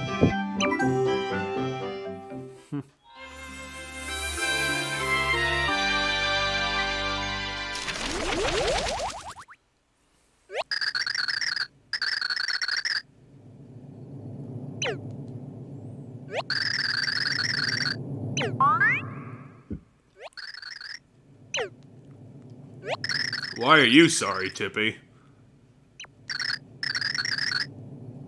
No. I'm sure at least Bowser is fine.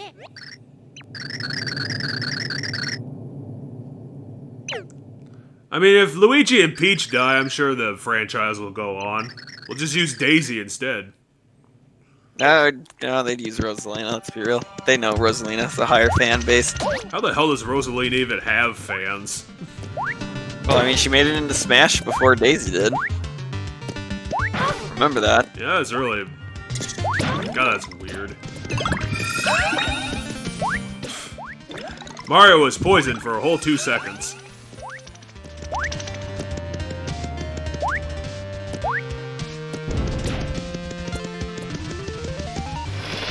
Why does every chapter in this chapter do an enemy corridor first? They've been really... They've been very similar. You have to kill the enemies, Jason. Well, that's kind of the problem with Super Paper Mario, is that since it's all platforming combat, they can't really do anything to liven up the puzzles. Yeah. But I mean, visually they all been the same. It's been like hallway of enemies, and then eventually the staircase of enemy room where there's like the turtles on the staircase. Well, it's a castle, therefore you have to have 100 staircases. But I mean, the room layout will still be the same. Like it'll be like a staircase, and then halfway up is a door, but that door's not needed to go through. No, that didn't happen. Think you missed something in this room? Did you? Well, you didn't go 3D in this room. Maybe there's something to go 3D and find in that room. Not this room, the other room, but... I heard, like, rumbling, and I thought that the door, like, changed. No, so the rumbling's been happening this entire time in the background. Like, every so often, there'll be a rumble. Oh, the door was just invisible.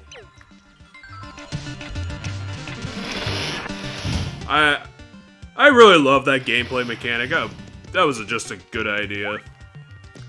Invisible doors. I mean, my problem is they don't use it enough, and then alongside the flip mechanic makes it think that constantly makes you forget that one's the option, because the flip mechanic is used way more often.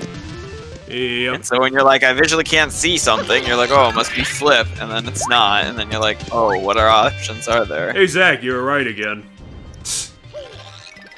Because like the flip mechanic's the main mechanic of the game, so doing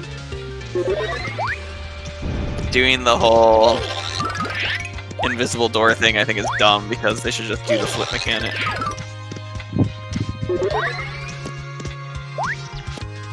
It's all platforming from here on in. We gotta hype up that whole final chapter. Make sure everyone's good and excited for it. Well, I caught the bugs that was flying around my room, so I'm going to go through that way while you do your platform adventure. Yep.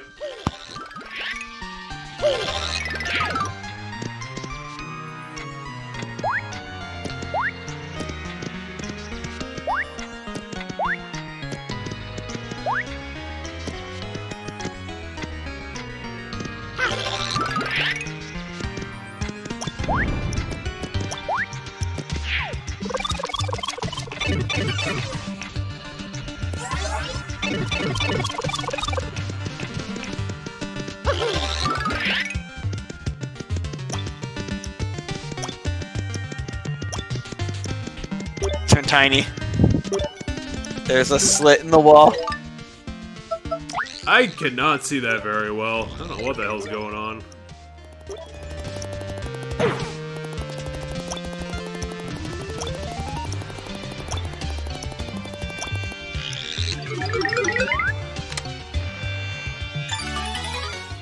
Oh, we needed...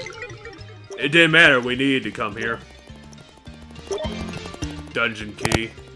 Cool. Where's the door then? It's beyond another bunch of Mario platforms. Oh, gotcha. Oh, they do the tiny in the pipe for you, but treasure chest, no.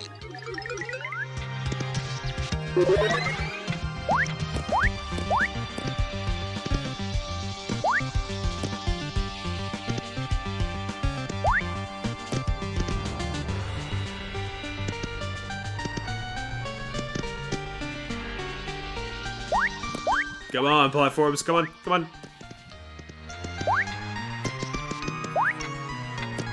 And there we are. Boom. You did it.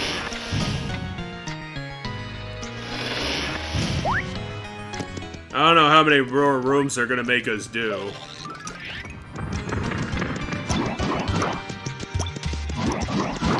But here's a bunch of elephants, if you cared.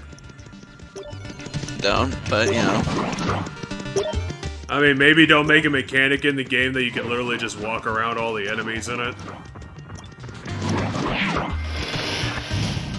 I mean, there's no point in me fighting all those elements because they're all health sponges. Ah, Koopa trolls.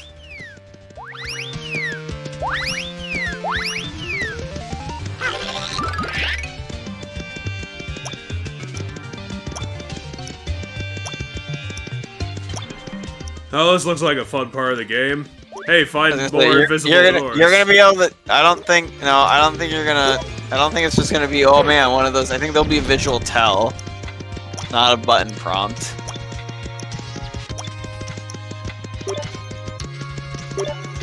I can't tell what the visual tell is, so. I don't think there is one. Here it is. There might. Yeah, I was gonna say it'll be obvious when we see it, but.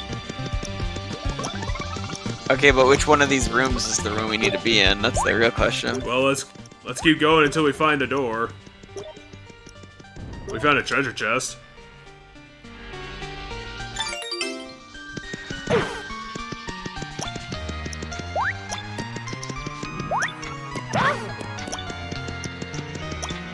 And so you should switch back once in a while so you don't take the damage from it taking over a million times.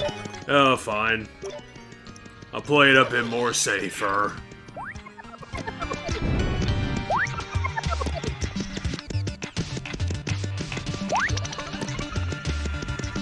Oh, here's the door. Just randomly found it. There was probably items in the second and fourth one, but then in the... Right there. Oh. Huh.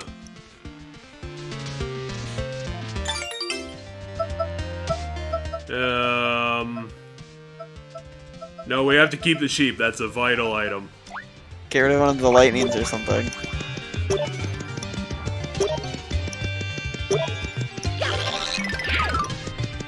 Made it.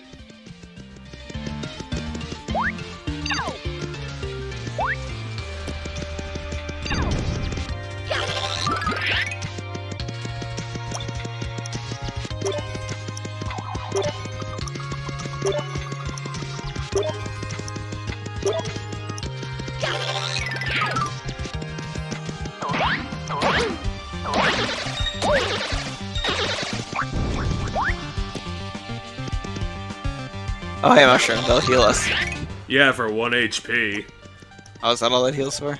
Yeah, dried shroom is a pretty famous Paper Mario item.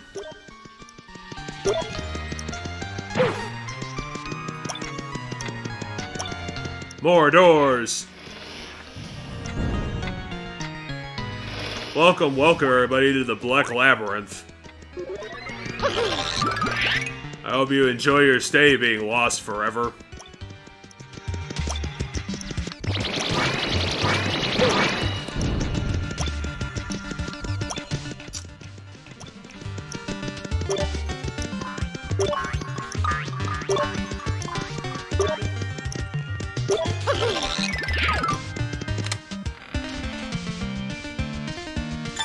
Hell yeah!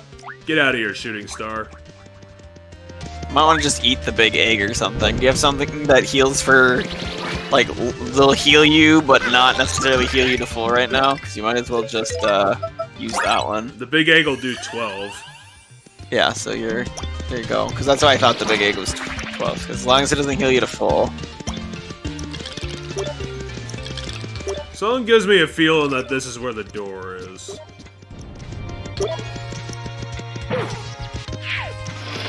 Yeah, always trust the long hallway of enemies. So, I was gonna say, if the enemies flip like that, that in my mind says yeah. Oh, we might finally begin to the denouement.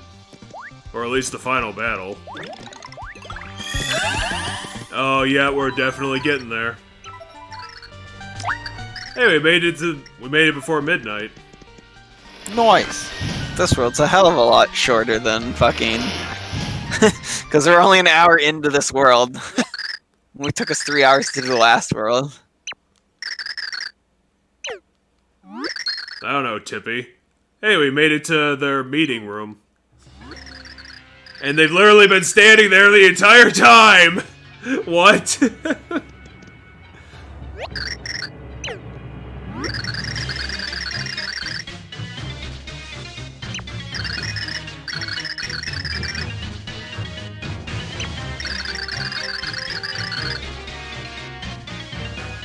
Mario pulls out a deck chair and just sits down with his popcorn.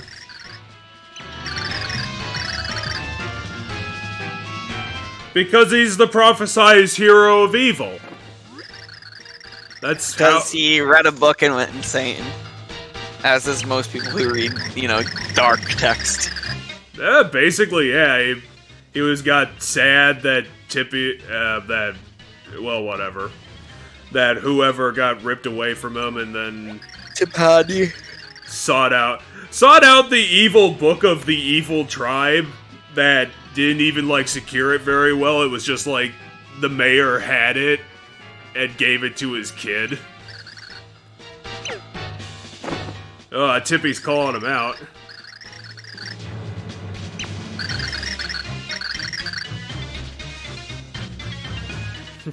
This man is despair incarnate. He literally can't deal with it.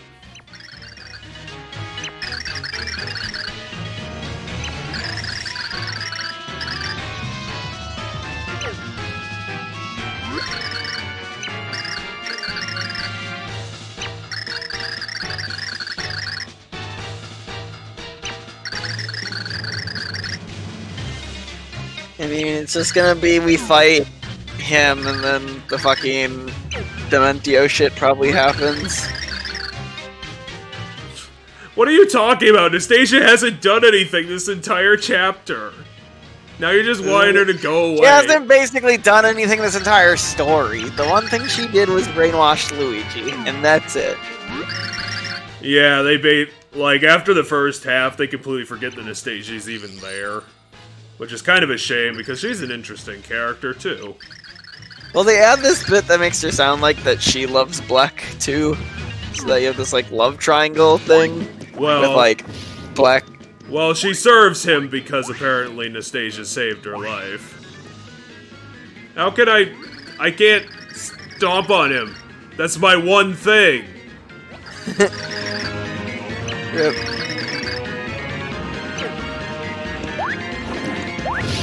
If I can't stomp on him, then he'll defeat me forever.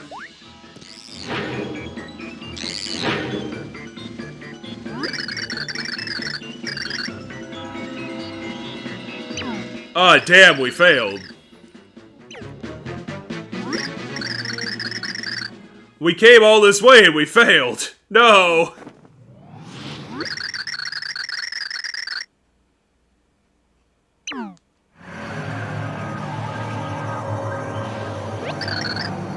Black. He became the black hole. Oh, yeah, here comes everybody. What's up, Dementio and team? Oh, it's Bowser first. See, I told you Bowser survived. He was the one person who was gonna make it. Now everybody's here. I already knew this was gonna happen. Everyone's gonna show up. Damn it, you were right again. It's not that this isn't anything like not. Oh my gosh, so obvious. No, I didn't know whether or not they were gonna show up after the battle or before the battle. But the second you see that blue, that Black can't be damaged, it's like, oh yeah, everybody's gonna show back up. Like, what's up?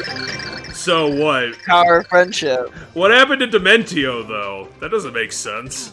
And what happened to O-Chunks and what happened to Mimikins? Like, Well, They're not about- gonna answer it.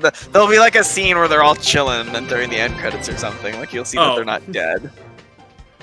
rather than kill him, he just got knocked out by Dementio, I guess. Yeah. Because that's how you knock people out, right? You knock them out with explosions.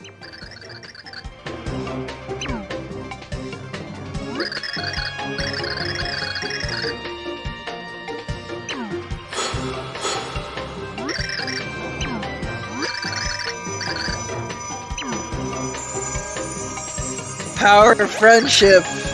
No, the power of the MacGuffins. And the prophecy. Now, when four friends come united, their love is a friendship, which is why the MacGuffins are shaped like hearts. We'll, destroy the barrier and blah blah. Now we'll get to beat them up. Well, I can't beat him up. We're in a cutscene. Beat them up.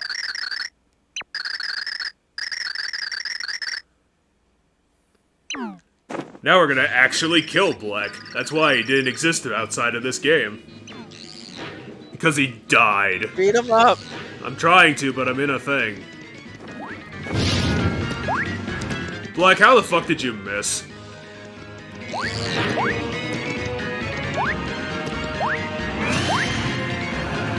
Oh no, he caught me in a bullshit attack.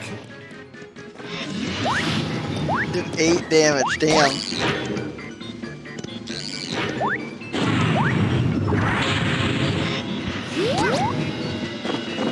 I somehow hit him, even though I'm moving at a third of the speed.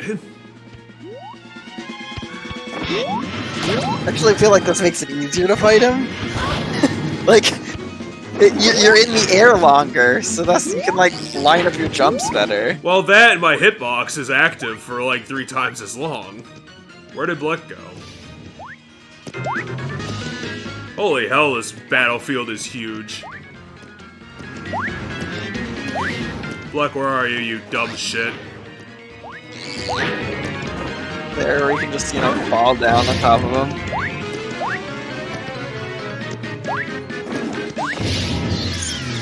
Ah, damn it again.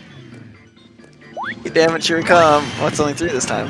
Yeah, you remember that we had an attack that hit us for 8 damage? Maybe, Yeah. Maybe you should do that some more. Yeah, that was the same attack. It was the first time we got you in the bullshit. Oh no, I'm slow. How will I deal with this? I guess you're just kind of standing there forever, Black. Well, that's because Black is so high and mighty. How can we ever defeat him? He's just gonna stand still for 30 seconds. Fuck! Gonna do 8 damage again? Nope, 3. I did 8 damage the very first time. Well, I hit Black and that canceled out his slow down attack, which I kinda needed, because his slow down attack benefits me, like, way more than he thinks it does.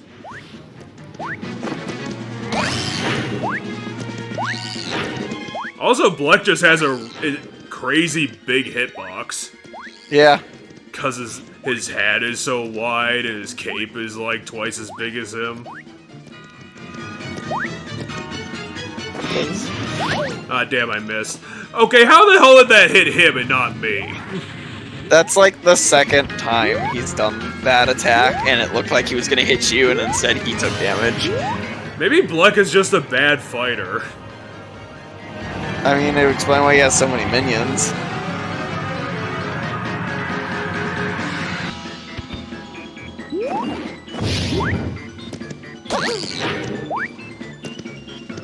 I mean, I won't fault him. He has a ton of health. I think we dealt over 100 damage by now. Have we? I swear we have. Because we keep hitting him for 8 damage. That's true.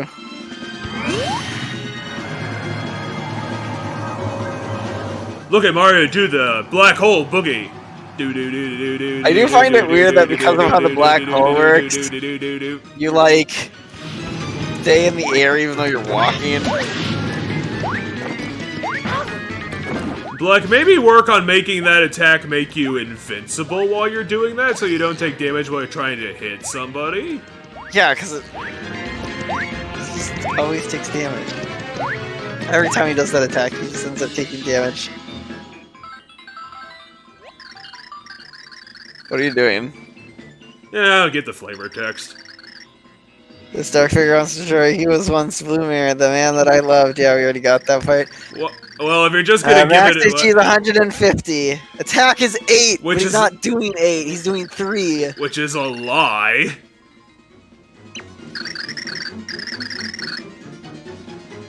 Also, if we've done over 100 damage to him, he's almost dead. Oh, he only has died. 150.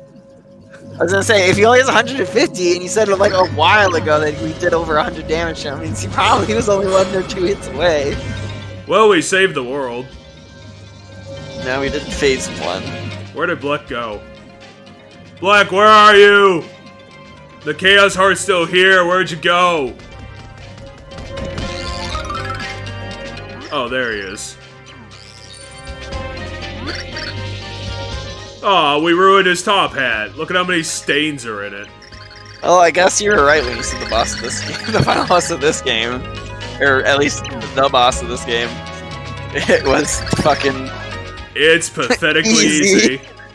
that was like we got closer to dying in some of the fights here.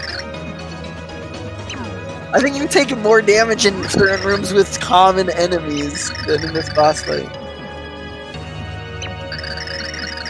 Yes, because the world is. I was sad, so I was gonna kill not only myself but everybody else. It's the common thing.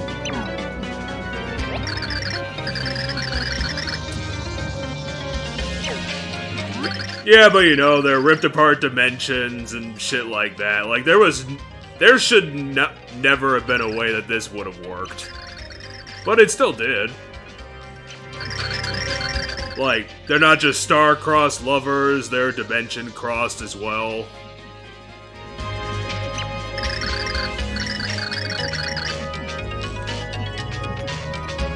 Come on, Tippy.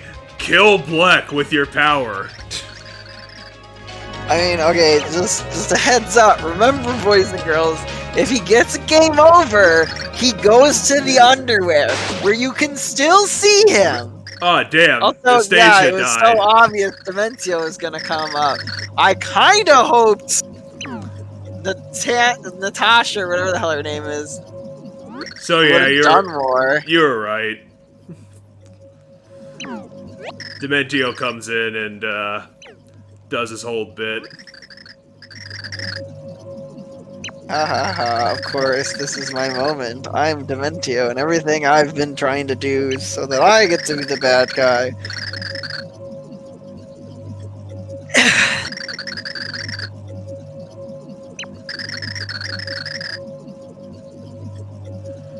Well, he was right. The Chaos Heart was the thing that made him invincible.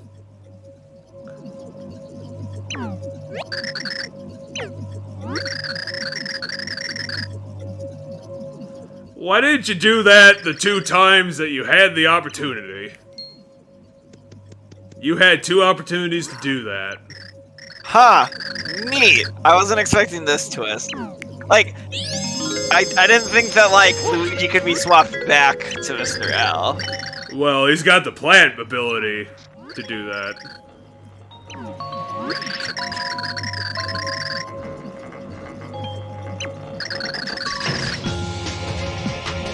Oh yeah, this is Dementio's fight theme. It's actually really good. Pretty good.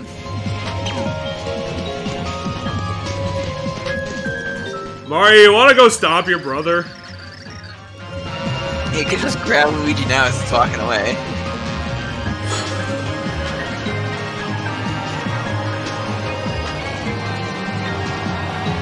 Alright, bye, Luigi.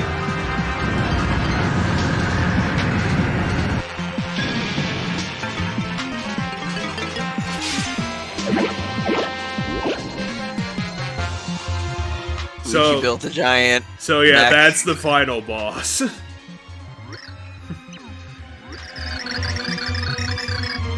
It's called Super Dementio because it's a lot bigger than himself. Gotcha. It's so silly looking. Now all the blocks have Dementio face on them. That's neat. And they move. So that makes it slightly more difficult. Is it still gonna be a fucking wash? Yeah. This one looks like it'd be. The fact that this boss is gigantic sounds like if you just get on top of it, you win. The boss fight itself is a wash, but the twist ending I thought was kind of cool.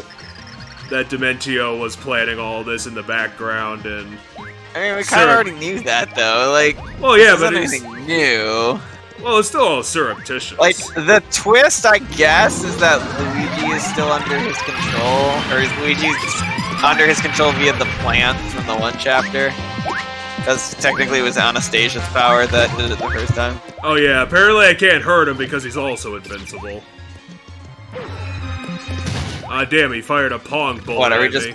biding time until we can hurt him, or what? I think so, because I can't think of a way to hurt him while he's invincible. Unless it's temporary. Well, he's still glowing. Also, I'm cornered, so I can't fucking move.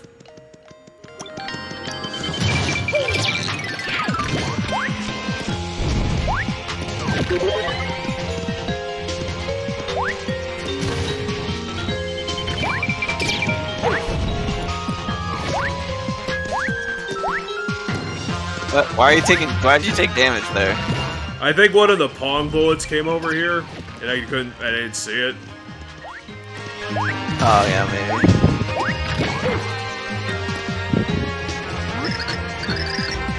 Well, that's certainly a face. I've never actually seen it stop on this frame. So, I've never seen this thing actually talk to you face on.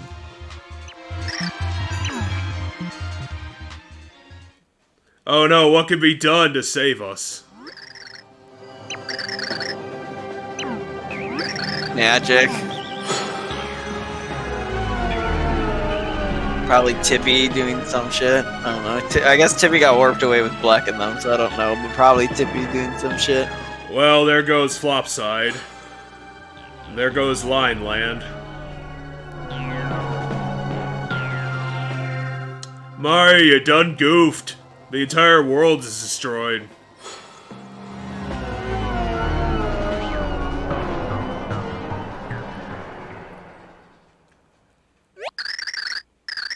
Oh, they got sent to Dimension Dementio.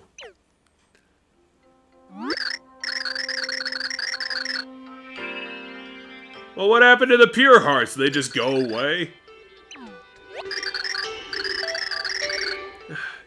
God, Bluebeer, can you give up on your despair for like a minute, okay? We got stuff going on that we need help with.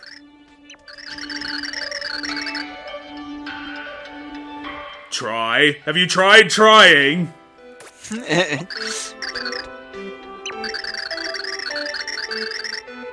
Yeah, Tippy, slap some sense into him with your butterfly wing. Or, you know, transform back into what you were, because that's probably what's gonna happen.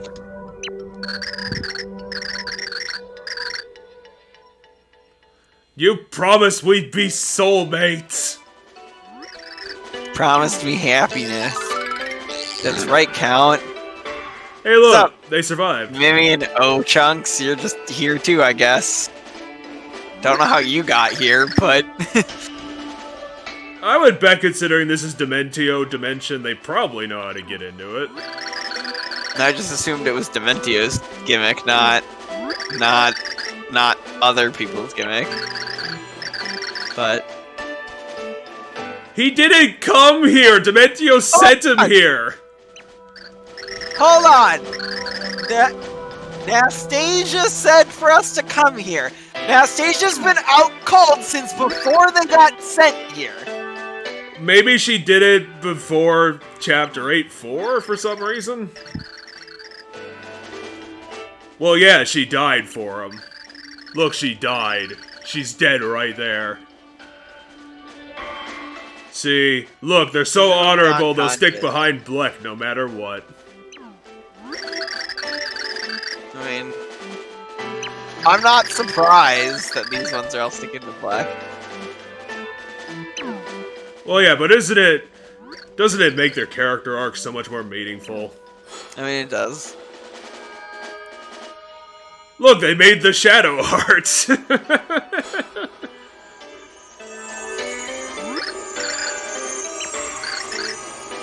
power of our friendship! See, I told you, the power of fucking friendship. When the villains come together. Also, god damn it, the 4 heroes. Yeah, but Anastasia died! Fuckers. No, Tippy is the 4th hero, and then these 3 motherfuckers. Oh my god, it was a double prophecy. Or like, they were wrong about Mario and that, and we just happened to line up. Maybe. Aw, damn, a bunch of shapes. How will I stop the shapes? Oh no, Luigi is sad. Full heal! Hell yeah! That's generous. Maybe Intelligent, like, thought that this was a lot harder than it actually is. And it's like, we have to full heal him, otherwise how are they gonna fight the Luigi monster?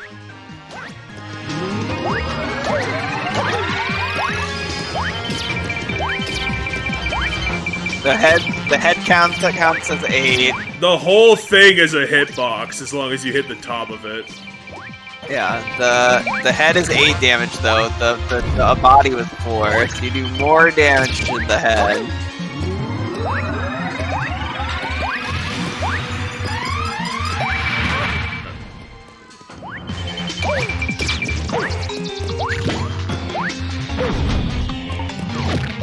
Damn it. I need to get up top.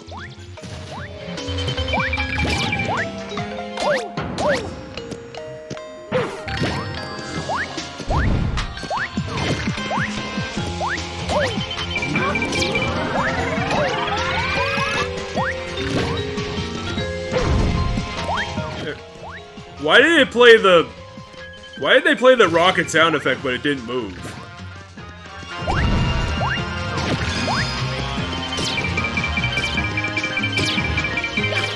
I can't fucking get out of the damn fucking corner. Yeah, and you have the option to do it by flipping dimensions. So just, flip dimensions to move. Yeah, but I've never had to do that before. I never remember it being this bad at cornering me.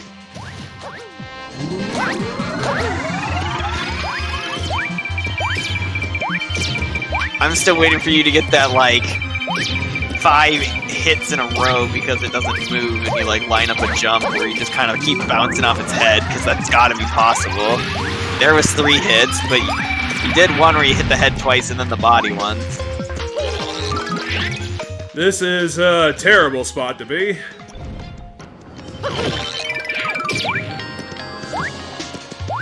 How are you gonna fight Mario when he can flip between dimensions that you can't hit him in? It flips dimensions with you.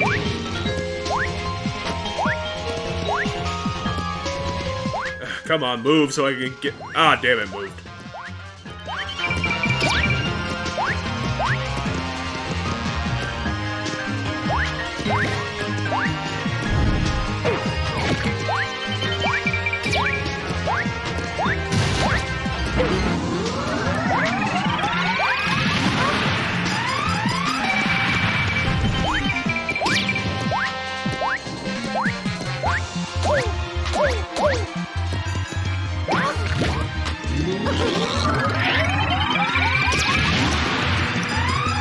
I need to heal up. Yeah. I think I'll take a couple hits before then. So, if anything... And they do have a move that hits you for 8. They have a move. It's when they fall from the sky. That hits you for 8. So if that connects, you'll get hit for 8. Well, I got 11. Yeah, but then so my point is if you get below 8 or at 8, you have to be careful. They can essentially one shot you at that point.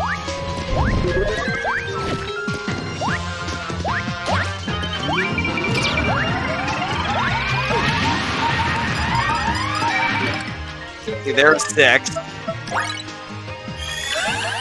Move, Mario, move! Oh, you didn't move.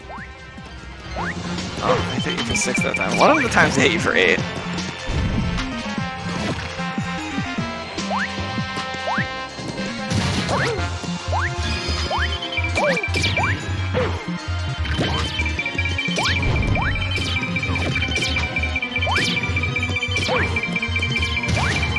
God damn it, there are too many bullets.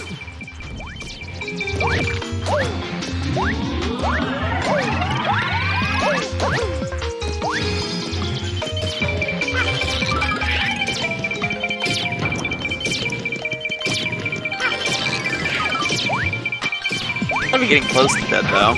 Yeah, I don't think he's gonna be holding on very much longer.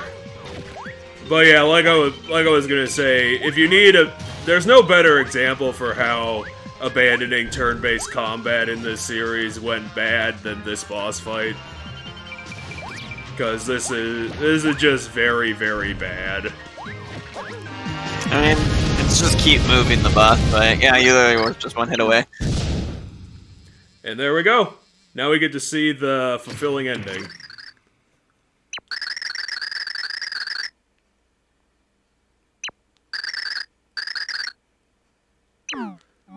Well, now it has.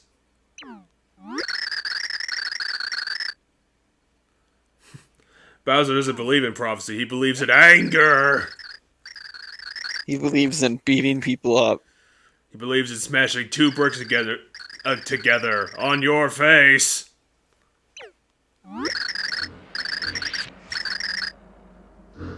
Ah, damn it, Dementio has a backup plan.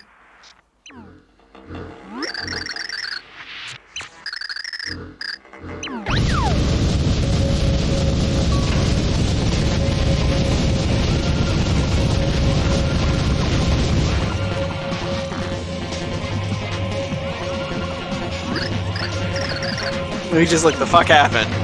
I don't remember the last 20 minutes. There's the Chaos Heart. Kill it! Ah, damn, it disappeared.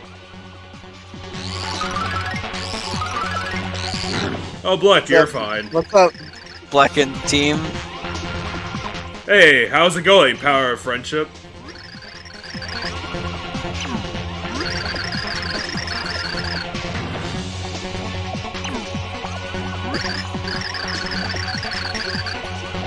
Well, hold on. You thought the Chaos Heart would disappear if the one who was... Using it died?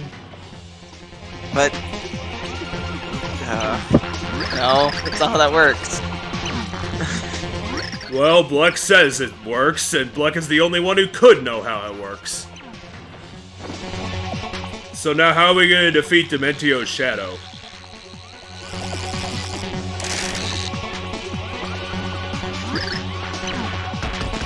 Bleck's got a plan.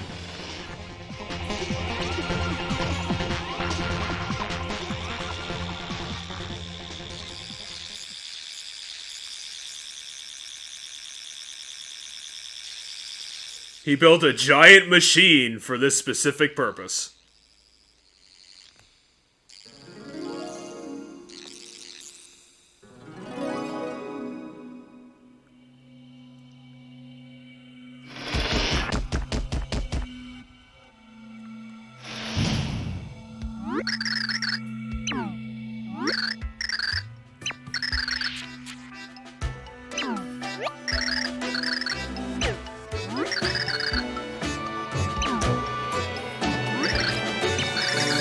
Because we have to get Tintin back in her old form. We're gonna create another set of them, the 3rd time.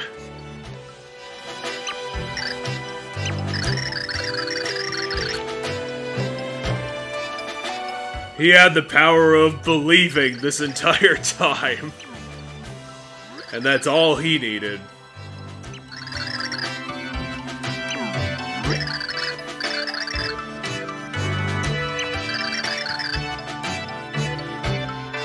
But Black, you look completely fine. What are you talking about? You're dying. He's gonna. They said whoever does this thing they're about to do dies, or has a big chance of dying. Well, he's also saying that he was dying anyway. And I don't believe that. No, he didn't say he was dying anyway. I didn't read that at all. He said that it was his destiny to do this. He was more like accepting death by this, and not saying he's gonna die regardless of this.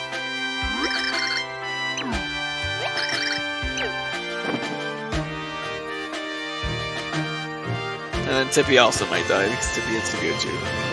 Well, they're making the final sacrifice so that the entire universe may live. I don't think they're actually gonna die, but whatever.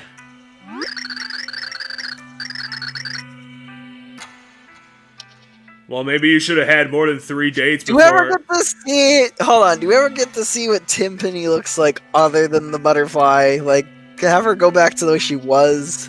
Nope, you're getting tally cock blocked on this. You technically get to see an image of it. Oh, okay. But it's a very crappy image, so you're just gonna have to imagine what she looked like. Gotcha, just like the tally picture is just like a shittily... I mean, it's not shittily, like, it looks fine, it's just a JPEG in a frame that you look at.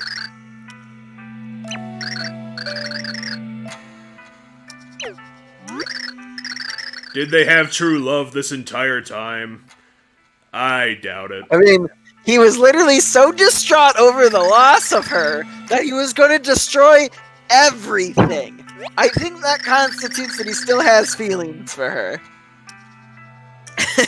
Just gonna say that. Otherwise, I don't think he would have been that upset about the loss of her. I mean, Tippy, you are right. You would have been a lot better life if you hadn't have fallen in love with someone from the tribe of darkness. As a human. I'm pretty sure you're human. Or whatever species you guys are. Well, Bleck is from the tribe of darkness. I know that absolutely. And I guess they look like that. But Timpani is presumably, like, one of the people from, like, Flipside or something. And what I assume will be her appearance will be something akin to, like, those kind of people. Which, I don't know if they're human, but they're something. They're not Mario stuff. They don't. Although I guess they're not from the Mushroom Peach, Kingdom. Luigi, I guess Peach, Mario, and Luigi are somehow human inside a world that doesn't really have that many humans. Because somehow Peach isn't a toad, even though all her subjects are toads. Yeah, I wonder how that makes sense. Maybe she's just from the special ruling class of humans that the Mushroom Kingdom has occasionally. That apparently Mario and Luigi also must be from. Or at least descended from some offshoot of. Yes, but they wanted to be workmen, so they didn't want to become part of the royal line. No, they were raised by a Yoshi, so they clearly got a mix-up by the stork that brought them there. And that too, because that definitely is a thing that happened. Because that's what happened. Let's all be real here. And then that stork at the beginning of Yoshi's story was fucked up and dropped the babies. The screwed up thing is that stork did that in the Yoshi series like 3 times. He just kept doing it. Forgetting the babies, forgetting... In one of the later games, he forgot like 6 baby characters, so he did it a lot worse.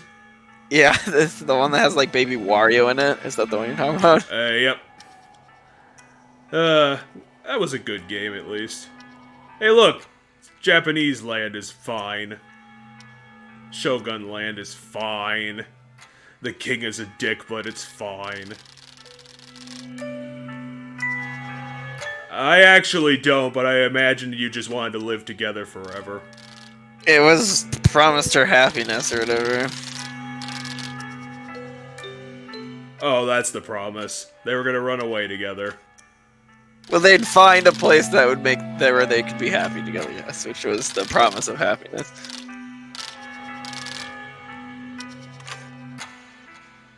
Cool beans. All right, is this the shitty image of her? I want to see. I want to see what she looks like. No, I think it's post credits. Oh, gotcha. You're gonna have to wait a little Big bit. bro, Mario, you just fell unconscious there while everybody else was fine. Yeah, what the hell? Are you a big weenie? And now finally, Natasha gets kicks herself up.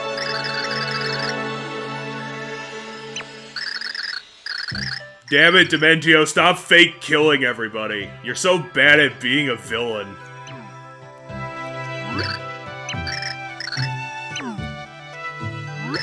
I mean, Nastasia, you're clearly from the Tribe of Darkness as well.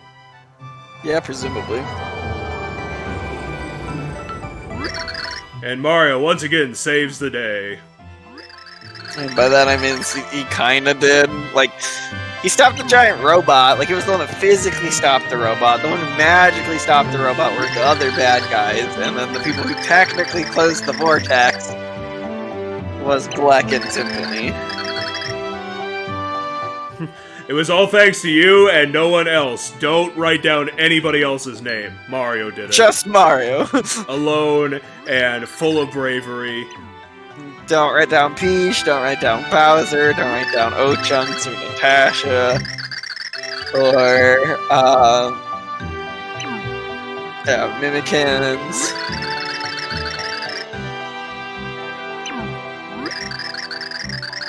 Well, they probably died.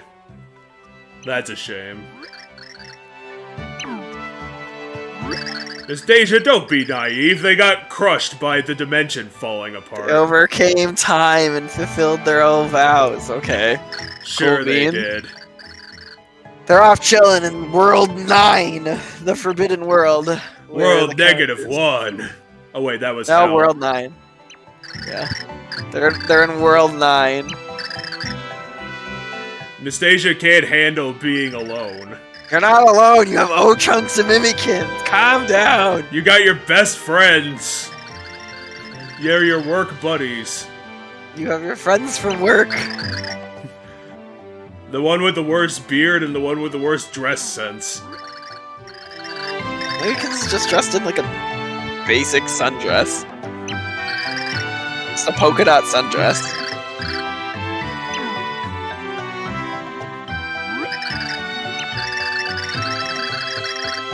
What, are they gonna go on the adventure to find their old boss now? I think they just went to go live their lives somewhere else together. I don't know what happens to them. They're just like, alright, we all need to become neighbors to each other and hang out all the time. They don't really have anything else to do. I can't really imagine them like splitting apart to go do other Like, things. you know that haunted house that Mimikins was running?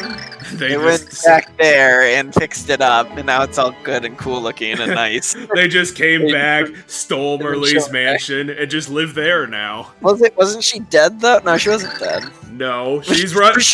But she moved here to be a fortune teller, so clearly she doesn't need that property anymore. Boom! They buy it from her. They bought it for 1,000,000 rubies that she accepted for some reason. Yeah, it's the currency that Mimikins was It was farming. It was a long con the whole time. She was raising all that money to buy Lurley's mansion. Well, the last two characters to talk, it's to be Merlin and Yeah, I don't know why. Peach. I think Peach might... This might just be because Peach is smart enough to actually ask a question. That's fair. Everybody else is like, yeah, we fucking did it, let's go do it. And like, Peach is like, hey, how you held it in there? You know, you were kind of close to Tippy. Well, And Merlin then was... in classic Mario fashion, it ends with fucking eating cake. Just saying. Yes, He said, it let's go does. get snacks. So in classic Mario fashion, it ends with eating cake. which some people think is a euphemism, but there's literal games where you see them eating the cake, so it's not actually a euphemism. They just really like cake in the Mario world, guys. Come on now. Yep. No one Where did knows the except for pair us. goes? I already said they went to World 9. And don't open it again. Someone throw the Dark Rhinoceros in a big sinkhole or something, Jesus. Maybe we'll meet again in another time and place, but probably not, because the Paper Mario series, Yeah, it went to Sticker Star after this, you fuckwits. it kind of tanked after this. And then, like, AA kind of is starting what you could call the rise out of it. So, But, you know, there's still problems with whatchamacallit. So one of these images will have her, I take it? Like yeah, the very but last of these images. it won't be in sepia, at least. It'll actually be in proper color. So, this was, like I said when we started this is my favorite Paper Mario story. It's got Hello. It's got the best characters. It's pretty good. I'd have to replay Thousand Year Door and then probably play the first one to know for certain. It was pretty good. I think I don't know. Like a lot of this game, like the parts of this game that were good, but then there's a lot of parts of these games that were just like huge dregs. Yeah, I forgot how draggy it got. I guess So there's just parts of this game were huge dregs, which is what I think. Like if I go and I play like Thousand Year Door, I'm gonna like Thousand Year Door more because I don't remember feeling like anything was a huge drag in Thousand Year Door. There probably is some stuff that I'll find in Thousand Year Door if I went and replayed it, but like for right now, like good old Koji I'm Kondo. not sure. I am personally not sure whether I like this one better than Thousand Year Door or not. But I also never finished Thousand Year Door. I didn't see the ending of it. I think this might be like And then I've never played the first one at all. Like literally. Squirps, fuck off! No one likes you! The second worst level. The worst level, like, design-wise. But at least, like, the last level of that world was, like... Chapter 7 was Horrible? pretty bad. But, like, Chapter 7, visually and story-wise, was fun. But, oh my god, were the levels fucking garbage. But, Like, the individual gameplay elements of that chapter was garbage. yeah, there are definitely a lot of, well, a couple bad levels, but I think the reason why I really got into this was kind of like Metal Gear Acid, where, yes, the game definitely has its flaws, but I really, really got into the story personally, and it kind of made me see a lot more through the flaws, to the point where I forgot they existed. I mean, that's fine. It's still a good game. You know, it's 7 out of 10. Probably. I don't know.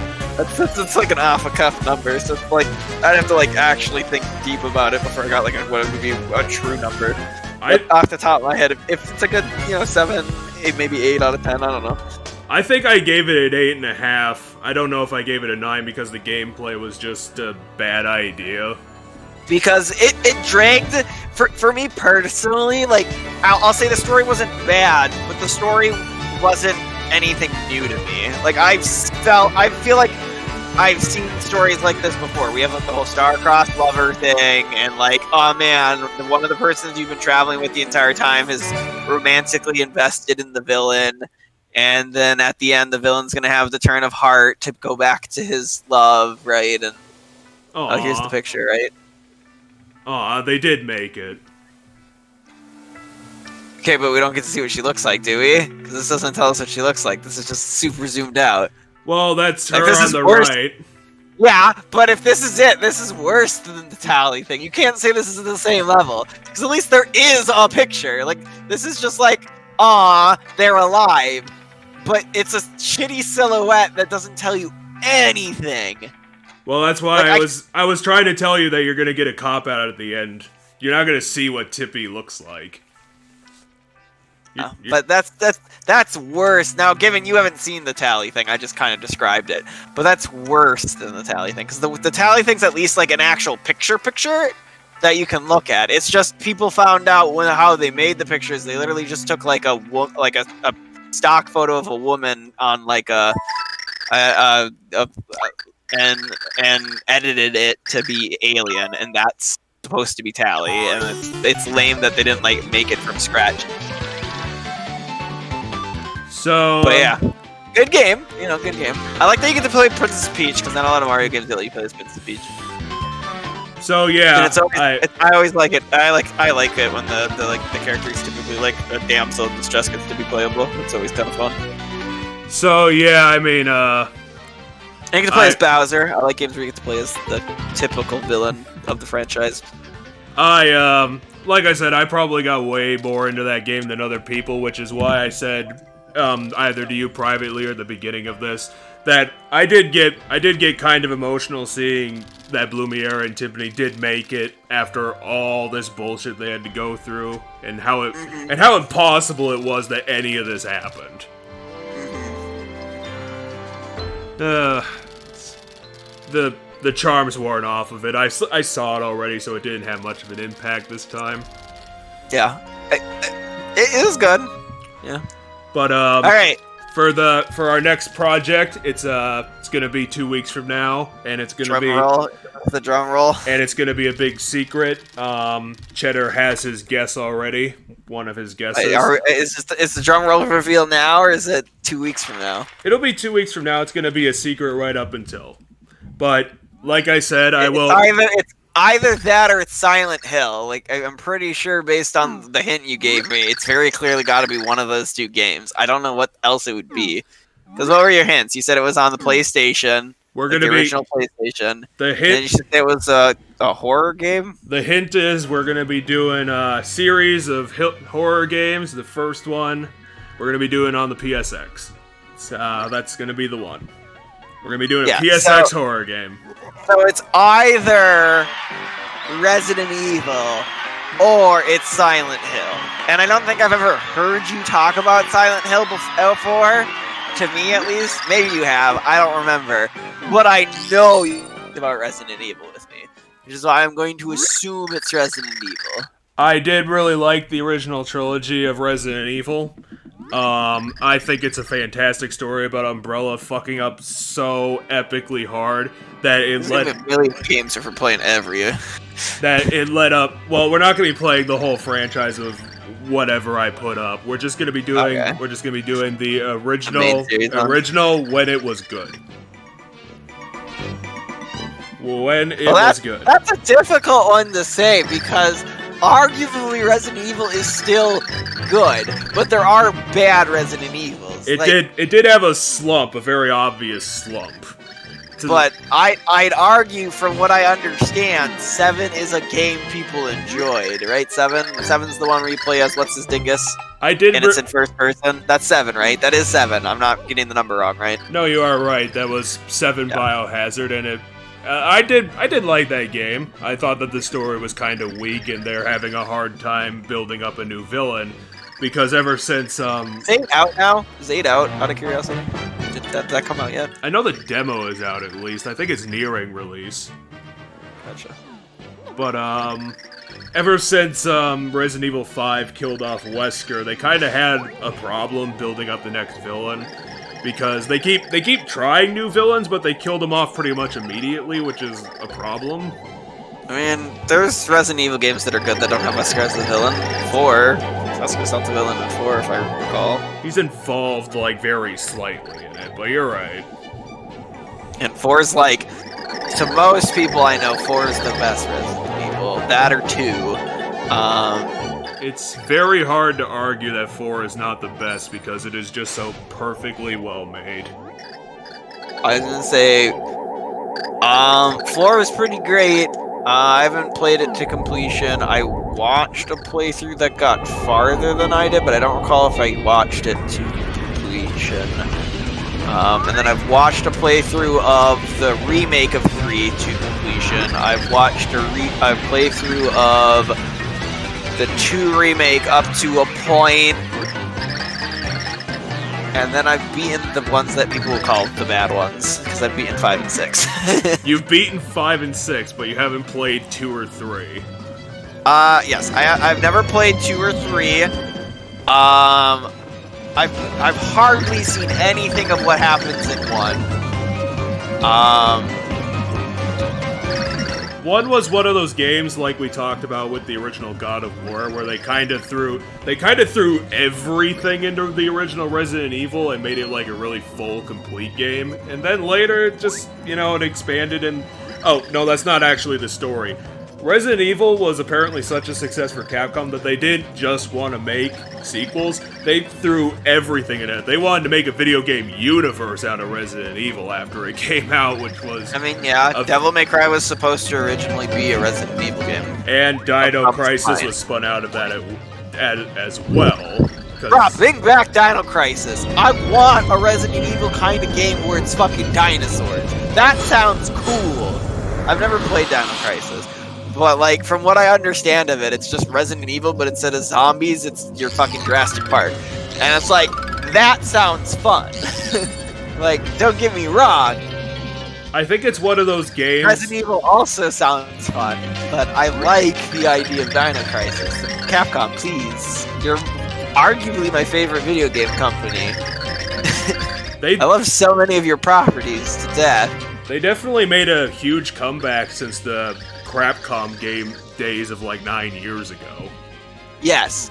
So a lot of people are in agreement now that the Crapcon days are over, but there's still work to be done, especially in the fighting game division where and Capcom fighting games still haven't gotten out of, like, the last Capcom fighting game was Street Fighter V, which released and had problems that were Crapcon related. Most people now say after all of the fucking DLC and other upgrades that have costed people money, making the game not really worth it price-wise, the game is now a good game. Huh. Is it worth the price it took to get there from someone who, like, bought it at launch? Probably not. Like, I'm pretty sure you can buy, like, Super Arcade Edition or whatever the most recent edition is called. I don't remember it off the top of my head. I'm pretty sure you can buy that now for $60, or if it's on sale for cheaper, and you get what is $60 worth of stuff from that. But if you bought it at the beginning, some things did come to you free. I remember I got one of the updates for free because it was like, if you own this and this, when this update comes that will be, change the game back to being like a $60 game or something, we got it for free if you owned like all the DLC up till then or something. And so I know I've gotten things for free, but I do know that it has costed it more than $60 for a lot of people to have all the DLC character stuff. But to my knowledge, Street Fighter V is currently doing very well. The most recent season they're doing, which will probably be the last season for Street Fighter V, which it probably wasn't. A lot of people speculate that if it wasn't for COVID, this season wouldn't have existed and they would have already like moved on and like revealed, but they probably delayed a Street Fighter 6 for this. But they're showing a lot of passion. They're showing a lot more care outside of your esports. So like when Street Fighter V first came out, it was very esports focused. There wasn't a story mode, right? There was hardly any content in the game. Yep. Other than fighting people online. And the online still has problems. I think it's better now a bit. I don't know. I don't play a whole lot of Street Fighter Online. I prefer the single player kind of stuff. I know a lot of people think the game's in a good state today. Was it? Oh no, was that his name? I forget his name, but the former head that was the head as of Street Fighter 4, and we thank him because Street Fighter 4 was a game that never seemed like it was going to happen. It seemed like Street Fighter was going to die, and then Street Fighter 4 kind of kicked off a revitalization of the fighting game community. We know he stepped down, and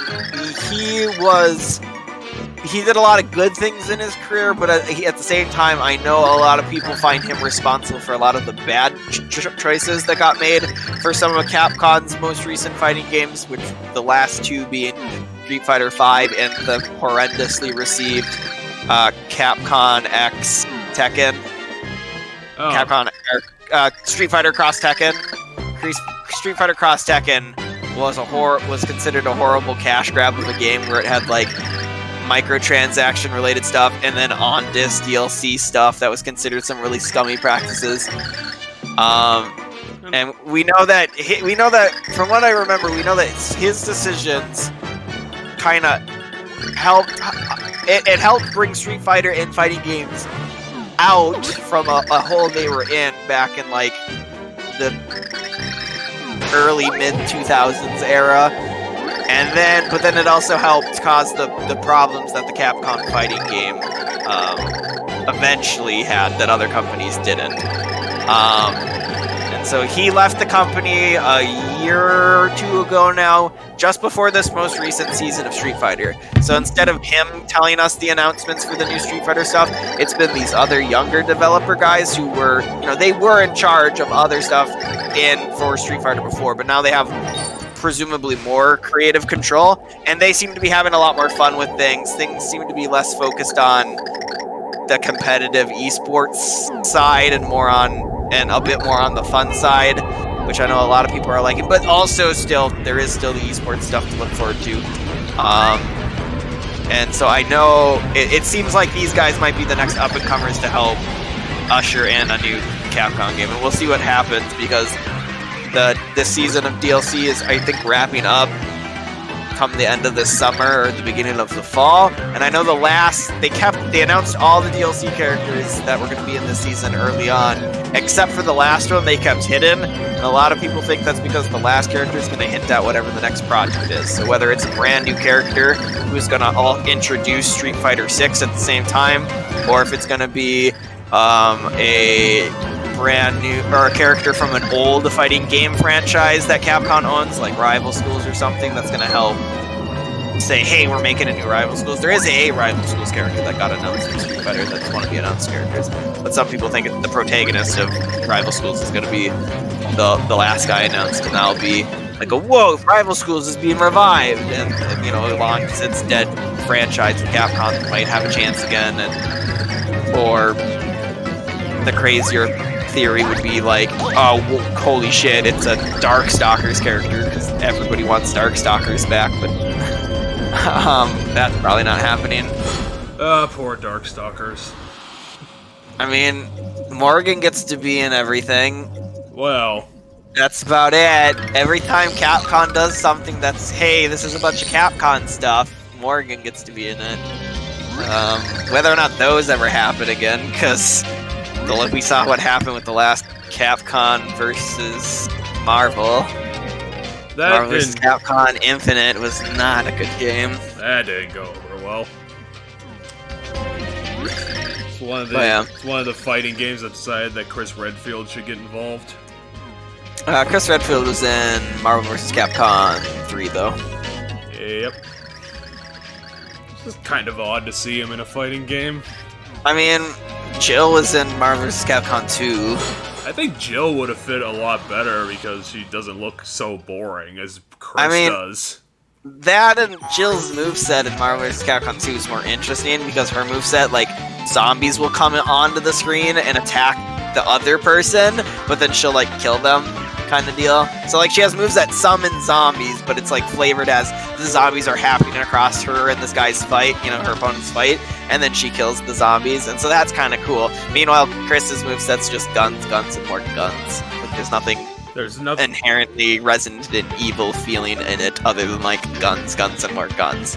Well, to be fair, that's kind of Resident Evil just in general. It's just you have guns and you need to live because you don't have 150 bullets. Yeah, but it's kind of cool. It was cooler in Marvel vs. Capcom 2 when Jill's moveset had zombie elements as well as guns.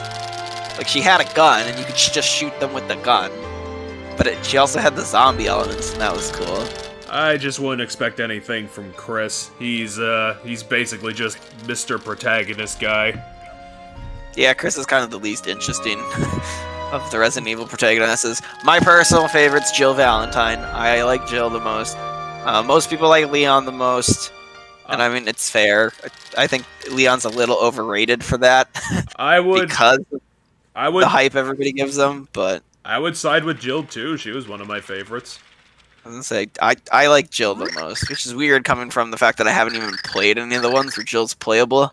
I've played all the ones where Chris is playable, and technically I've played parts of 4 and then I played 6, which has Leon too, so I've technically played like 1.5 Leon games and then 2 Chris Redfield games. The irony is that Leon is probably the best character in that whole game, Resident Evil 6, and that's not saying much. Oh, that. I don't know. The game is basically just about Ada Wong and what the shit that she caused. Well, yeah, but everyone else had to get involved, and they're doing things. Yeah. I guess That that's game true. was. I appreciated that game like after. Like I didn't play it when it first came out or anything, and as someone who hadn't played a lot of Resident Evil, I appreciated that game on the fact that like, to me, every one of the campaigns felt like a different genre, and I think that's what they were trying to do. I just don't think it meshed well with fans. No, because But, like- because Chris's especially is a huge Oh yeah, example. Chris's is the worst, but Chris's is supposed to be like the Call of Duty one. They tried to do Call of Duty, but they kept the survival mechanics, so it didn't make any goddamn sense, and it was just incredibly Yeah, and the game had a lot annoying. There's a lot of annoying QTEs. Like you can't give a guy an assault rifle when he's supposed to also have limited bullets. It's just you're constantly running out of ammunition. Yeah. And And then I felt the more survival-based one, or like the more, I guess, like was kind of Leon's, and then like Sherry's was like strict horror. And then I don't even remember what Ada Wong's was like. Sherry's was just dragged down because what's his face, Jake, is such a prick in just layers and layers and layers of him being a constant asshole to everything. It's just very infuriating to watch him do anything. Yeah. But I also played the game co-op, like the entire game co-op. You kind And of gamed it the entire time, so that could also add to my enjoyment of it. you need to get through that game. As much of a slog as it is, you need to play it co-op. I couldn't take that game seriously single player. I probably want to hit myself in the face. Yeah. But yeah, Silent Hill had the obvious slump when it tried to do a revival.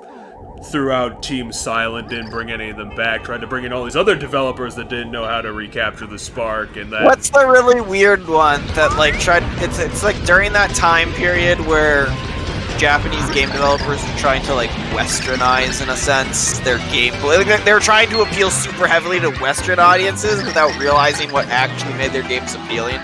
I know there's a Silent Hill that got affected by that.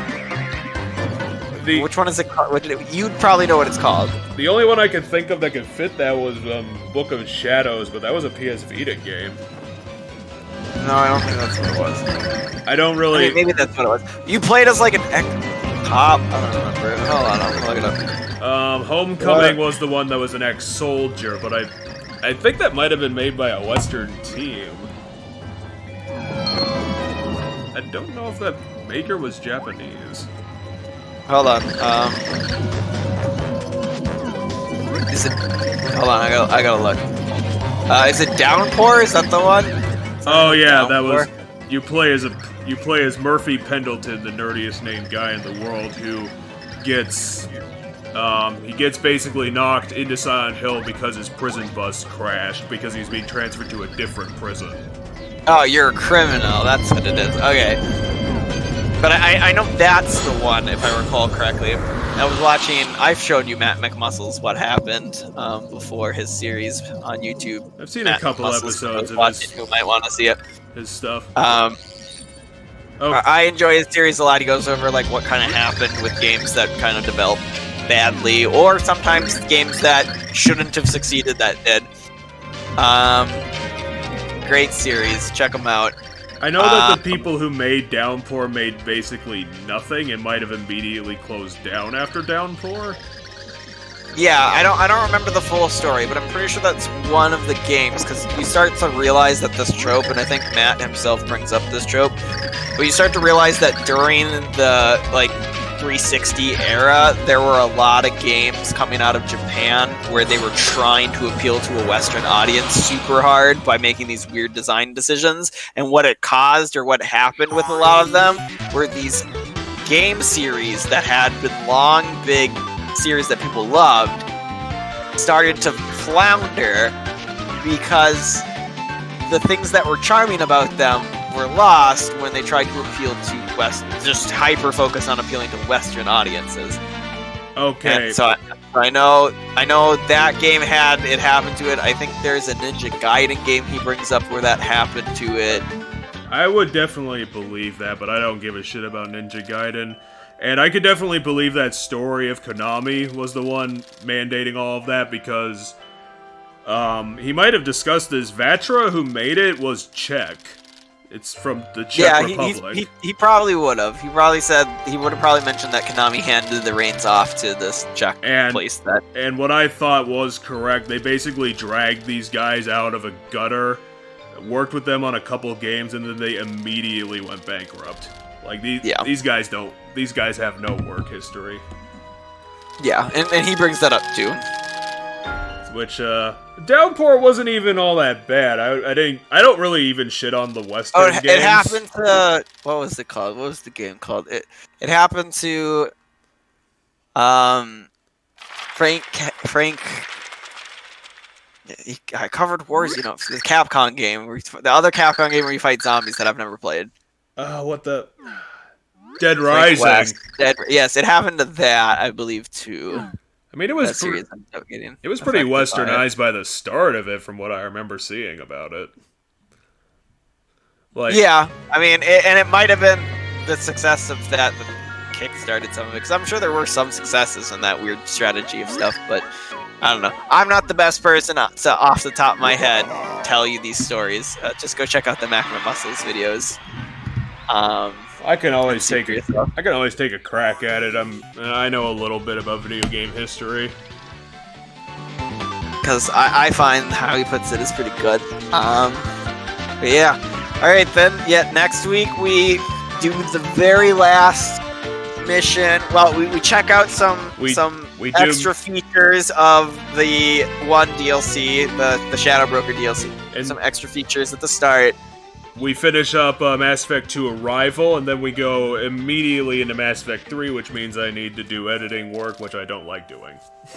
Yes, and then we'll immediately start Mass Effect 3, and then from the end of after Mass Effect 3 on my weeks, we will be playing, I believe, Pokemon Black and White Nuzlocke will be what we're doing.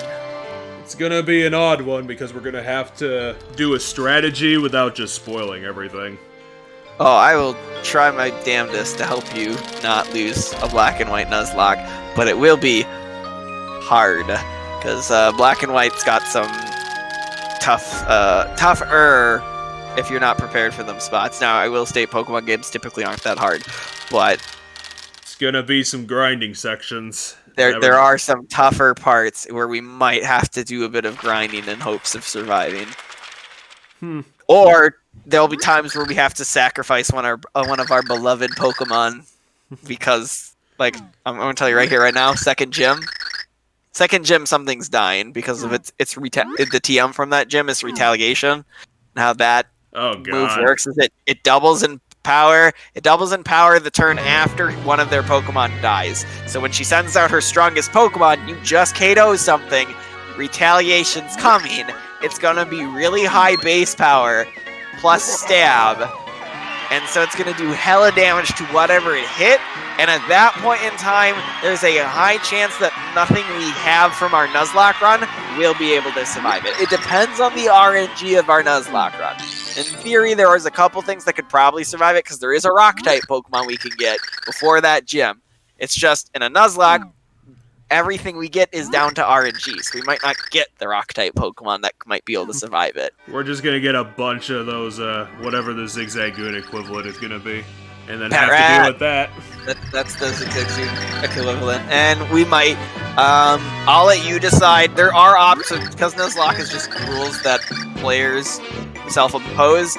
There are a lot of variant rules to Nuzlocke, and I'll tell you the ones that I know off the top of my head when we start that, and let you choose whether or not which ones we follow. Because I know there is a rule that's like you can't get duplicates is like a rule, so that like if the first Pokemon you encounter is a duplicate of something you previously got, you can skip it and find something else. Oh. That might be a good rule to do. That's a rule a lot of people do.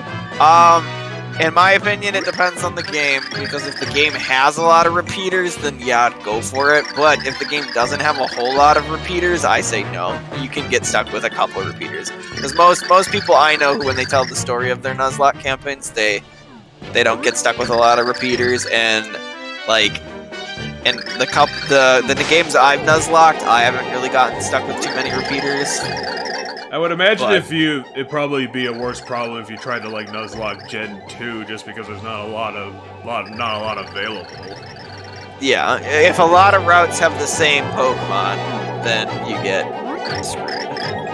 Well, so yeah, it probably would be a problem in Gen 2, but I think Gen 5, I'll check the routes, but I'm pretty sure in Black and White, there's a high chance on most routes that we'll find something new. There'll probably be a couple routes where we might get a duplicate, but most routes we should be getting something new. But hey, we'll figure that out. It's gonna be probably my first Pokemon game. In a long time. I mean, that's several months away at this point, because you gotta remember, we gotta get through all of Mass Effect 3 before we do this. Yeah, but it's probably been like, damn near 10 years since I touched a Pokemon game.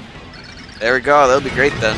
It's gonna be a good time, and if you're wondering why Black and White, it's because I've heard that Black and White was the game that was attempting to be more plot focused, and as you saw from this LP, if you're still here, I'm a gamer that likes his stories. Yeah, Black and White. Black and White is one of the best stories in the Pokemon games. One of the other ones, in my opinion, being Sun and Moon, but Sun and Moon comes with the caveat that it's a lot of like text block storytelling. So like you hit these huge walls of, okay, can I play the game now? And you're stuck here forever. Listen to our characters. You're constantly bumping into things where like someone's got to tell you something new, and Sun and Moon, where it kind of gets more obnoxious that way, where there's constantly something happening that's pulling you out of gameplay. So yeah, just if you're interested, check us out. After Mass Effect, we're gonna be hopefully streaming everything. So yeah. So just keep an eye on the channel, and hopefully if you're interested in one of the games we have upcoming, and maybe you're not into the Mass Effect, or you want to watch the Pokemon one, come watch us then. Should be a funny time trying to do Pokemon again that way after a decade of not doing Pokemon. Yep. Don't worry, you got me to try to help you. I'm gonna have to wrap my head around a lot of things that I forgot about. But hey, at least there's no more Flash dungeons. Well, I'll see you next time, everybody. Check out for our future things, because we're still planning on doing a heck of a lot more.